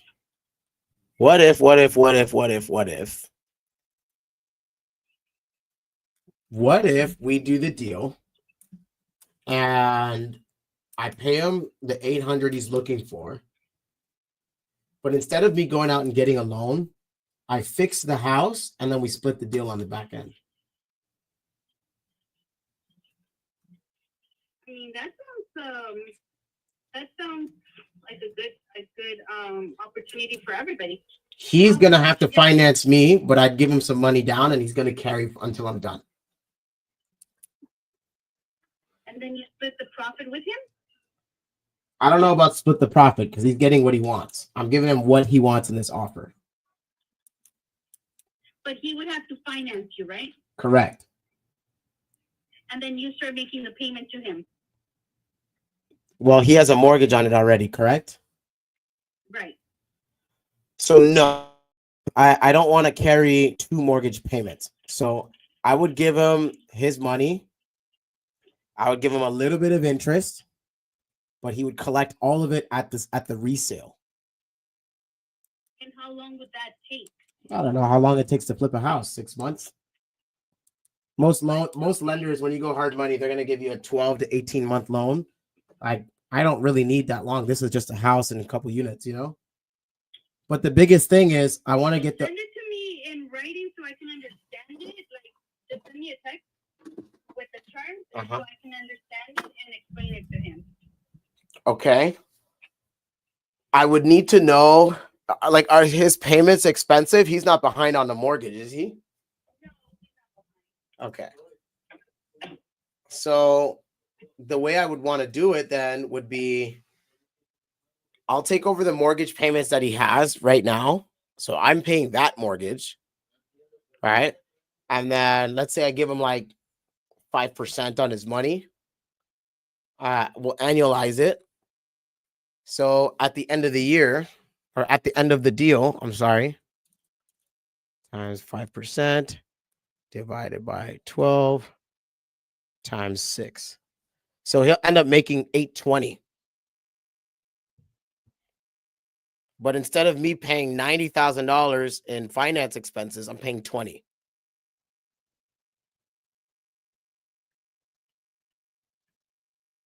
Okay, and how much can you give him up front?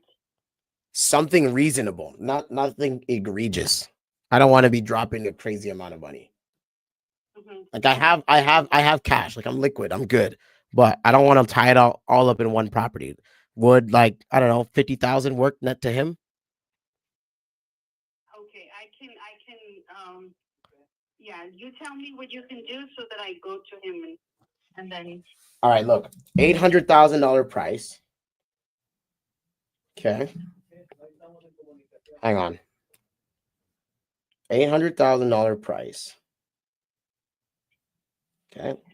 Then I give him 50 up front, so he carries 750. Obviously minus what he owes. Okay. Now on that 750, I'm giving him 5% because that's what he's carrying. Actually, no, he owes 242. So 750 minus 242. He's gonna finance you with what interest rate or how? 5%. 5%.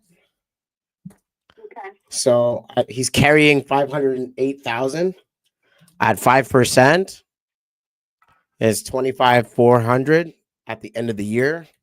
Divide that by 12. That's 21,16 per month times 6. So he'll make an extra 12,000. That's the actual number.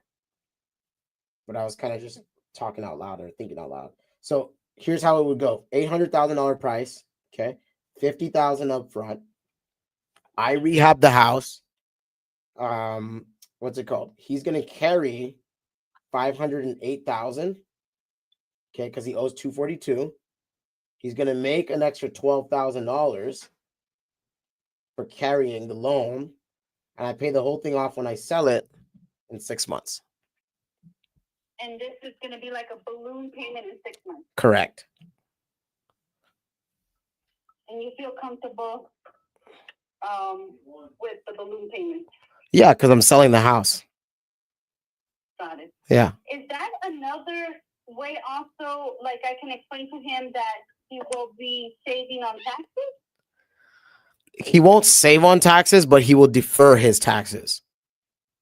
So if he's gonna for example, let's say he has 5 siblings and he's splitting the 500 grand 5 ways. So each of them is getting $100,000, right?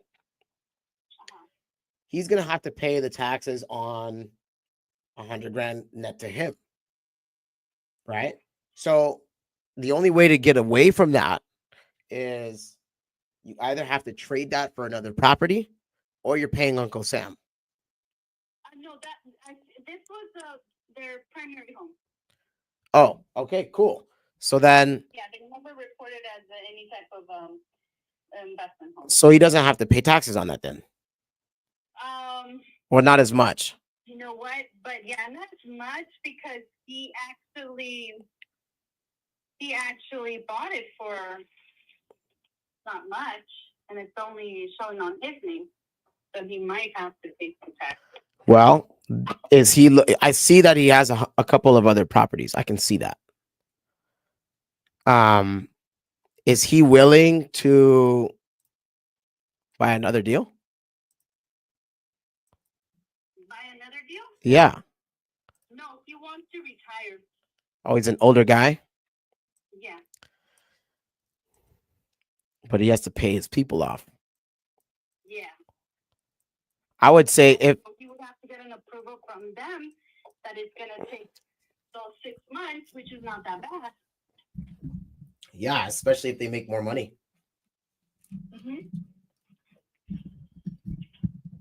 Let me call. Let me do this. Let me do this. I want to see this property before I like offer too high or something that doesn't make any sense. I don't want to waste your time. Right.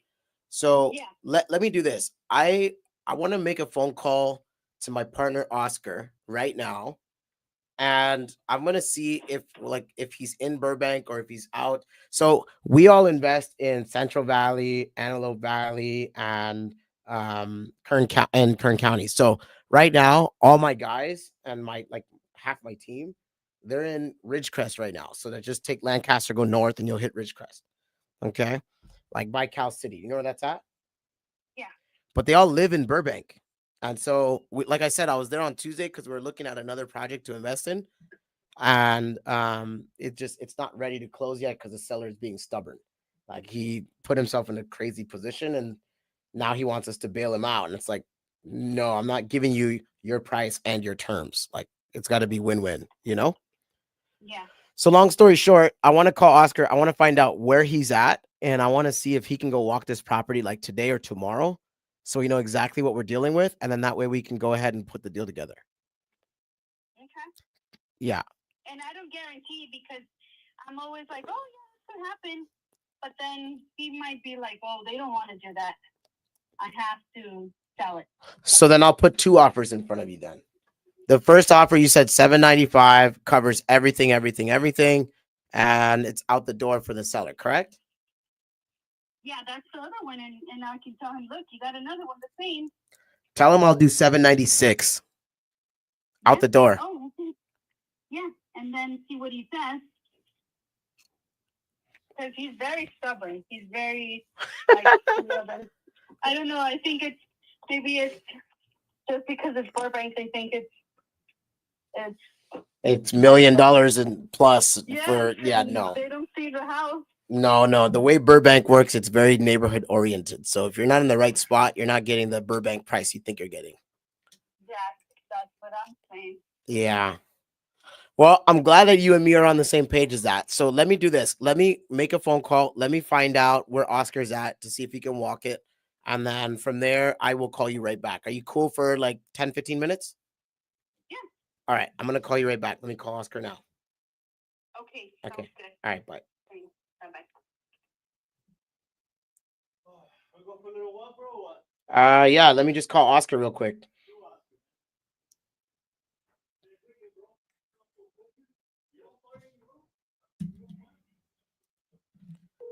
Let's see if I can get this deal done right now. Let's see. Yo, I got a Burbank opportunity, bro. Yeah, another one? 830. Nice. But taking where it is, it's north of Victory. Oh, that's a good. It's not the ghetto side, but that's the lower price. That's the lower price side. I have a resale value of about $1,050,000 to $1 million and a max. So does that work?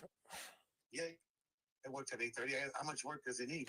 Well, it's kind of like Ontario. It's a small 2-1 in the front and then 2 grandfathered junior studios in the back. Did you lock it up already? I'm locking it up now. All right, beautiful. Okay, I'm on my way home. I'm leaving Ridgecrest now. Okay, you want to go walk it today or tomorrow? Tomorrow, not today. My wife's already fucking pissed at me, and then he come home last.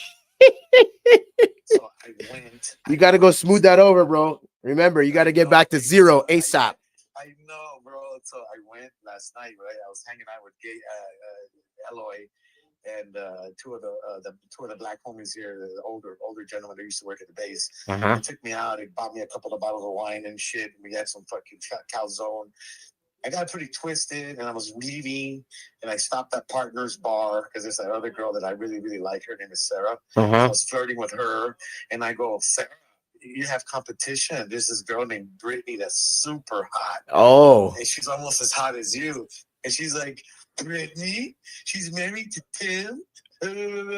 I'm like, yeah. She goes, I have something to tell you. And she grabs me. She goes, I used to make I used to make out with her and this and that. And I was like, you gotta be kidding me. I said, I need you and Brittany in my life.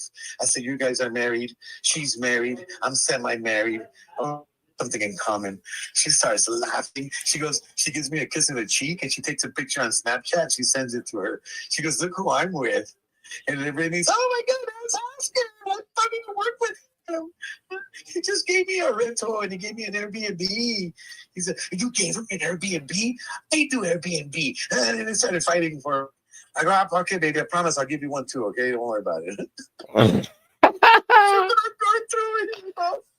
Oh my God, bro. And then she's like, I'm gonna buy you a drink for your birthday. I'm gonna buy you a shot. You know, and then I was like, oh, okay, boom, man. Don't be like Oscar, guys. Don't do that. I didn't get home till 2 a.m. I woke up at 8. I was still buzzing.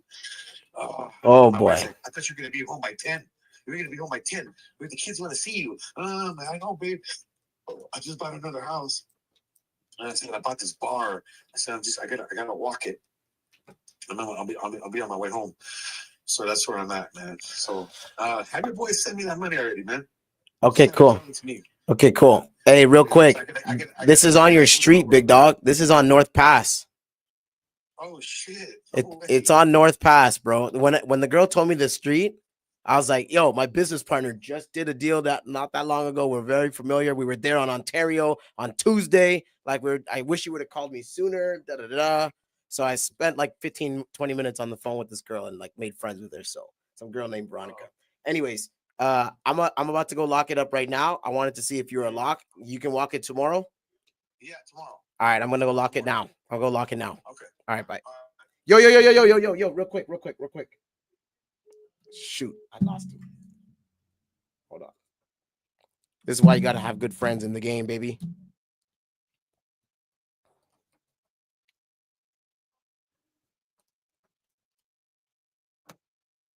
Call him back. Don't be like Oscar, guys. When you get married, stay married.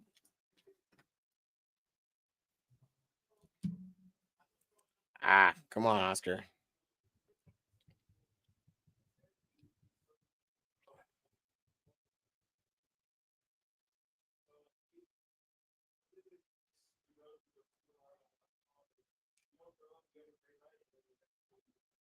Whatever. All right, it's not working. We're just gonna call Veronica back.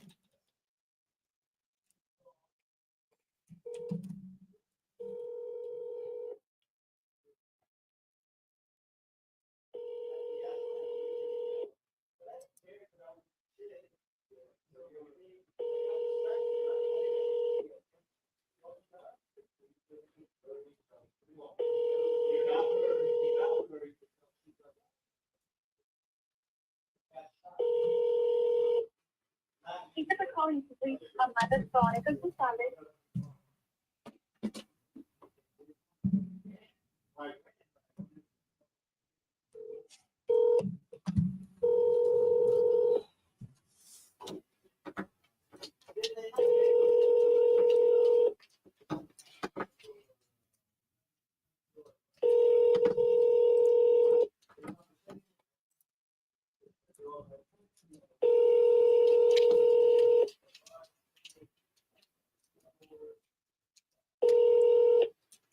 Thank you for calling. Please, Mother Veronica Gonzalez.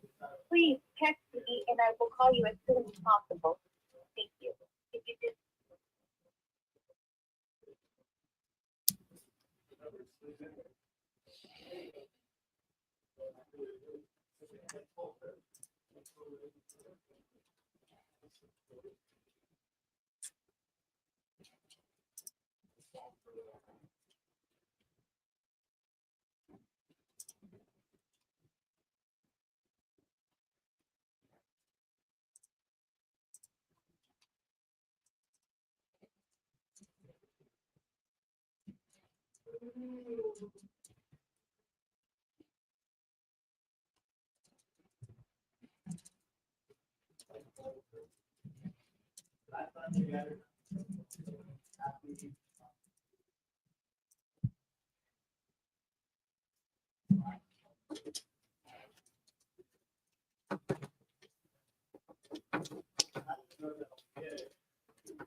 All right.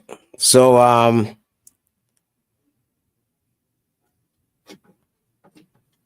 I got distracted. I got super distracted. I'm definitely distracted, guys. Forgive me. I went on YouTube real quick, and so I just had to click it off. All right. Just got another deal sent to me from another wholesaler. I'm not really buying in this area, so. All right. So I'm about to put another offer out on the Burbank deal you guys just saw me do. That's 4 offers. So it looks like I'm putting out about 1 offer every 5 hours. I did take every hour. I did take a quick bathroom break and lunch break all at the same time. So when you're doing your acquisitions, I want to share this with you. When you're doing your acquisitions, just be prepared to spend time, going through leads, especially if you're not buying them. Like, I'm not buying these leads. These leads that I have been in my CRM for a minute. I'm following up with them. I'm doing my lead management. I'm like triaging stuff that comes in, notifications, things like that. So that way I have the ability to make, quality conversations and quality offers in my CRM. It's cool to have, all leads coming in every single day. And actually, I recommend it. However, if you have stuff in your CRM that you've already paid for or that you worked for, it makes no sense to go buy new stuff and not work the stuff that's already there, because most of your calls are not going to be one call closes, right? This is a game of follow-up. So that's the reason why you got to have a CRM, so that your CRM can stay on top of your leads. You can, see what's going on. People's lives always change. Some people end up not wanting to sell. Other people who never wanted to sell end up selling. So this stuff is super important. This is the reason why I'm always calling with you guys in my CRM, because there's money here, right? So if you're working a CRM or you have a bunch of leads already that you've already generated, or if you have maybe a lead manager or an acquisition manager that's just calling old leads, they should be able to, if they're diligent, put out at least an offer every single hour. And every single day you need to put out a minimum of 5 offers. So I'm going to go and make that offer on Burbank. I already put it on the tally that's going across the screen. And we're going to go back to more leads. Actually, I got to write this down first. Hang on.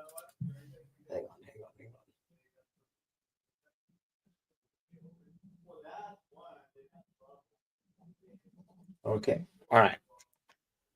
A couple more leads for the day, people. And let's get it. All right. Let's see. This is Janice. Let's see what else we have.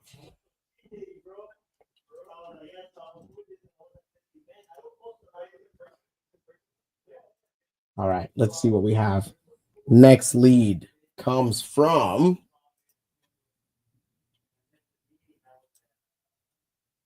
what is this? This looks like it's from a wholesaler. I'm not sure what this is. This is in San Francisco. Off market, motivated seller. Seller intends on doing a 1031. They live out of state. This is the address. I don't know who this is, though. No idea. All right. I guess we're going to be calling a random wholesaler, maybe. I don't know. He didn't even tell me who he was. So one thing I'll say, guys, if you're going to treat this like a business, treat it like a damn business. All right. If you have a deal to sell and we've never done business, tell me who you are. All right. People do business with people who they know, like, and trust. If I don't know you, how do I know your deal's legit? You know what I'm saying?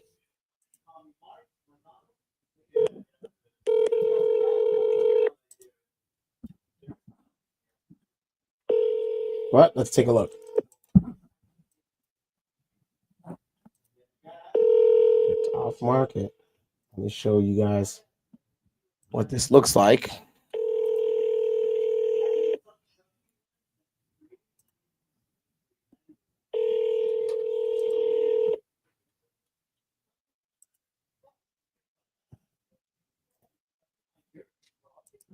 You've reached FJ's Financial Real Estate Property. I'm not in at the. Okay. It's calling back. That's the other thing that pisses me off. Answer the phone. I thought he picked up just now.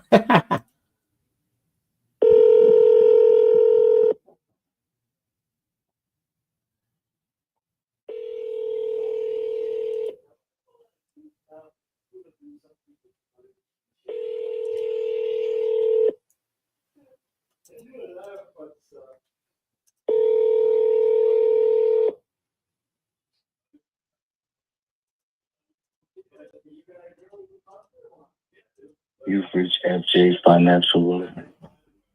I'm not in at the moment or on the line with the client. Leave your name and a message, and I'll get back to you. I can be reached Monday through Friday from 9 a.m. to 4 p.m. Pacific Standard Time for a faster response. Text. Have a nice day. 510-500. All right, man. All right.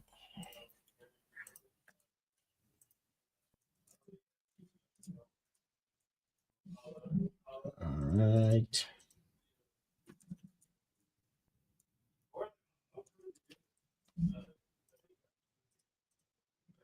All right.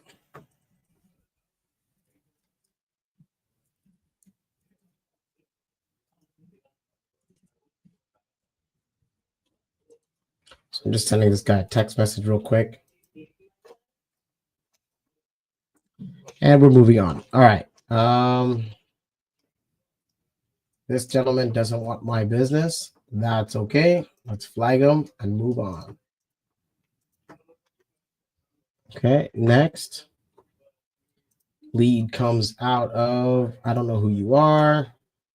These are not leads. Thank you for asking. Okay, please keep me in mind when you have that. Thank you. All right. This guy stays on the drip. Okay, next lead comes from this guy called me when. I don't see it. All right. Oh, let's call this guy. This guy and I, we were close to putting a deal together. It didn't end up penciling. And so I am going to follow back up right now. He said he had another offer.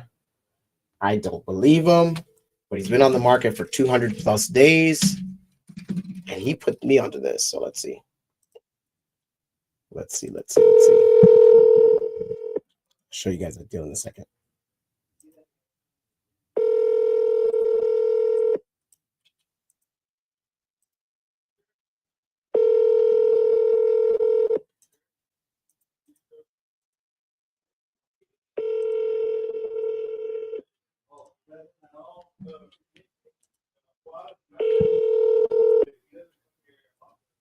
Hello, this is Tass with Live Light. Please.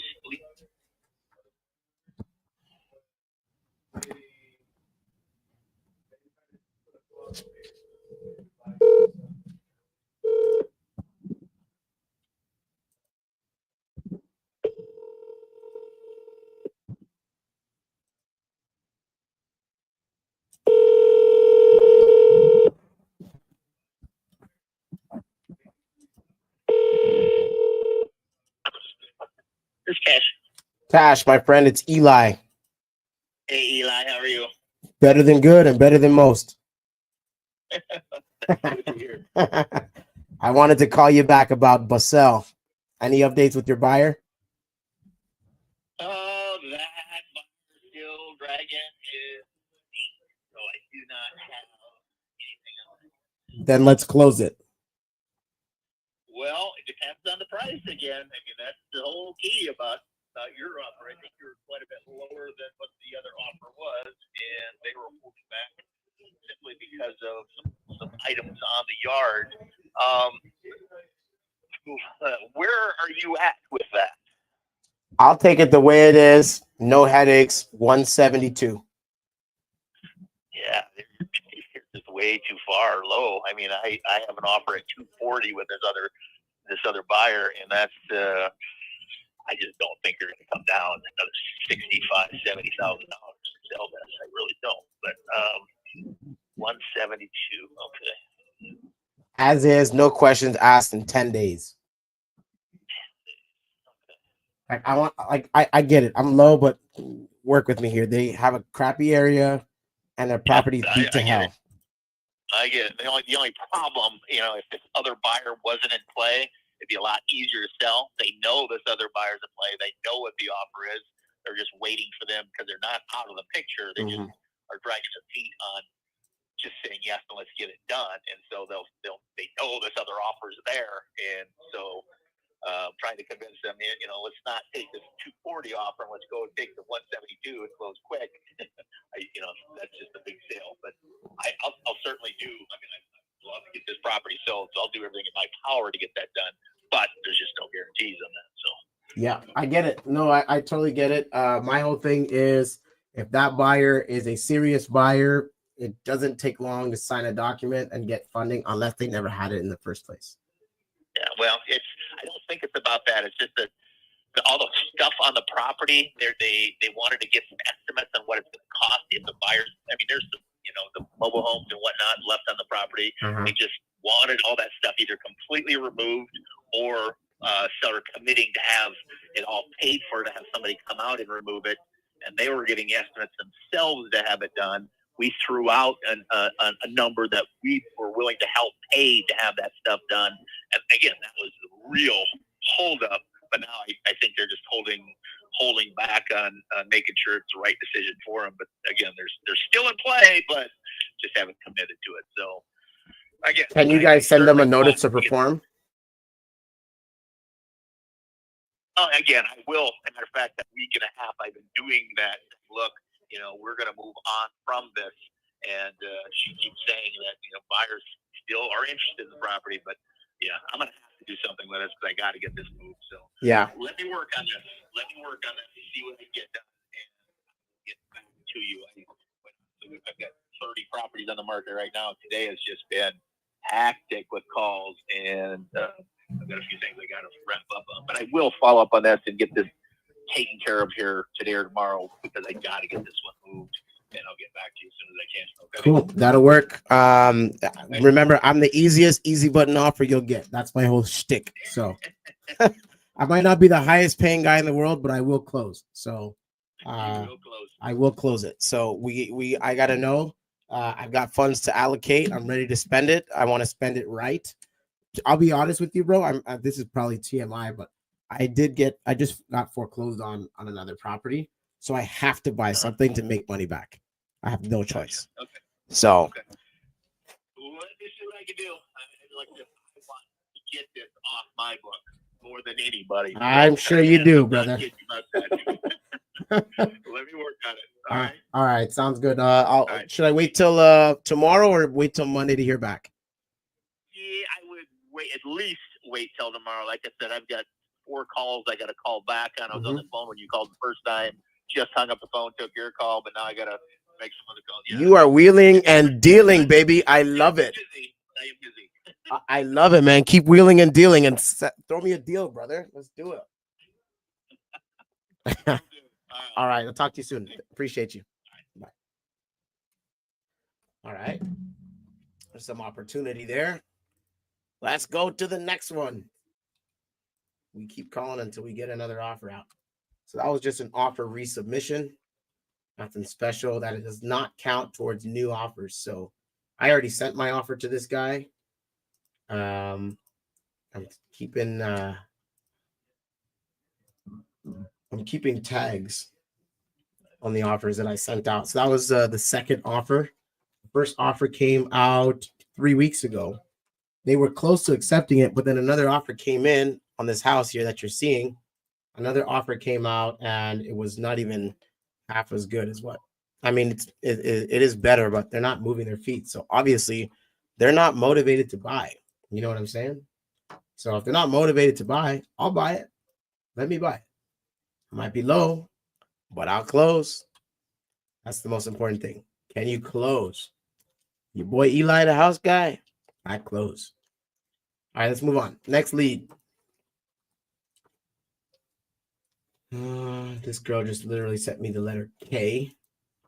She's mad that I'm following up. That's cool.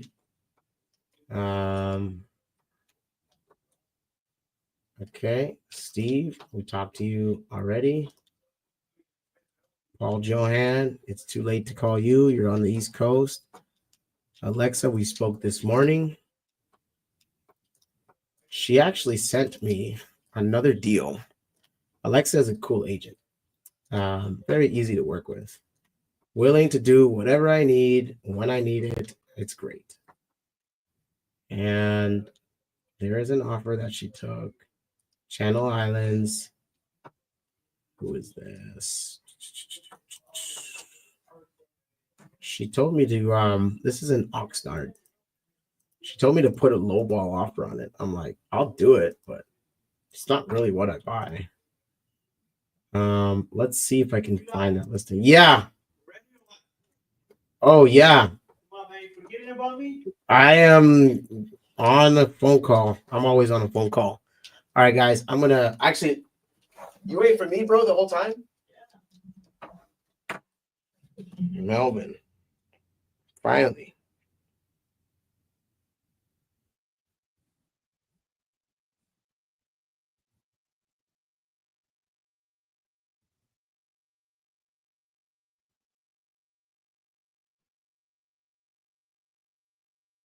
Wow, this escrow just canceled. Wow. I had every intention of wiring today, but after speaking to escrow today, I've decided not to proceed. When I called to confirm everything was in order for funding, the escrow officer said she did not receive your company showing your role in the transaction. Yes, she did. And that she's never handled assignment structured this way. She mentioned needing to consult her manager moving forward. Since my assignment is not refundable, given the confusion and uncertainty around the process.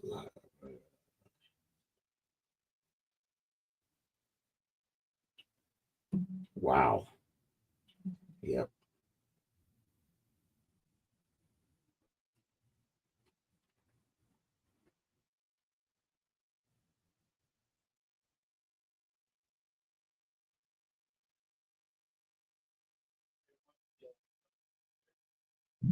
He should be back, bro. Yeah, we'll give him a call. Wait, what's up?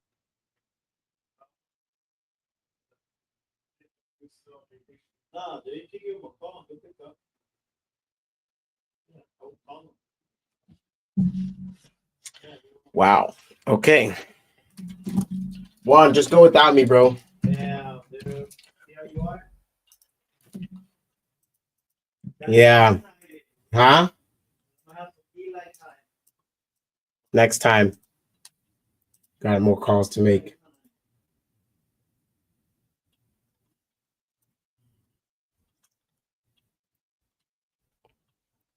Damn. I just had a deal fall apart on me, guys. Damn. Over some nonsense.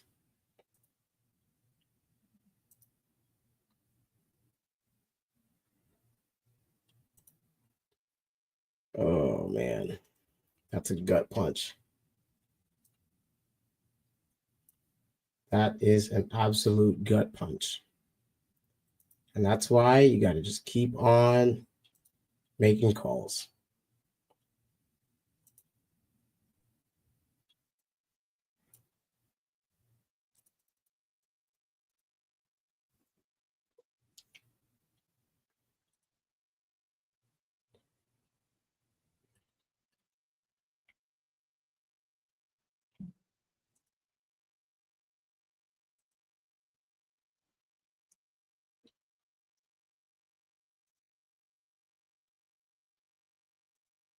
Wow. All right, I'm going to take a couple seconds here. I'll be right back with you guys. Sometimes when you're working deals and you put a lot of time and effort into them, and they just blow up. It's just part of the game. So instead of getting mad, you got to get the next deal. But for now, I'm going to take a breather. So I'll be right back.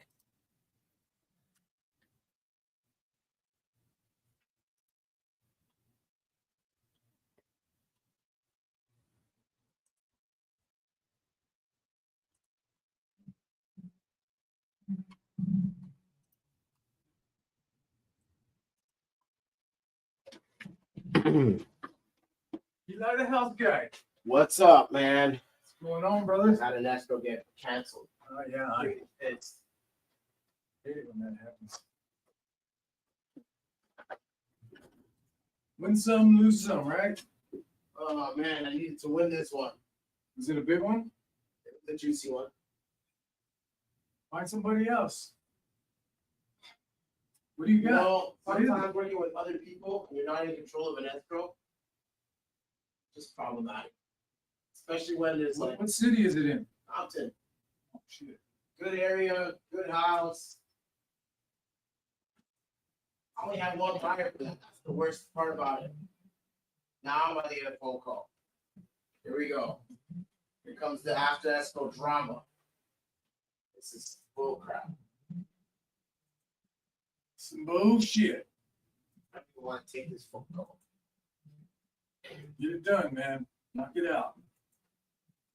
But your boy Eli doesn't duck smoke, so here we go. Another gut punch.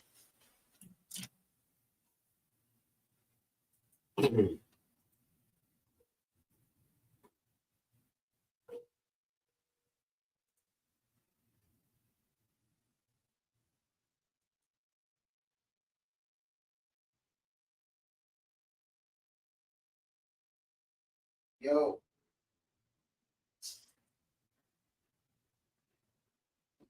Damn it. Yo. Melvin's number. Ready?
eat some lunch, man.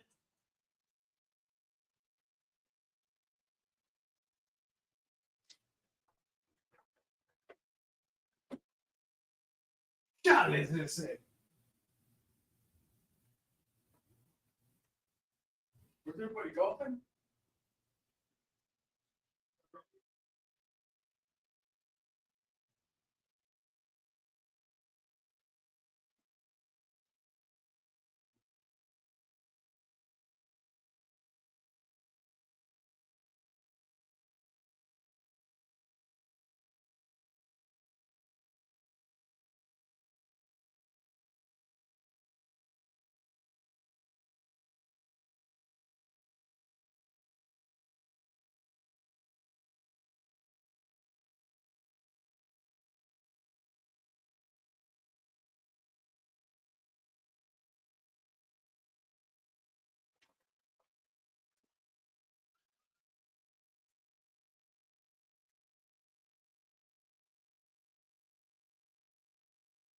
Not doggy.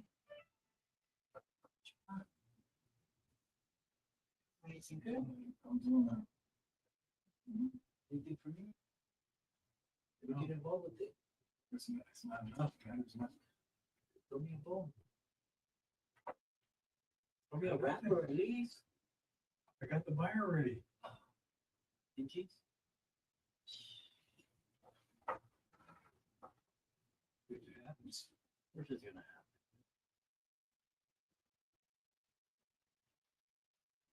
Where's Erica? Just got here. Oh. Like if I supposed to, like you supposed to. How am I gonna know? I just got here, man. I'm fucking tired, man. I'm Uber, man. Nice job. Oh, you handle it? I've been handling it. Taking care of one. All right, this guy. One of my worst guys.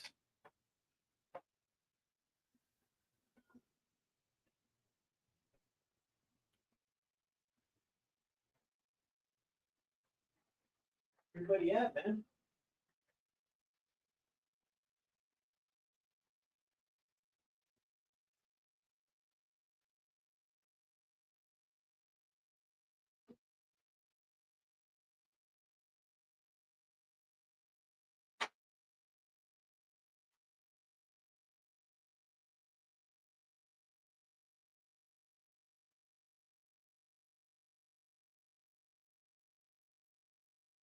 Say this again.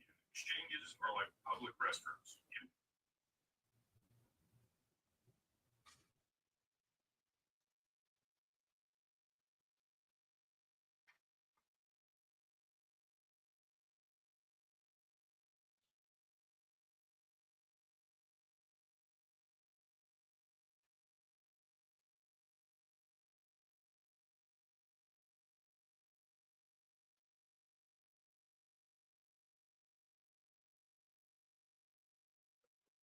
All right, bro. If you need anything, let me know, man. All right, ready? Good seeing you. All right, dude. If you happen to be out there, then your girlfriends are just like, man, you don't do this. That's the one. One day, I'll buy the first round of water. So what? Buy the first round of water.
Yes, Randy.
Yara, you're all good, man. This business is accurate type of stuff, you know?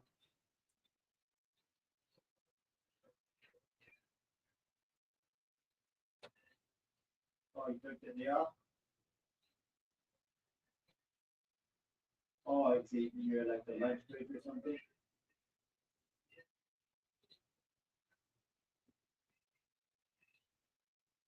Okay, where's this at again? Where's this at again?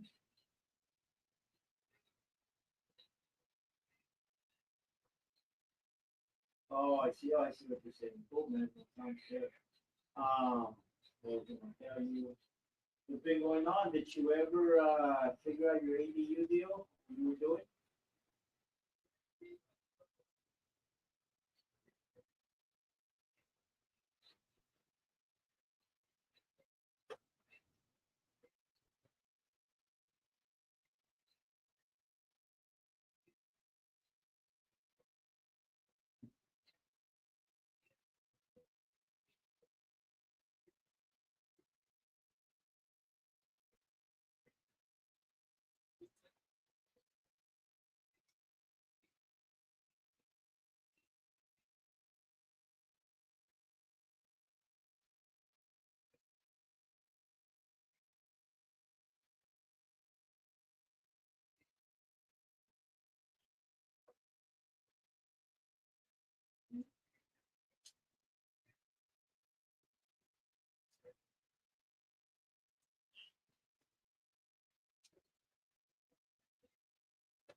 Yeah.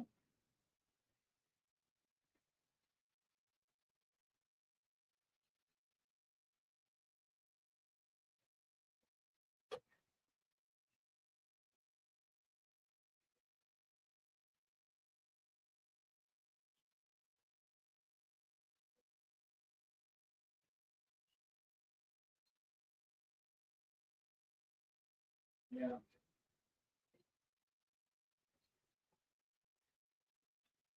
Mhm. Yeah. Even, what about this? If we were able to do a pretty significant decent deal, you will still wait for next year? Yeah. Yeah. But, but,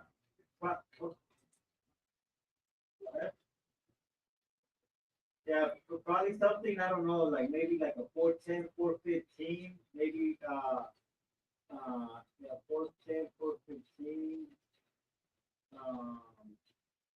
You know, maybe I'm just thinking like a 390, between 390, 415. That's a price.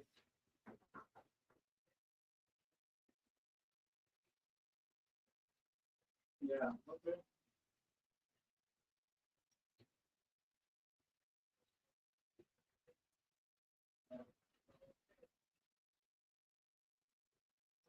Yeah.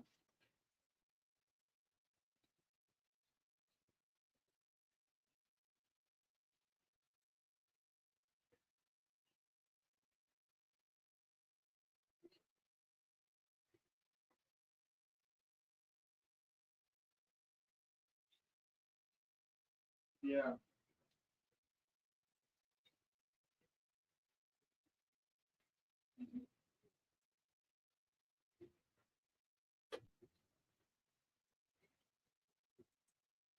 Yeah.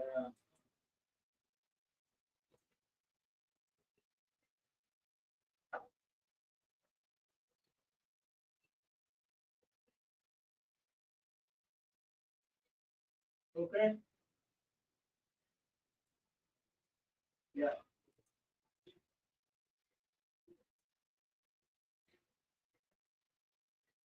Yeah, yeah, no, I appreciate that, man. Even if we don't know a deal now, we don't know what the future might uphold, you know?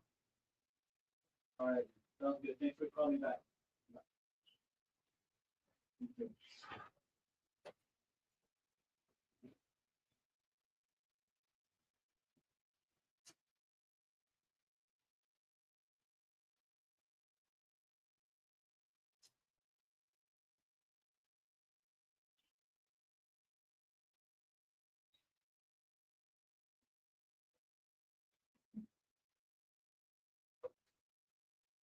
Gotta be patient, bro.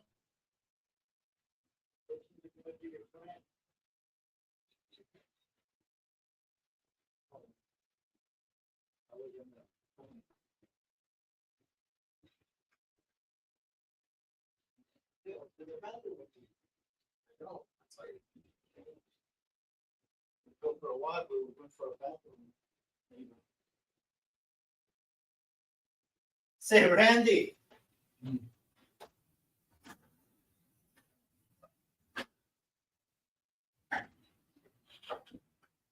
Yeah. You met my boy Eli? No. One of my best guys? I never met him before. Yeah, one of my latest addition. Ugh. Damn it.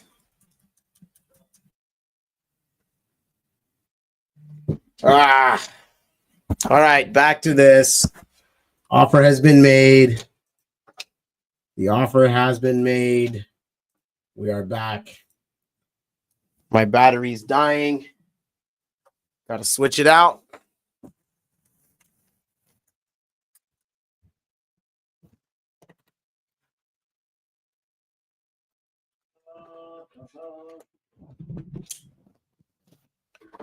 All right.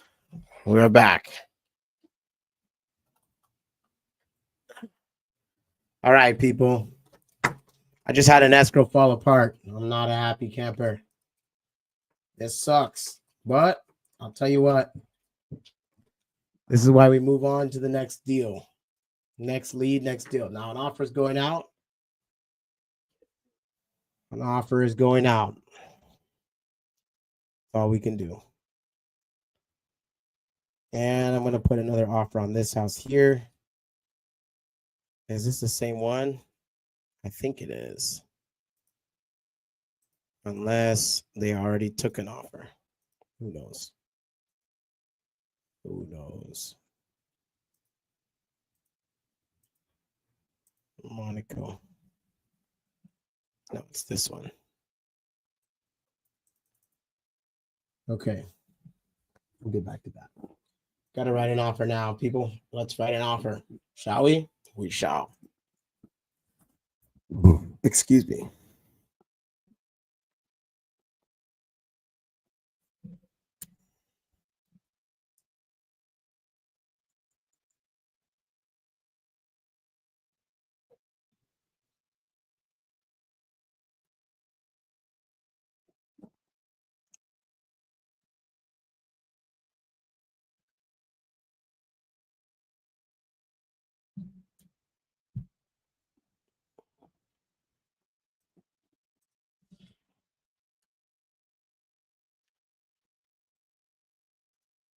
Give me a second, guys. I got to write this offer.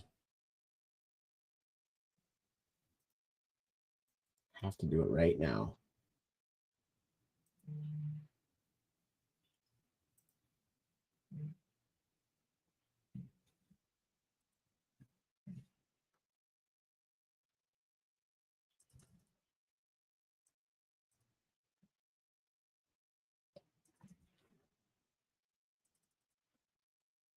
This is for another opportunity in Burbank. I'm gonna walk it tomorrow. Yeah.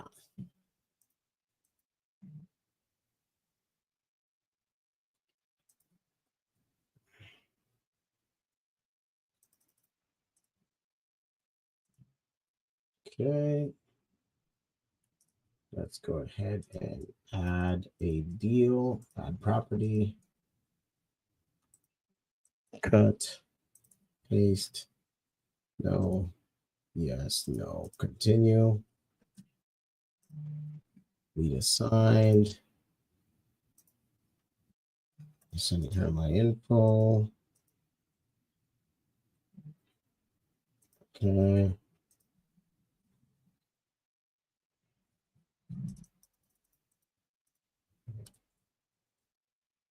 Okay.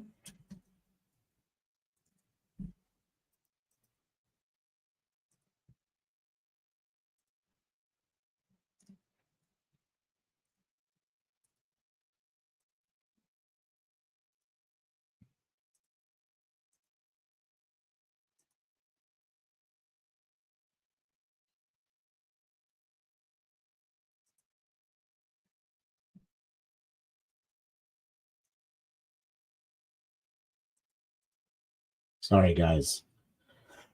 It takes a second to write an offer. Before, I'll tell you, I used to go on my system. I used to do like a drag and drop system thing. And long story short, what's Gucci, Mikey? Long story short, it used to take me 30 minutes to sign an offer. Now it takes me like 3 minutes. And I still complain that it takes me forever and a day because it's not like a one-click thing. I guess that's the instant gratification world we live in, huh? All right. So we're writing up an offer on a new property, and we are going to keep going. Keep making calls. Let's go here. Templates. Templates makes it very easy. So I don't have to really do much. All I have to do is just copy and paste numbers, and that's it. But still. All right. So this guy wants 800. We'll make an offer of 800. Address is, here it is. I can't tell you all the address just yet. Okay, sign today's date, and there is proof of funds. Continue.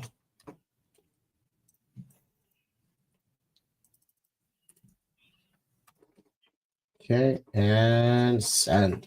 Okay, that offer is sent. Okay. And finish.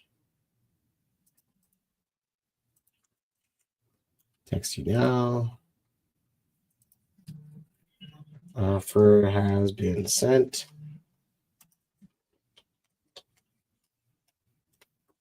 Okay, and we are offers made there.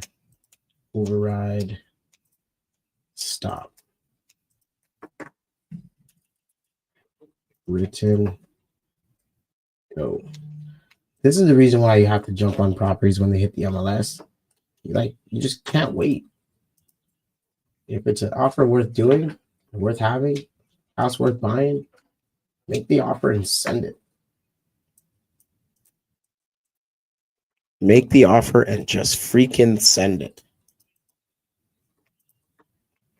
Now, one of the things that I like to do before I make an offer is I like to build rapport with the people I do business with. So, hey, That's what it is. Now let's call Alexa. I want to see what address she wanted me to put an offer on. Let's see. Where's Alexa? There she is. Back to it. So that's 4 offers down, 1 to go for the day. My rule of thumb is 5 offers a day keeps the brokenness away. Okay.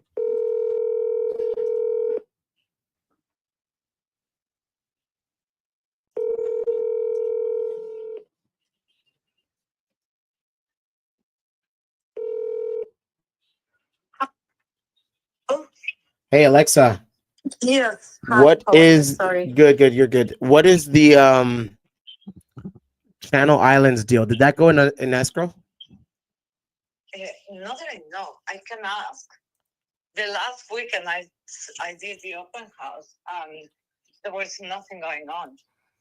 Is it on Monaco or is it on Meridian? It's on Monaco. It went on escrow and it fell out of escrow. And that was probably and I don't know exactly the reasons, but I think it's because it was a lot of work to do. Like I said, that's the problem with the house is that it has, and it's a lot of work. It doesn't, it's a lot of work. They lower the price. I see that. 150. I see that. Yeah, they lower the price, but they're willing to take even less than that. They lower the price for a lot. Are they? Do you think that they would take an offer of $1 million? Oh no. I mean, what did it go in escrow for? I don't know. I can check, but I think that they will take an offer for 1.5, maybe 1.4. But I don't think lower than that. The house is worth more than that. Especially because you have the 6 foot. But we can try. The worst thing they can say is no. Let's start at $1 million. Let's see where they end up. Alrighty. You told me to put a lowball offer on it. I will. Yeah, but that one is way too low. At least 1.2. That is half of the price. You're going 50% down. Well, the offer that fell out of escrow was for how much? I don't know. I need to call. Oh yeah, that's right. That's right. I can call them right now and find out. I don't think that's a bright idea to ask them because they're gonna be expecting another offer around that, and that buyer has nothing to do with my offer, and they're probably not even the same type of buyer. Okay, so then I won't even. Yeah. Yeah, there's no point. Let them counter me, and see what happens. Okay, but do something above 1 because I don't want them to feel offended and not even bother to counter.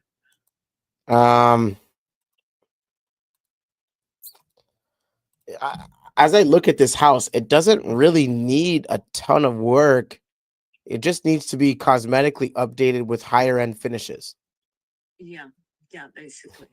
You don't need to do it's more about that than anything else.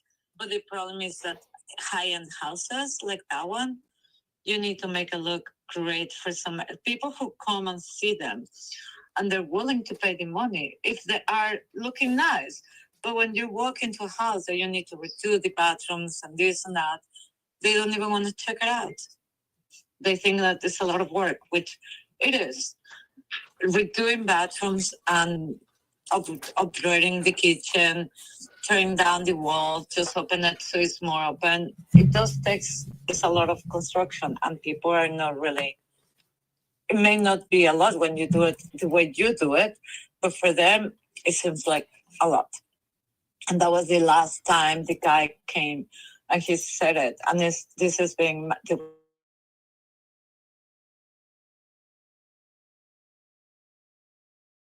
work. Too nice for an investor and needs a lot of work for a normal person. The other person that came in was a normal person. Yeah. Then I'll make it an investor offer. Yeah. Maybe I can come up $100,000. You want to come and see it? No, not really. Not till it's under contract. Okay, all right. If it goes under contract, I'll see it. But um, it, I don't really do high end. That's kind of like I'll put an offer on it if I get it. Then I guess I'm learning the high end business now, which I'm fine doing for the right margin. You know, because I've never done a super high end deal before like this. Like Burbank, that's not the same. This is a little bit more high end because This Burbank is more like a, it has, because of the ADU and all of that, it's a different thing. yeah, This is a high end in the sense that it is a luxury, house. yeah, and It's that's a the house that's probably somebody who wants to retire and move here, or somebody who wants to have it as a vacation or second home or whatever it is. yeah, I can tell half of the people that will live here, we are we live permanently, and some of and the part full time, and some people live part time. mm-hmm. And you can tell that on the weekends, especially long weekends, because packed. Everybody comes, and then they go away, and then Mm-hmm. it's quiet and mellow. So, I don't mind either one or the other because I live here all the time. But it is, it's coming to paradise. I live in vacation land. I hear you. All right, well, maybe 1.1 is the number. Um, yeah, I think that's what it's gonna be. All right. All right, we'll start there. We'll start there. They'll counter me maybe at 1.5. That's great. I'll come up a little bit, maybe not. I don't know. It just depends. It depends. It honestly depends. But yeah, I'll put it together. I'll send it over. We'll go from there. All right, perfect. All right. All right. Okay. Thank you. Can you send it to me? Just send it to me, right? Yeah. I'm gonna send you the same thing as before. It's always a template, and then you can write it up. Okay, perfect. I'm gonna underwrite it now. I'm gonna re-underwrite it now, and then I'm gonna let you know what I think. Okay, perfect. Okay. That sounds good. All right. All right. All right. You're welcome. Bye.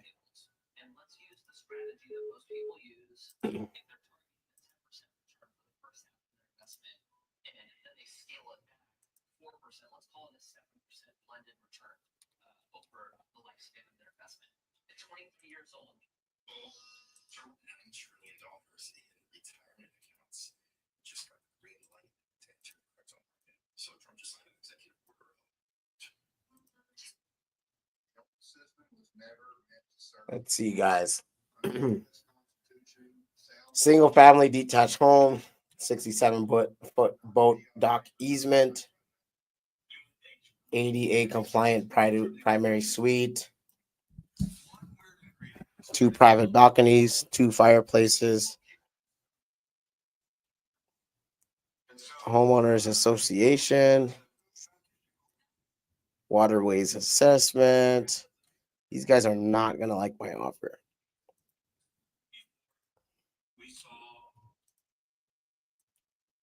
They will not like this.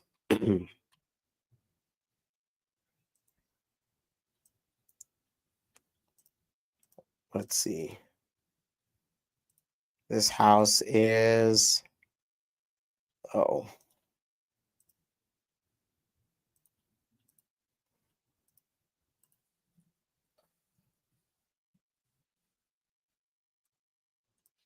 there we go.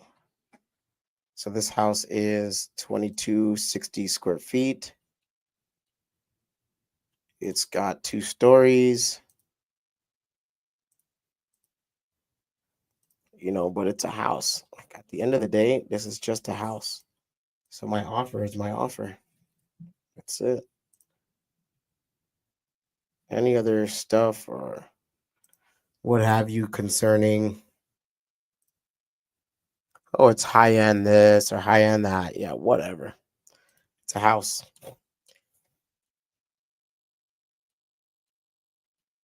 Here's a similar house. Let's see what the bathrooms look like. Those are ugly. It's got the same dock and easement and blah, blah, blah. 45 foot, 128 days, 2.1.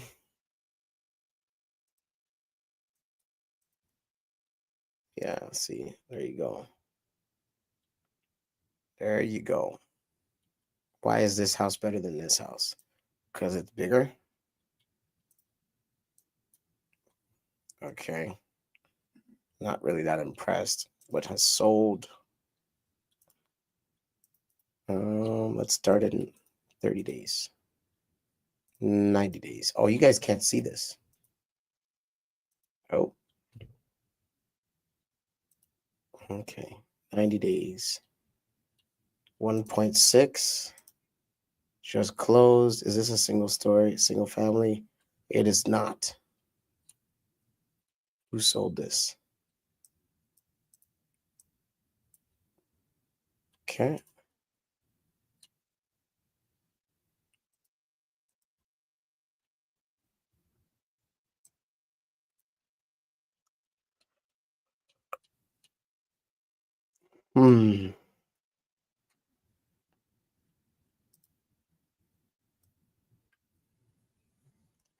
Gourmet kitchen. Let's see these finishes. 2.1. Okay. Looks like travertine floors. Updated bathroom. This is more high end. Yeah, this is what she was talking about. Balcony here, but this is dated. I don't hear no calls, man. Who make calls, man? Yeah, this is not really a single family. It's not a detached single family, I should say, but I mean the price per square foot wise, this is the same house. Let's go back to 6 months.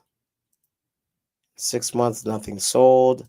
That tells me that if a property hits the market here, it's gonna go quick. This is also not a detached single family. And this, I think it is.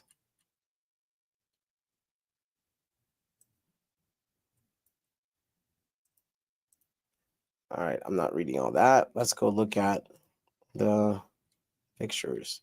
This is higher end. That looks great. It's not really luxury though, but it looks good. Shower room, that's nice.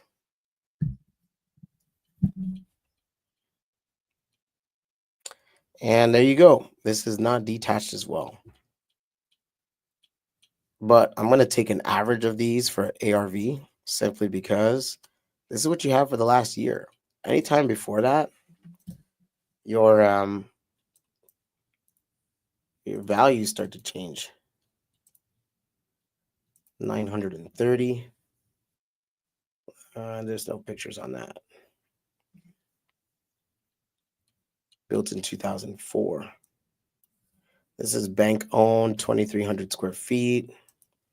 Newer paint and carpet.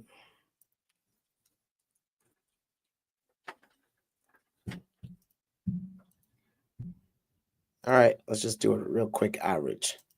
So 2.15 plus 1.6 plus 1.8 plus 1.89. 1.86. That's the number that it will probably sell for. That tells me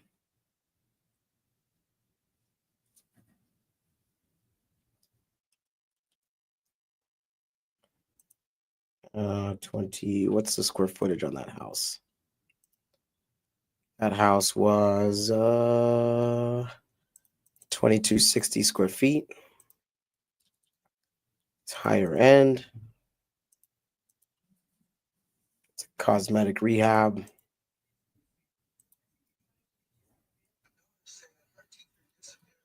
Now I'm putting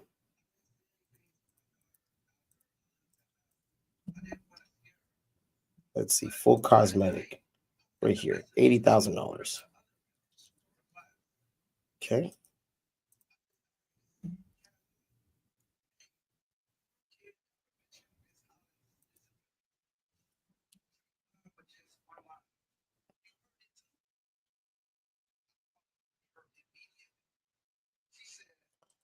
We'll submit the offer.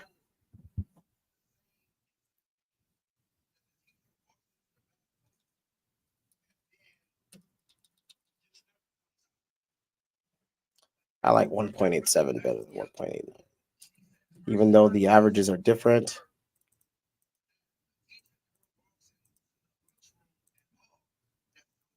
$2,960,000. What's this? Is this a detached unit? Let's find out. These are detached. This is also pretty dated. This is not a high end. What's up, Harold? What's up, bro?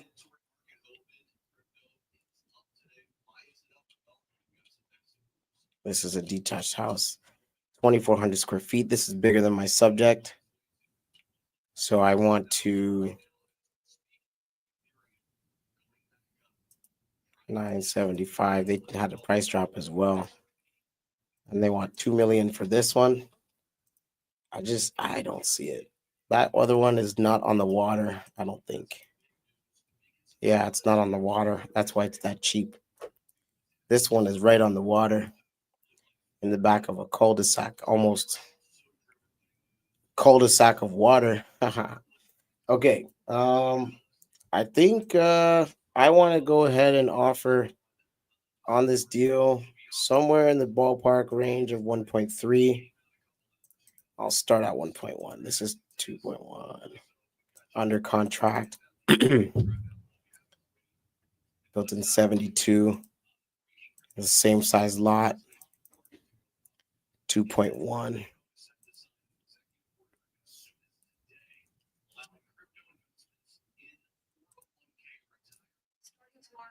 Filming the police won't just get your video deleted, it could land you in jail. This isn't satire, it's the newly passed federal law, the Officer Safety and De-Escalation Act. If you don't get verbal permission in advance, you could face a $5,000 fine or worse, prison time. A recent poll shows over 80% of police brutality exposed online in the past 3 years came from ordinary people using their phones. Now the government wants to pull the truth out of your hands. Here's what's now considered a violation. All right, I'm gonna start this offer at $1,100,000.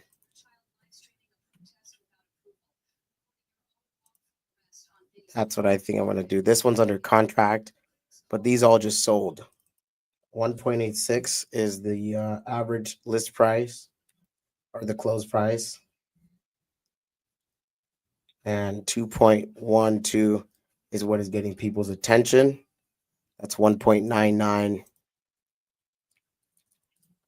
which is about 2 million. So I'm going to start my offer at 1.1. Let's see where it goes. Let's see. Let's write the offer.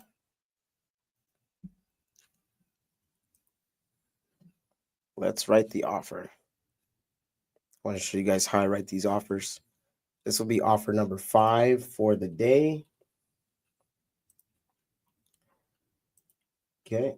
Let's go here and edit my banner. Let's go ahead and fix that. This is 5 offers for today.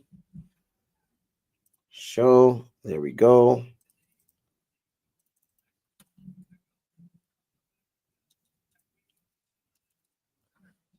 Offer of 1.1 million. All the terms.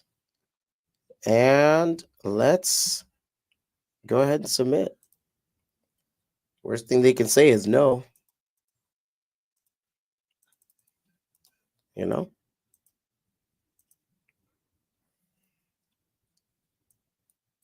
There you go. Continue. Send. You just got to keep sending offers. Okay.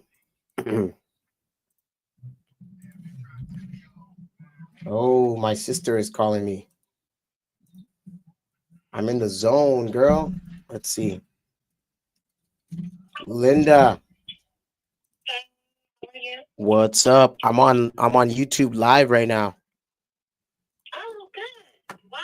That's so good. I am streaming, making offers on houses, trying to buy stuff to flip. Cool. You gotta like, share, and subscribe.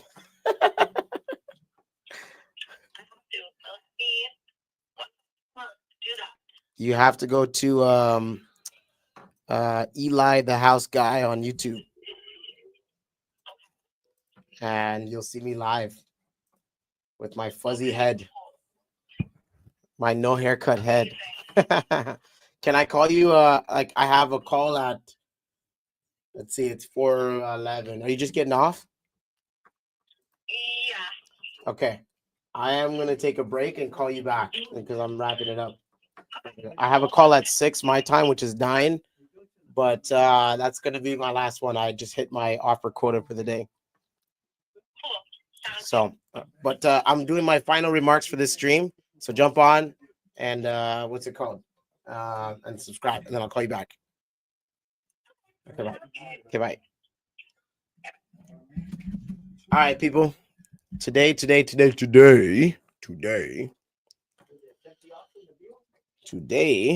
been a great day. Let's go ahead and wrap this up here. So you guys got to see some acquisitions. You guys got to see some dispositions. You got to see me call a bunch of people. I've sent out 5 offers. Unfortunately, we didn't get a contract today. One deal did fall out of escrow, which is very, very annoying.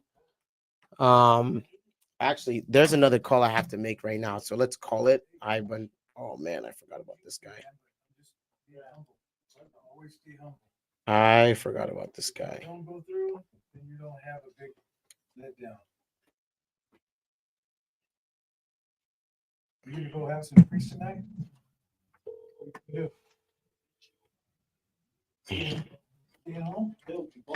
Oh, what a day. What a day. Hey, David. Hey, I'm late. I've been on the phone back to back to back. I had a bunch of fires to put out. Did you end up getting to Office Depot, Office Max? UPS. Oh, perfect. They scanned everything? Not scanned it, they printed it out. Oh. Sign it and Yeah. pictures of the No. signatures and send it back. No. Just, sign it and scan it to my email. I'm going to text you my email now. Hold on once. That's fine. I wouldn't have been able to get to it today. Today was nuts. And I have another call to jump on like right now, but what's it called? I wanted to make sure I called you back. So I texted my email, sign what they printed, scan it to that email, keep your copy. So I have a photocopy of your signature. I don't need the actual. And then I'm going to review it. If it looks good, I'm going to add the bank statements that we were created. I'm done that. By the way, I did that last night. And then you're going to see that. And then we're going to send it off on Monday. Okay. So I'll wait for tomorrow. Huh? What about a water situation? What did guy get? I'm still waiting. I'm waiting for a response back too. I let them know right away. Like, hey, you guys did something here. So I'm just waiting for a response. Did you clean it up already? Huh? We're without water. Oh shit. That's no good. No. Oh man. All right. Let me call them right now and let me see if I can get them on the phone to expedite their response. Okay. All right. And then if you don't hear back from me, it's because they didn't respond back and I don't have an update. So I'll stay on it. But then tomorrow, give me a buzz once you get ready to send over the scan. Okay. Okay. All right. Talk to you tomorrow. Bye. Okay. All right. So this guy had a complaint. So I had a house where this gentleman went to inspect the house. And during the inspection, his water line busted or water tank busted or something along those lines. And long story short, he's got no water. And so he's living in that house without water. That's no good. So I'm going to make a quick call once I end the stream. Subscribe to the channel. Thank you for tuning in. I'm going to wrap it up for now. And I will see you guys on the next stream. The next stream will probably be on Monday. If it's not on Monday, then it'll be tomorrow because tomorrow I'm going on the road. So I'm going to be going to knock on some doors, go walk a property, go shake some hands. The more hands you shake, the more money you make. So make sure that whatever business you do, get your name out there, get the people to know who you are. And so that way you can get business from them. But That being said, that takes me to the end. Thanks for watching. It's your boy, Eli, the house guy. Send me a house to buy, and I'll see you on the next live stream. Peace. Peace, peace, peace, peace, peace. Make it a great day, people. Make it a great day. All right. Part of it, just so we know each other, is I help her instructor Alex, the Zumba guy, with the location. You know,